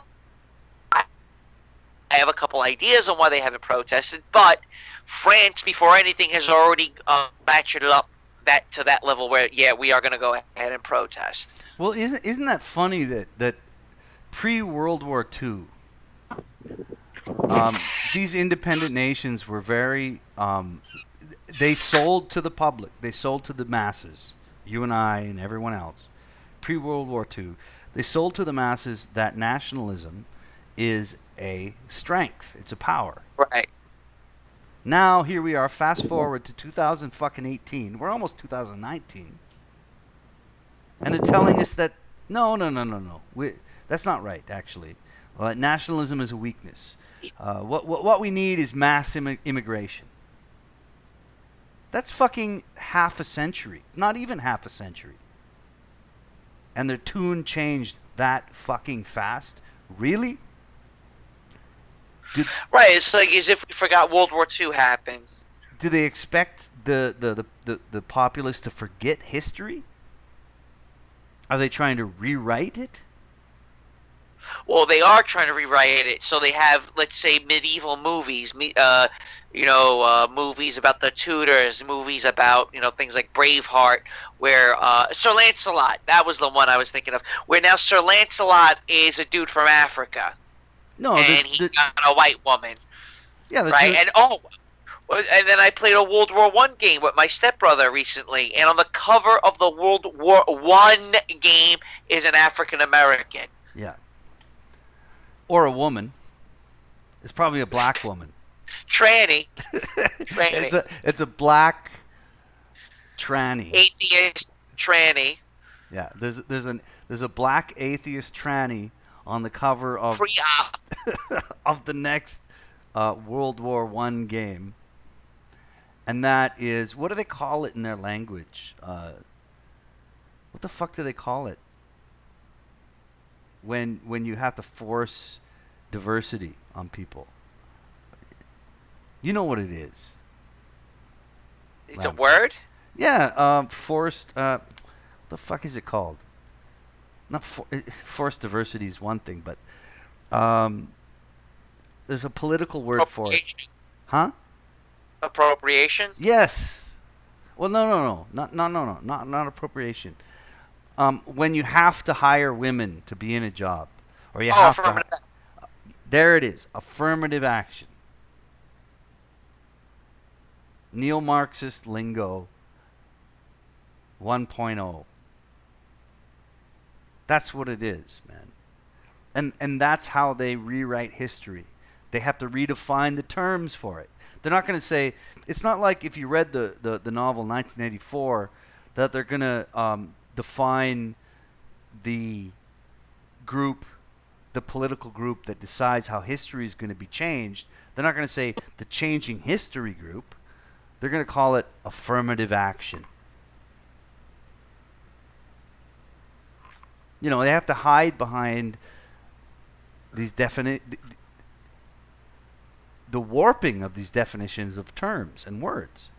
And I know you and I have gone over this before in the past, but that's why in our last stream that was actually available to watch, I mentioned what it means to be a sodomite. Redefining words. Affirmative action. Actually, if you take affirmative action and you tear it apart, with a logical mind, and you do it with observation, and you do it in a way that can be repeated and proved, then you find the real definition is basically we're going to destroy the culture we have and replace it with something that we think is going to allow our existence to continue. And that's what they're doing. It's fucked up. Well, let's look at when did Brexit actually start? That was a couple years ago, like 2-3 years March ago? of 2017. Okay. Okay, so then comes the talks.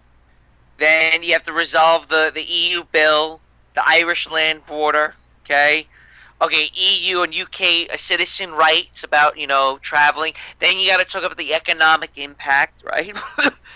Sorry. Okay, so this has been going on since March 2017. Okay, I'm reading here. They're supposed to leave March of 2019. Do you really think they're going to leave in March of the upcoming year? I don't think so. No.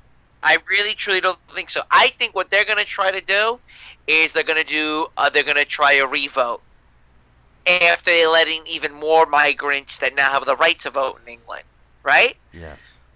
That's what I think is going to happen.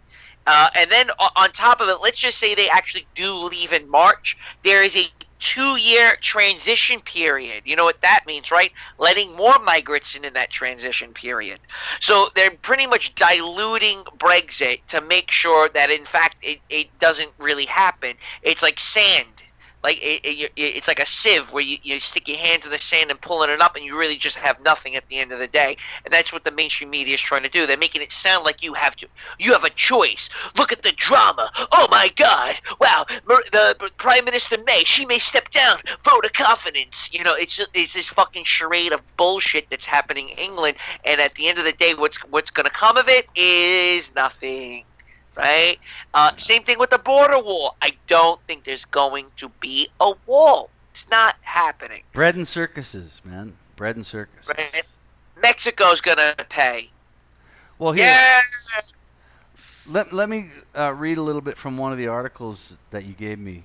This is from Fox News about how did Brexit become such a mess.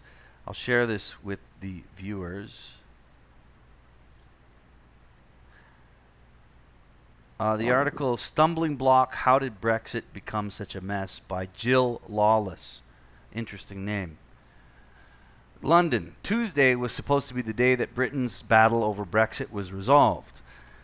Parliament was supposed to approve a plan painstakingly worked out by Prime Minister, a woman, Theresa May, and the European Union for Britain's orderly departure from the 28-nation bloc. But the road out of the EU has been anything but smooth.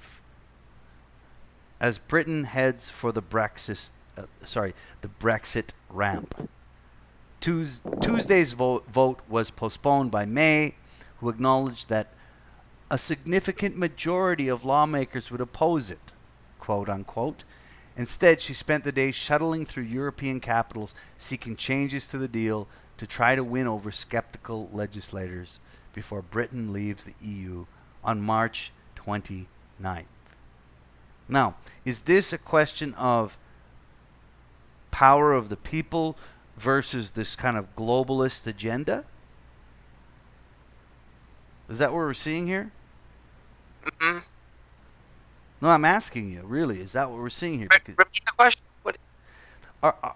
Are we seeing actual power of the people, the voting populace? Yes. There was a referendum. The people said to exit. That was the whole point of it. There was enough of an outcry that it warranted a vote. That's what happened. And people said, and they gave we don't want the EU anymore. Well, they didn't give it to them because we're still debating it. We're having this conversation right now because it's not happening.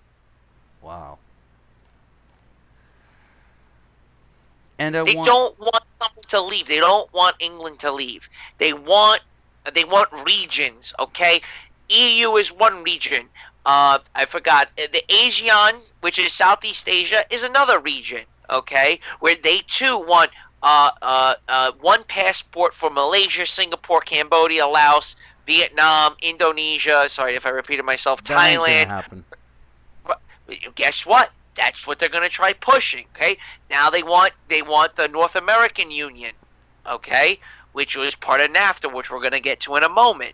And again, South America acts as its own union, and Africa, well, Africa just doesn't count. Sorry, black guys. Right. So basically what they're trying to do is having these mega regions. What's a mega region? Well, you have unelected officials, like in the EU, that control the policies for that region. And,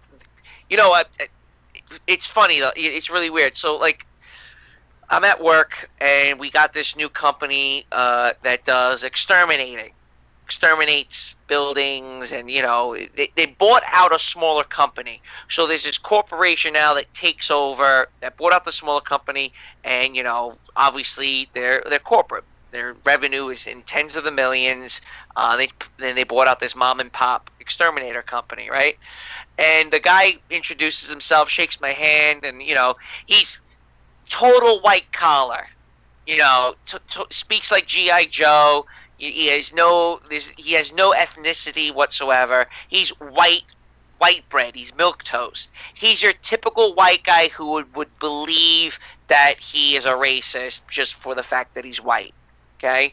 Yeah. Protestant, white Protestant, I guess would be what you would call him, right? Deracinated. Okay? And I'm showing him around, and I'm showing him like where the rats are. Over here we got some roaches, and he's wearing like really expensive clothes, and I'm like, have you ever been an exterminator? He goes, no, I never been an exterminator. I go, so what the fuck makes you know about how to be an exterminator? I didn't tell him that. I felt like saying that to him. I go, you have no real work experience being a fucking exterminator. So you've never killed a rat, you never killed a cockroach, yet here you are telling me how I should go about and doing all this shit when you've never actually gotten your hands dirty.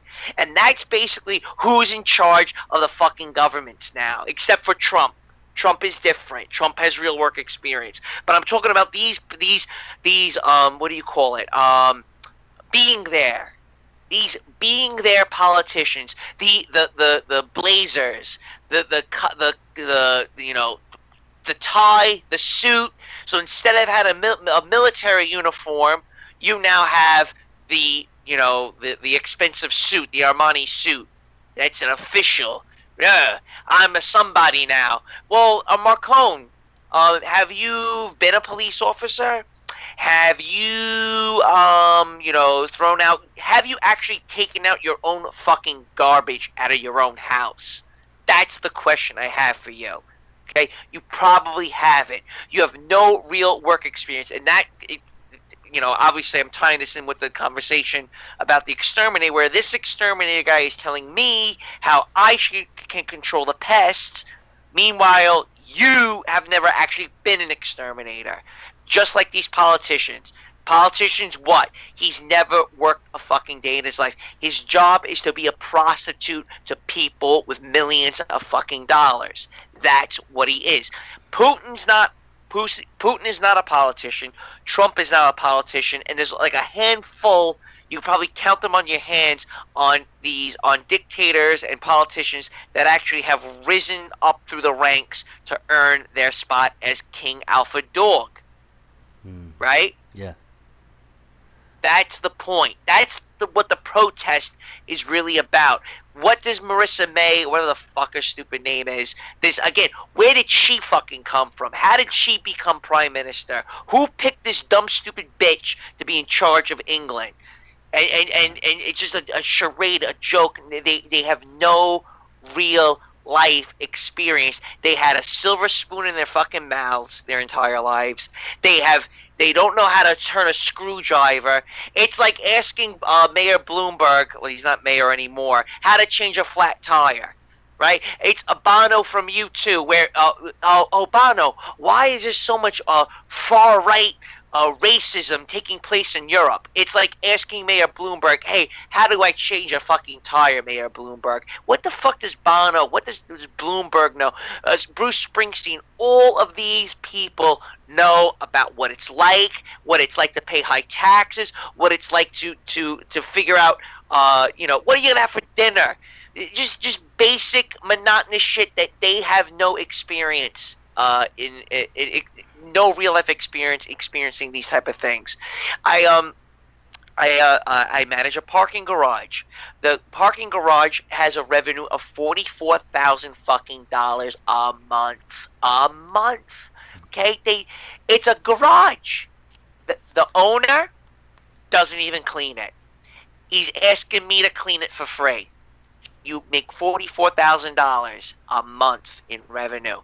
You're asking me to clean your fucking parking garage. Can you do it for me? Go fuck yourself. You think I'm cleaning your fucking garage? In fact, I'm gonna piss in your fucking.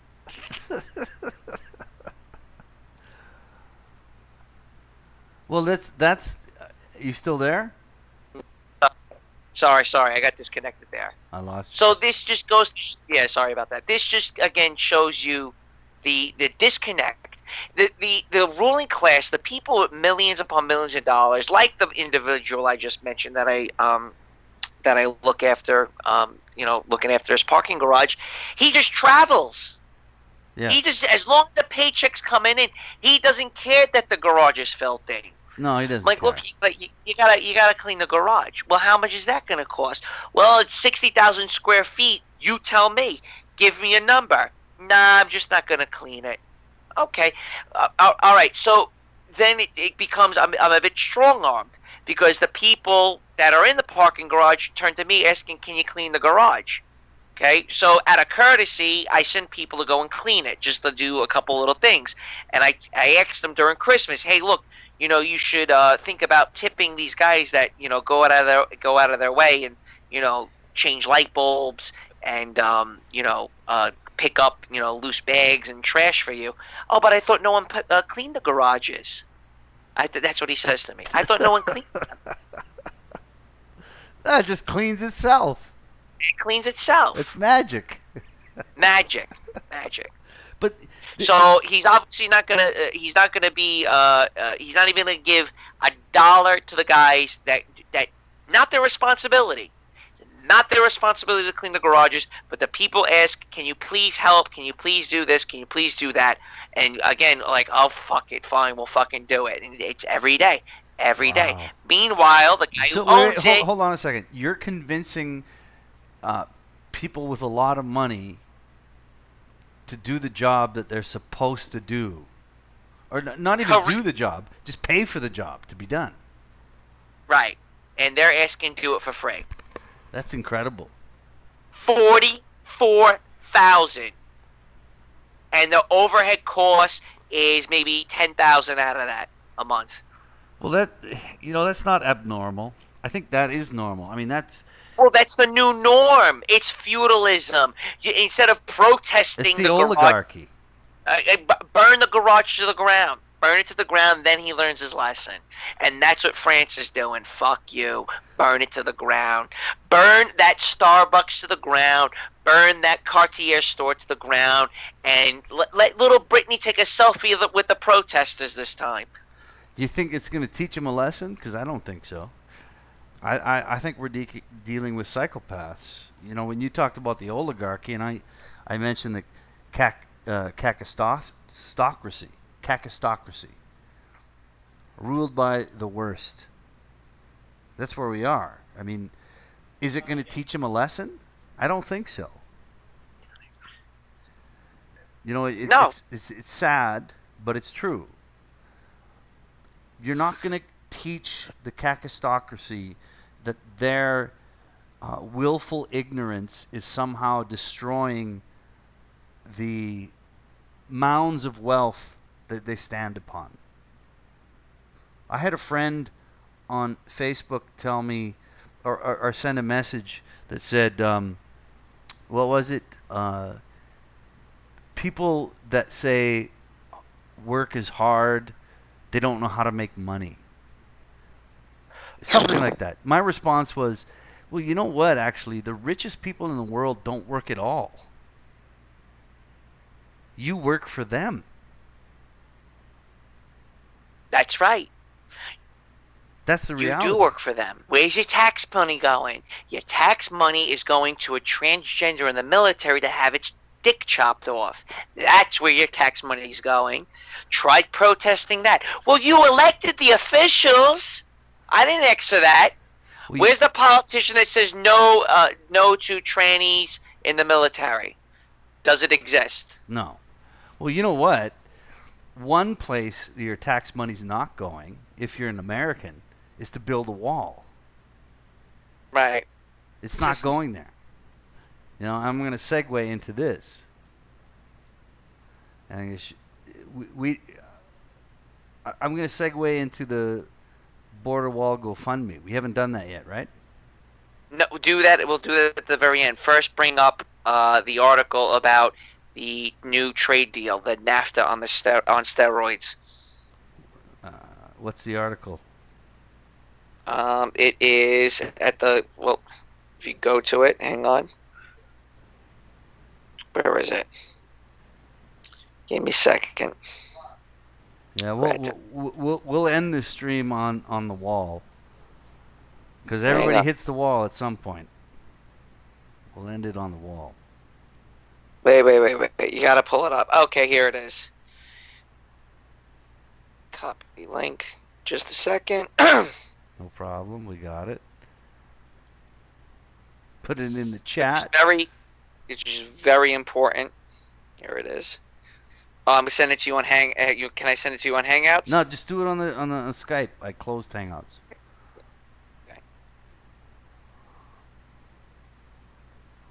Okay. But I promise you guys, this is gonna end on the wall, because everybody hits the wall at some point. Man or woman. Women hit it earlier.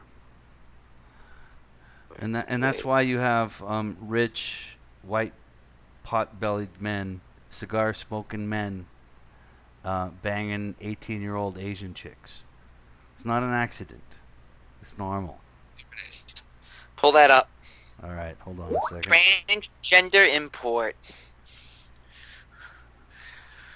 So, this is important to talk about, because if this goes through, fuck the wall. No point in having the wall. Yes, absolutely. Exactly. You mentioned this. I didn't have the article. Now I have it up. Let me read through it, and then. Oh, does Rush V talk about this? Does Rush V know about this? How many other channels actually know about this, or even dare mention it? I find it. I bring you the goods. I know what's going on. I know the deal. All right, and here it is. I'm going to bring up the article to our current listeners. The tranny backdoor. This is an article from World Magazine. I cannot see. I think a Martin Meja may have wrote it. There's a picture of Trump. It says, "Oh my God," and he's putting his hands on the shoulders of the Prime Minister of Canada, little Trudeau. I call him Little Castro, and of the French Prime Minister. That's incredible. And this is new news. All right, so the article is called Transgender Import. President Trump is pushing Congress to ratify his signature trade deal, but progressive social provisions make it a tough pill for conservative lawmakers to swallow. Let's go through this. Let me read a couple paragraphs. Dairy quotas and steel tariffs do not bring to mind progressive sexual orientation and gender identity. They have a fucking acronym for that. SOGI. Yes. What it's the new fuck? to me too, right? What the fuck? But that's exactly what negotiators slipped into the new United States-Mexico-Canada agreement that leaders of all three countries signed in late November. Brand new news. This is in November. We're halfway through December. Buried in Chapter 23, Articles 9 and 12.5, 1I establish and again, acronym, sexual orientation and gender identity, SOGI, as protected classes. What the fuck? In the first provision, all 3 countries pledged to implement policies that protect workers against employment discrimination on the basis of there it is. sex, including with regards to sexual orientation, gender identity. I plead to all of you watching, look at the screen, go find this article. Go find it, look it up, prove it to yourself. There's more than one article. I've read the PDF. I've read the whole thing. I mean, I'm talking about the legal article. Oh, I've read it. I've read it myself. Okay, I haven't read it, but I'm pleading to people watching, find it, look it up, read it. I'm going to continue with this article here. Such language is unprecedented in U.S. negotiated trade agreements. Holy Christ, man. So it came as a shock to conservatives who only noticed it after the text became public on September 30th. Of course. They don't want the masses to know what they're doing. 46 House Republicans penned a letter asking the Trump administration to remove the language. And I want to, as a caveat, and just to sidestep for a second, I want you to understand when they say remove the language. You have to understand that the people that are in power above us, the kakistocracy, they use language. They manipulate language. That's right. That's how they do it. And they do it through legal letters. All right? Now, he says to remove the language, again, the language, which critics call a backdoor attempt to export Canada's liberal social policies into the United States. And Mexico. Yes, continuing. Congress has so far refused to widen the umbrella definition. Again, umbrella definition. They don't want to... 1984, people. And again, I'll bring this up. What your grandfather called a sodomite was later called a homosexual and was later called gay. And now it'll be called normal. And now you're the sodomite because you like having sex with women. Yes. And that's the whole point. They manipulate language. All right? And they do it legally. All right, so let's continue. They refuse to widen the umbrella definition of sex-based discrimination to include, again, this acronym, manipulation of language, SOGI terms, despite yearly attempts in the proposed Employment Non-Discrimination Act or its more recent and sweeping iteration, the Equality Act. And of course, again, there we see another redefinition of terms of equality. What does equality mean? That's a dog whistle from the left. Absolutely. Equality means equality. One is equal to one. That's equality. But not in these new terms. What equality means is you have to be submissive to the concepts that we provide for you now. Legally, by definition. This is how lawyers work. This is how the kakistocracy works. This is how the people that rule us work. They redefine words. I want people to understand that. Conservatives have fought against such expansion, arguing that expansion would allow activists to legally attack those who hold to a biological definition of sex. Bingo. And there you go. Sex, the biological definition of sex, doesn't exist anymore.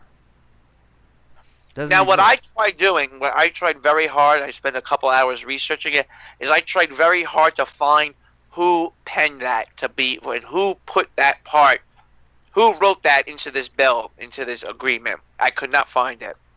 Of course you can't find it. They're not going to fucking put their names up there for you to see. You'd be quite surprised. You can find a lot of names. You can definitely find the people who are behind a lot of these things. But what we do need to research is who came up with the whole agreement as a whole? That's the bigger question. Well, you're getting so now it's NAFTA. Now it's basically NAFTA with an appendage of trannyism, basically. Well, welcome Sodom and Gomorrah to the entire world, right? And we went over this the last time we talked. You know what happened to Sodom and Gomorrah? You know what happened to it? What happened? Tell everyone. What do you mean? Everybody knows. It's part of fucking Catholic history of the West. It got rained upon by brimstone. Destroyed, absolutely. And the whole point of what I'm saying... Clearly that's climate change. Yeah, of course. And we have to fight it. We got to fight it. The point I'm trying to say is that there's consequences to our actions. Always. Now, you can believe or not believe in a higher power as far as those consequences are concerned. That's up to you. But in the end, the consequences historically did happen. And the evidence is buried in the earth, and it's been seen. It's been dug up to prove it. So what I'm saying is that this direction that our kakistocracy is trying to push us towards is it's pushing us towards the inevitable end of destruction. They're horrible people, man. Ruled by the worst. You know? I'm going to continue with the article. The Supreme Court has not decisively settled the issue, handing down so narrow a ruling in Masterpiece Cake Shop versus Colorado Civil Rights Commission. That cake baker Jack Phillips. All right, we're talking about a guy that refuses to make a cake. Famous story. Important story. A very important story. and I can bring up an article later about in Canada how it talks about your right to religious belief. And I don't care what religion you belong to. I don't care if you're Catholic, Christian, Protestant, Muslim, Hindu. It doesn't matter. Or scientism. I don't care if you believe in the religion of scientism, if that's your religion. But now they're saying you don't have a right to govern your own private business based on your religious belief. That's impressive. Well, and this law obviously has to put into question the fact that if Neil deGrasse Tyson opened up a sandwich shop and said he refused to sell a cake to a flat earther, you think it'd make news? No, because sexual revolution of the 60s it was a form of political control. Sex is now a form of political control. Well, not only that, but there is a right form of politics. There is a right religion. If your religion if your religion falls into the Abrahamic faiths and anything tied to it, it doesn't count. But if your religion falls into Neil deGrasse's religion of scientism and just blunt faith in the priests of scientism, then that's okay. That's okay. As long as you believe the earth is round and there is no God, then you're okay. Your religion is good. That's the religion we want. Sodom is a form of Darwinism. It's an antithesis to Darwinism. Darwinism is evolution. You can't evolve if you have men fucking each other in the ass. I'm sorry. Don't tell that to a Darwinist to get mad. Isn't it funny how you can pigeonhole so many people? You know, I'm watching this one channel. He hates creationists.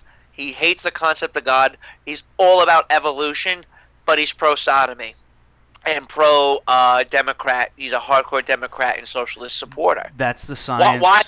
That's what? That's the religion of scientism. That's what I call it. I don't know any of the word for it. It's scientism. It's like you believe. Again, I pigeonholed him, and he pigeonholed himself.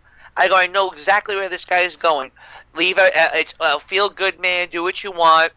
Socialism's good, and there's no God, and Darwinism is a belief. It's a faith belief. It's a religion. Exactly as I said, it's a religion. You know, and the funny thing is, the difference is this. If you are of some Abrahamic faith that believes a God exists, you're asked to show proof that this so-called God exists. Right? But as far as religion is concerned, the only thing you don't have to prove is the existence of a God. Everything else, yes, you must prove.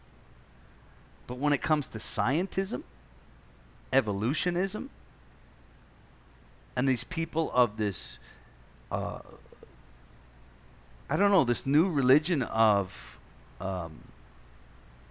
self-love, materialism, hedonism, materialism, this religion of hedonism and materialism, if you ask them to prove the existence of their God, they have a great way to walk out of it. They say, well, we don't have one. That's fantastic. Really? Yes, you do. And you pray to it every fucking day. I sent you that picture of the children praying to everyone has their own God. I mean, he's praying to a dictator. He's praying to Marxists. He's praying to Darwinism.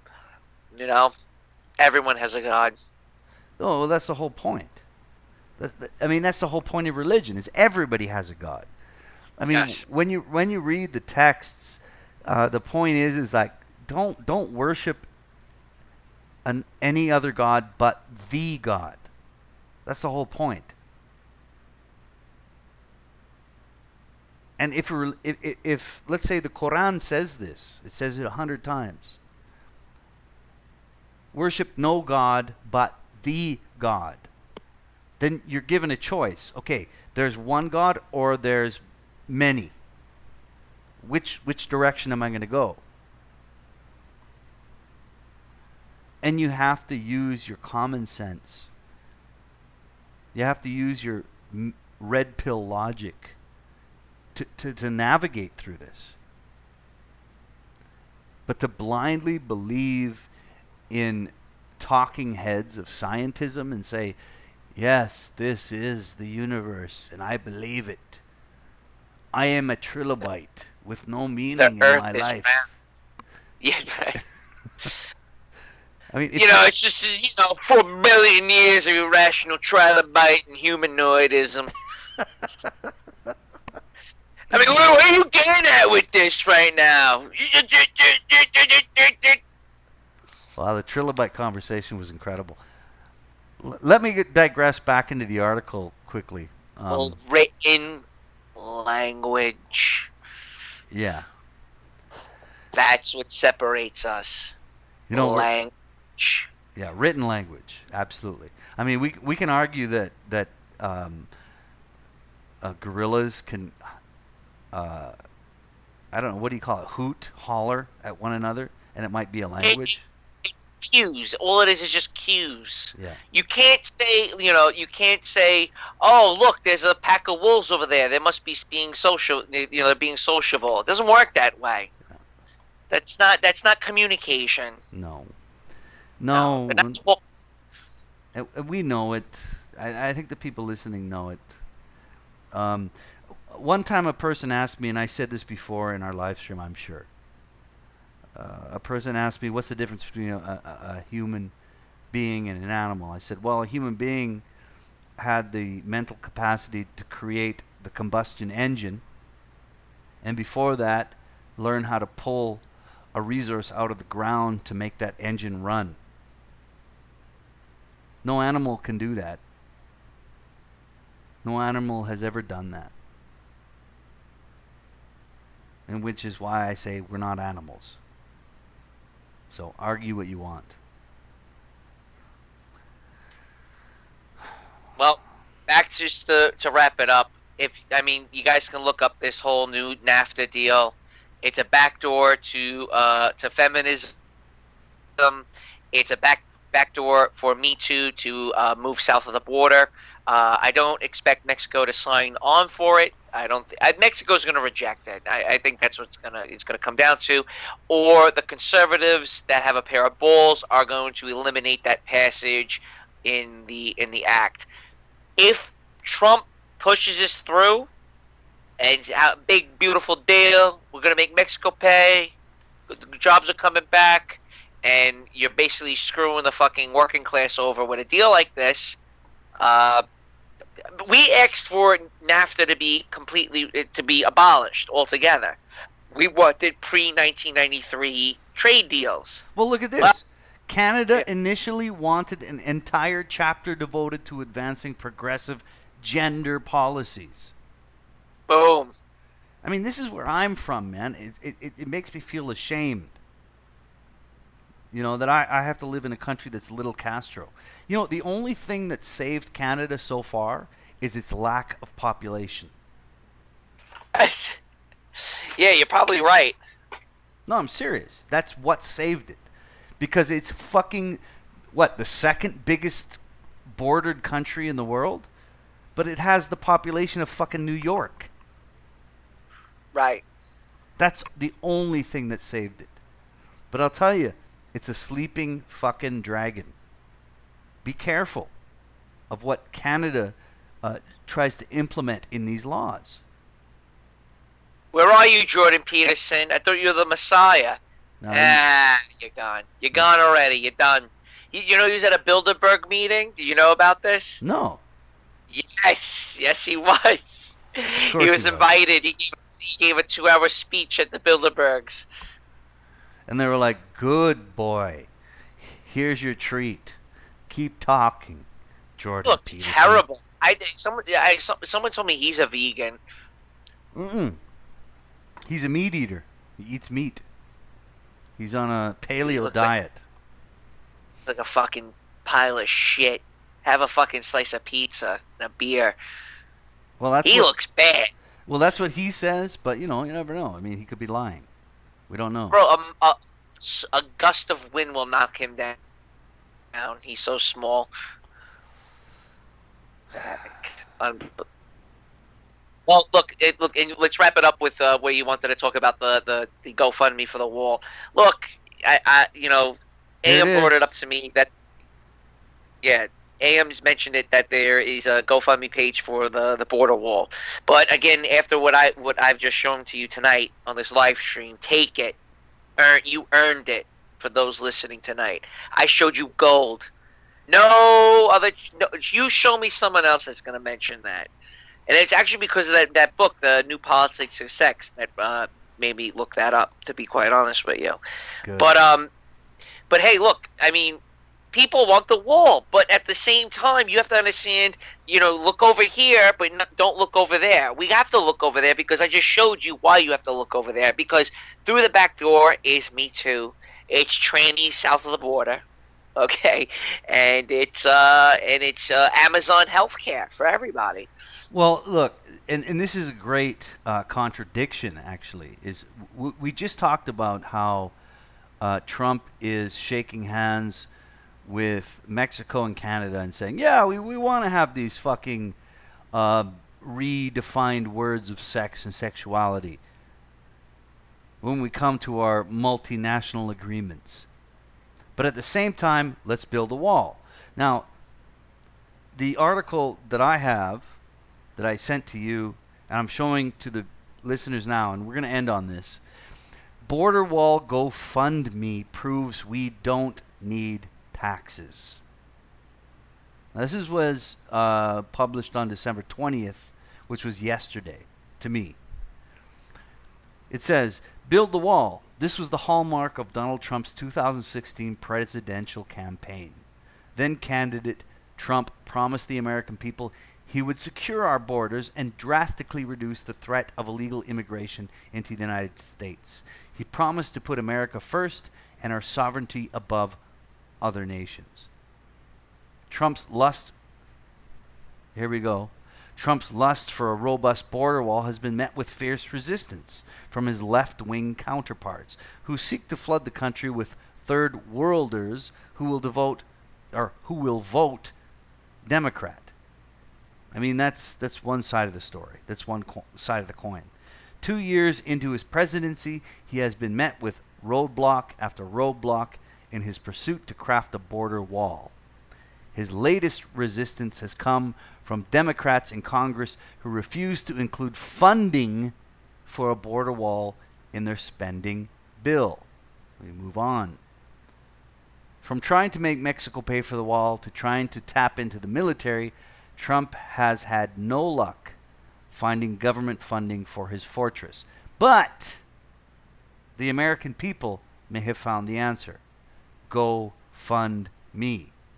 In just 3 days, a military veteran named Brian Kohlfag, that's a very German-sounding name, by the way, has raised over $8.5 million on the crowdsourcing website for Donald Trump's border wall.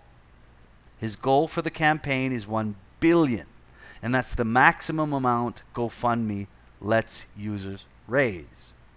Kohlfag says that if the 63 million people who voted for Trump each pledge $80, we can build that wall. Now, I'm just going to kind of paraphrase the rest of this article. And what it says is that, now, I haven't gone to the GoFundMe page myself. And in fact, I've heard people say that if you try to Google it, actually, let's do it right now. Let's Google GoFundMe Trump border wall. Let's see what comes up. Now, I'm using DuckDuckGo. I'm not using Google. So, okay. So the first article is Global News Canada. Veterans raising border wall GoFundMe page sums up. Still not a link to the actual fucking GoFundMe. No, here it is. I think that was 1, 2, 3, 4, 5, 6 people, 6 links down. No, sorry. That's still not the actual GoFundMe page. It's just another article. Let me try. Yeah, you try. I mean, if this GoFundMe is real, why can't I find it? Maybe there's a link in one of these articles. Okay, I found a link. I'm going to open the tab.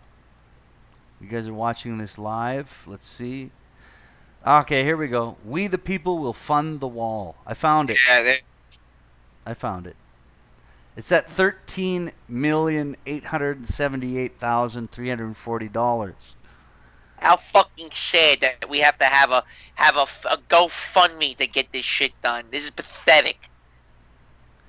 Well, the article goes on to say, like, really, a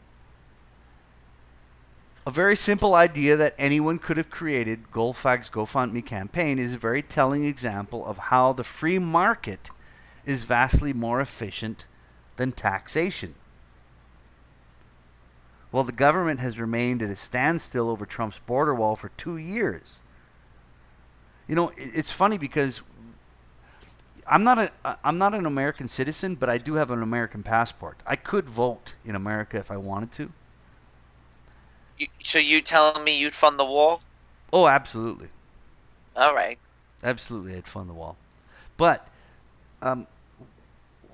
one of the things that interests me with what this article is saying is that, okay, they've been over, it's a standstill. Wow, this has only been 5 days. Holy wow, that's a lot. Yes, in 5 fucking days. Again, I'm donating right now. I'm gonna donate too. Here it is, guys. I'm gonna put the link in the low bar of the chat. Forgive me if I get if you get video feedback. But there's the actual GoFundMe. Oh my God! It keeps going up. Keep refreshing it. Oh, it's wild. Yes, you're right. You're absolutely right. Oh, it's awesome. Okay, so basically, okay, I'm gonna go. I'll keep going through the article. In a capitalist economy, consumers are able to vote for what they want with their dollars, and the market responds. The reward of a profit incentivizes production. Obviously, we understand that. And the desire for a strong reputation and continued business motives motivates producers to meet consumer needs. Our self-interested human nature is what makes consumers and producers alike desire more. The consumer seeks to maximize his utility, and the producer seeks to maximize his revenues. Understood. The opposite is true when it comes to the government. They receive all of their revenues through taxation. A compulsory, remember we talked about this. Compulsory tithing that citizens must give up or face the threat of being jailed. Since they lack the same incentives as a business, the government does not need to meet consumer needs in order to receive your money. They simply need to wave a pen if they want more dollars in their pocket. While consumers can vote with their dollars immediately, they can only vote for their elected officials once every few years. And while the market, again, the cacistocracy. And while the market offers us thousands of flavors, the government presents us with the options of just vanilla or chocolate. Given the Democratic resistance to Trump's border wall, the American people may have to wait until 2020 for any hope of government funding for the project, and by that time it would be too late. That's my input. But thanks to Colfag's GoFundMe, Trump may be able to get started sooner than later. Whether any of the funding is actually used to build Trump's wall or not, Colfag's GoFundMe teaches us an important lesson that transcends more than just the need for a secure border.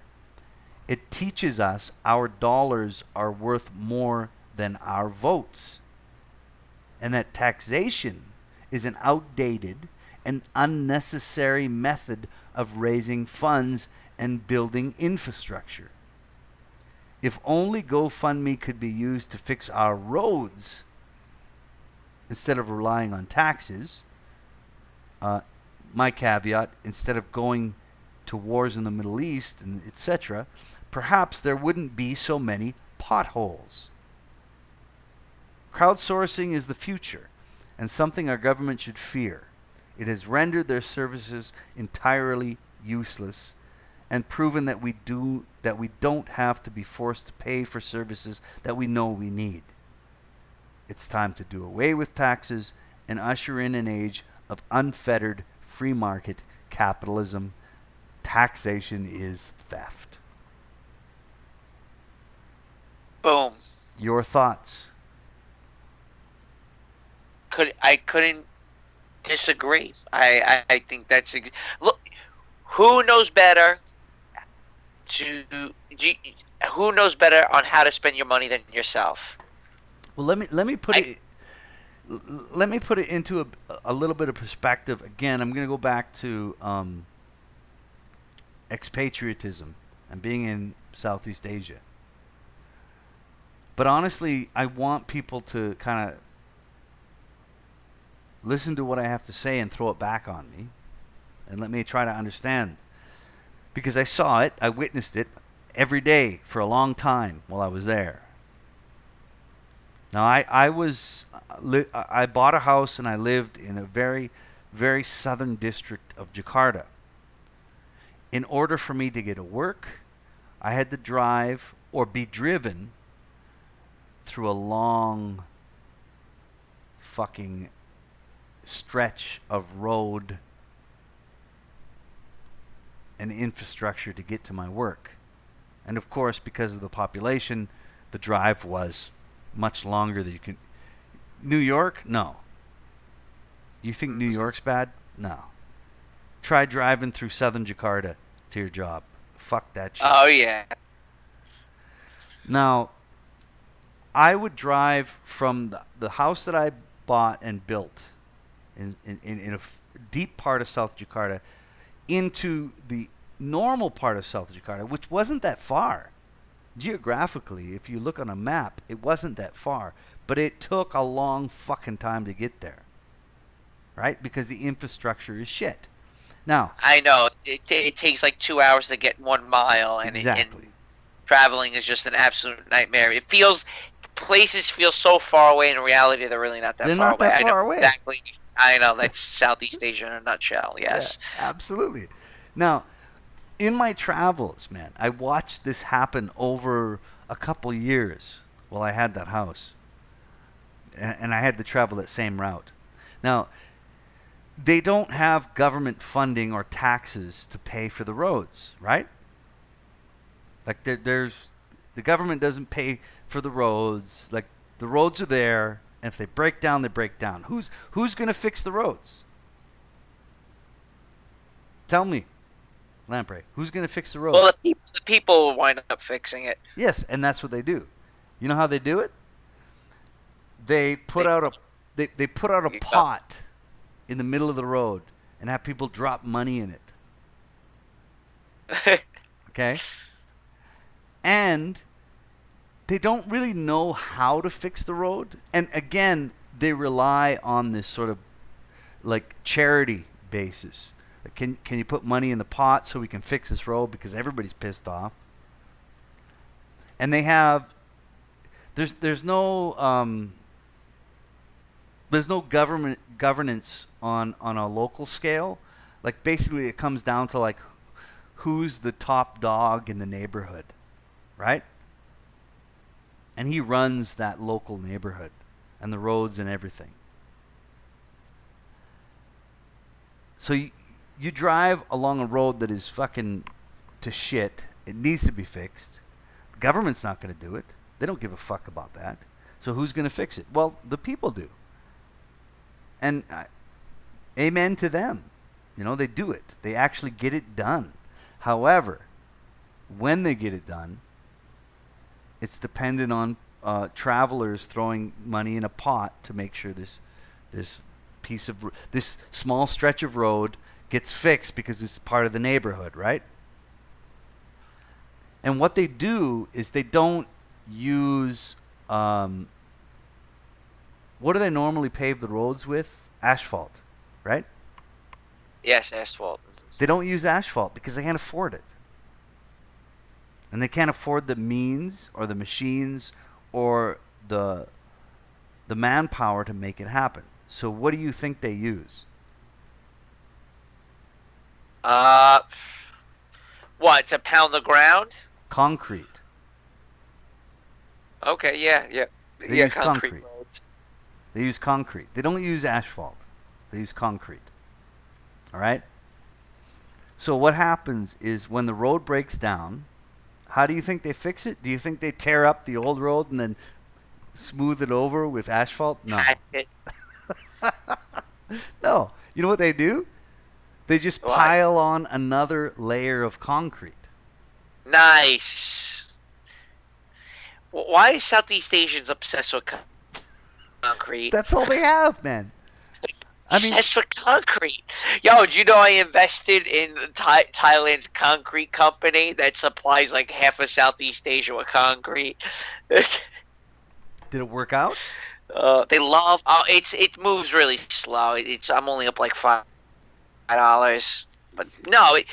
Look, the thing is that they love their concrete, and yes, that's how they take care of their things, and they take care of the roads. Unfortunately, in Cambodia, the roads are privatized and it's owned by the gas company.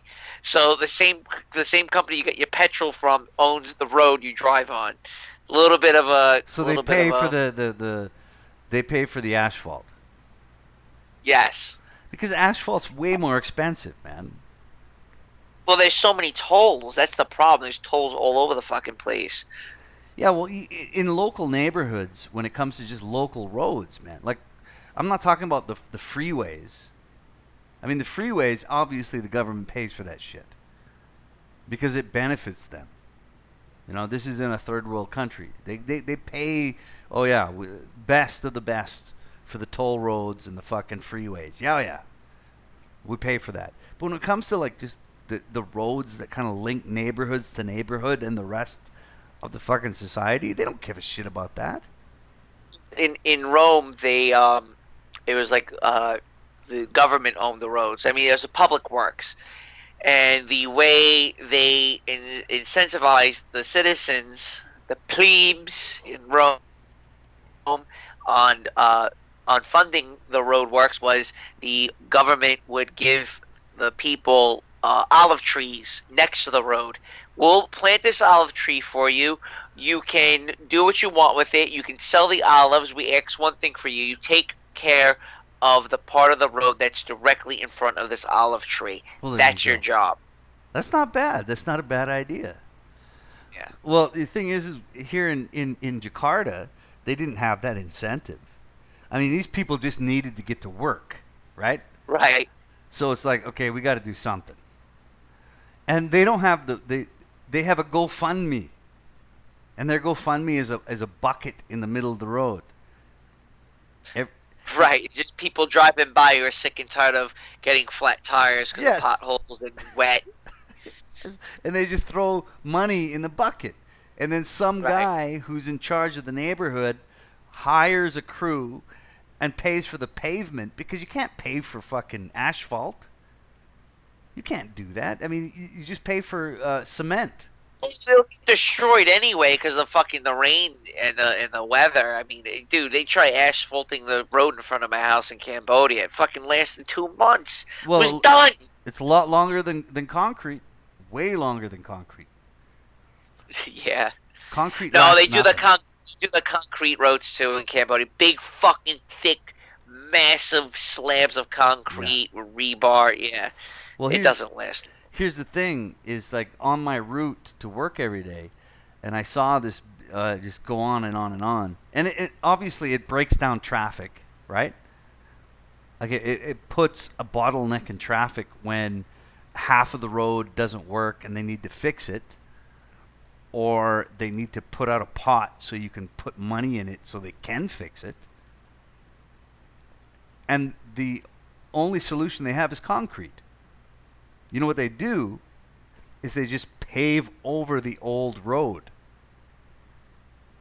with concrete. They don't tear up the old road. They just pave it over.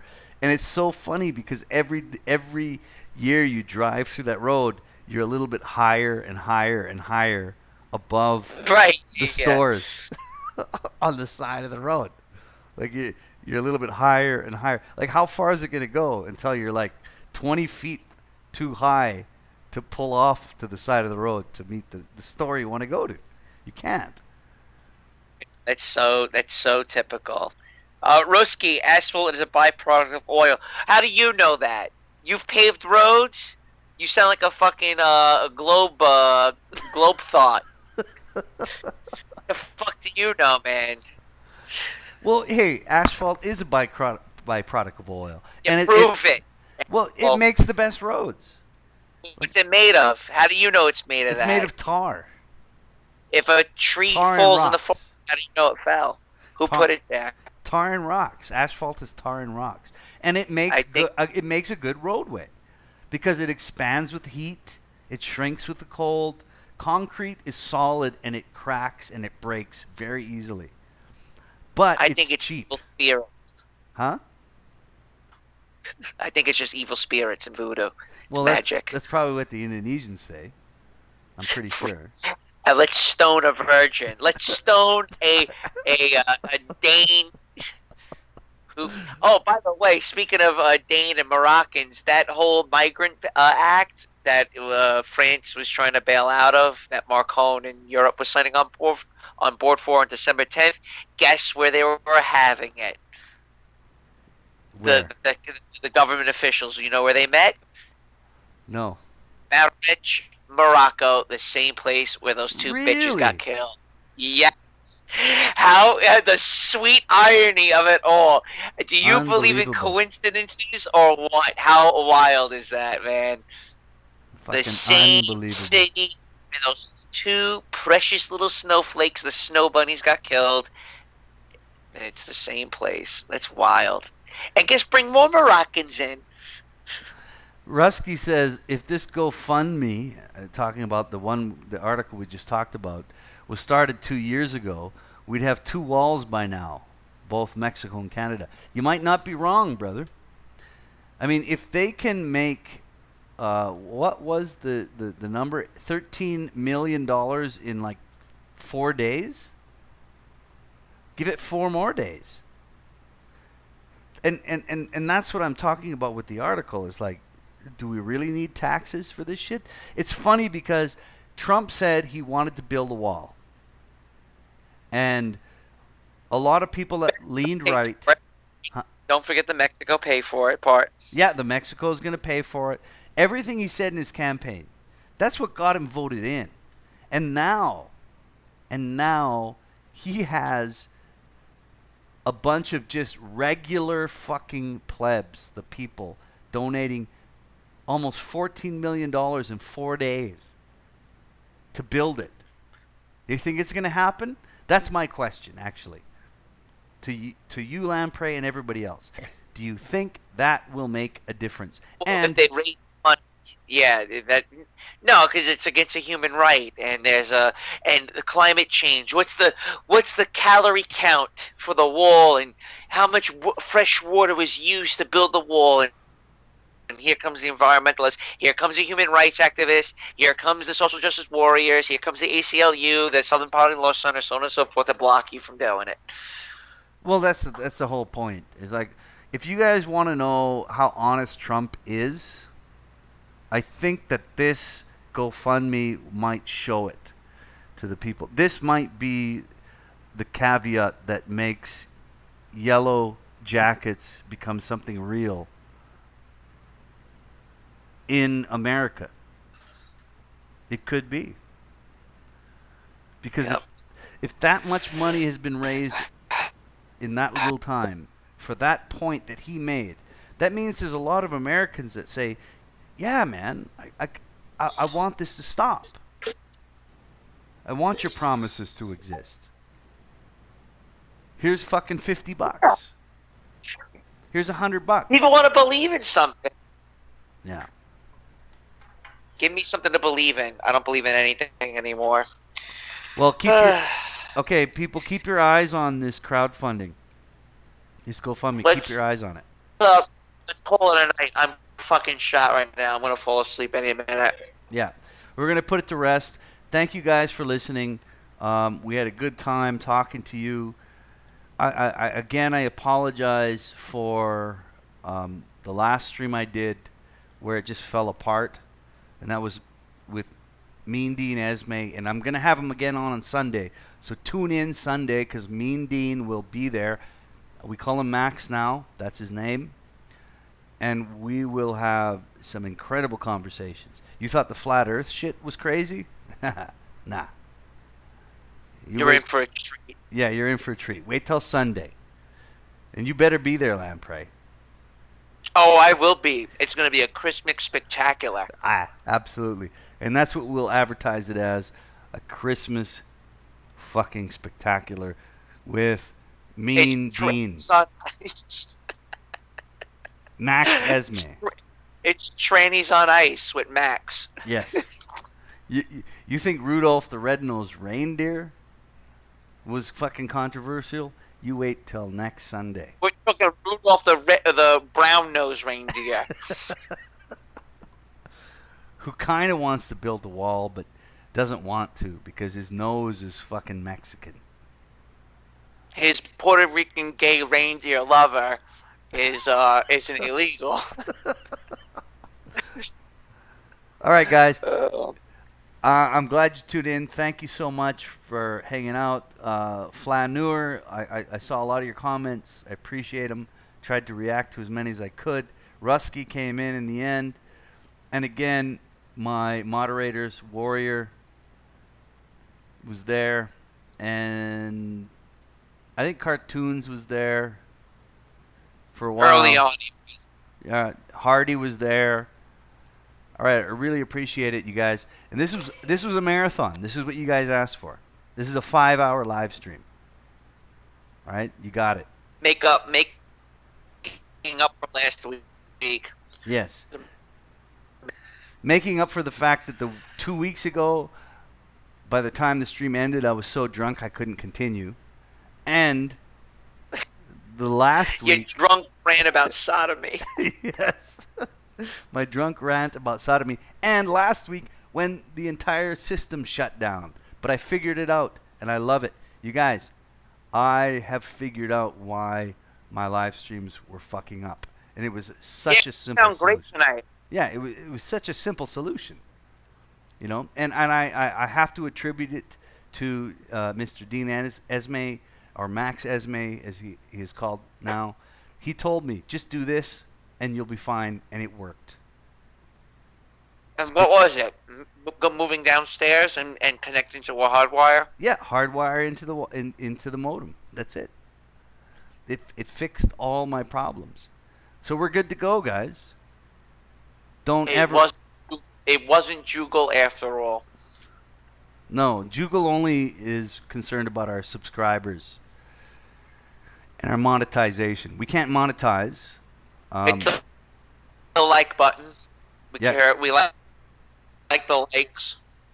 Yeah, click the like button. Subscribe. Absolutely subscribe. Don't go to Morocco. Don't go to Morocco if you happen to be a white Western woman who likes to travel. Don't do that. Yeah, bad news. You're going to get your head cut off, and you know what? We won't care. Well, the Prime Minister of Denmark will care. Somebody will, but not us. Not us.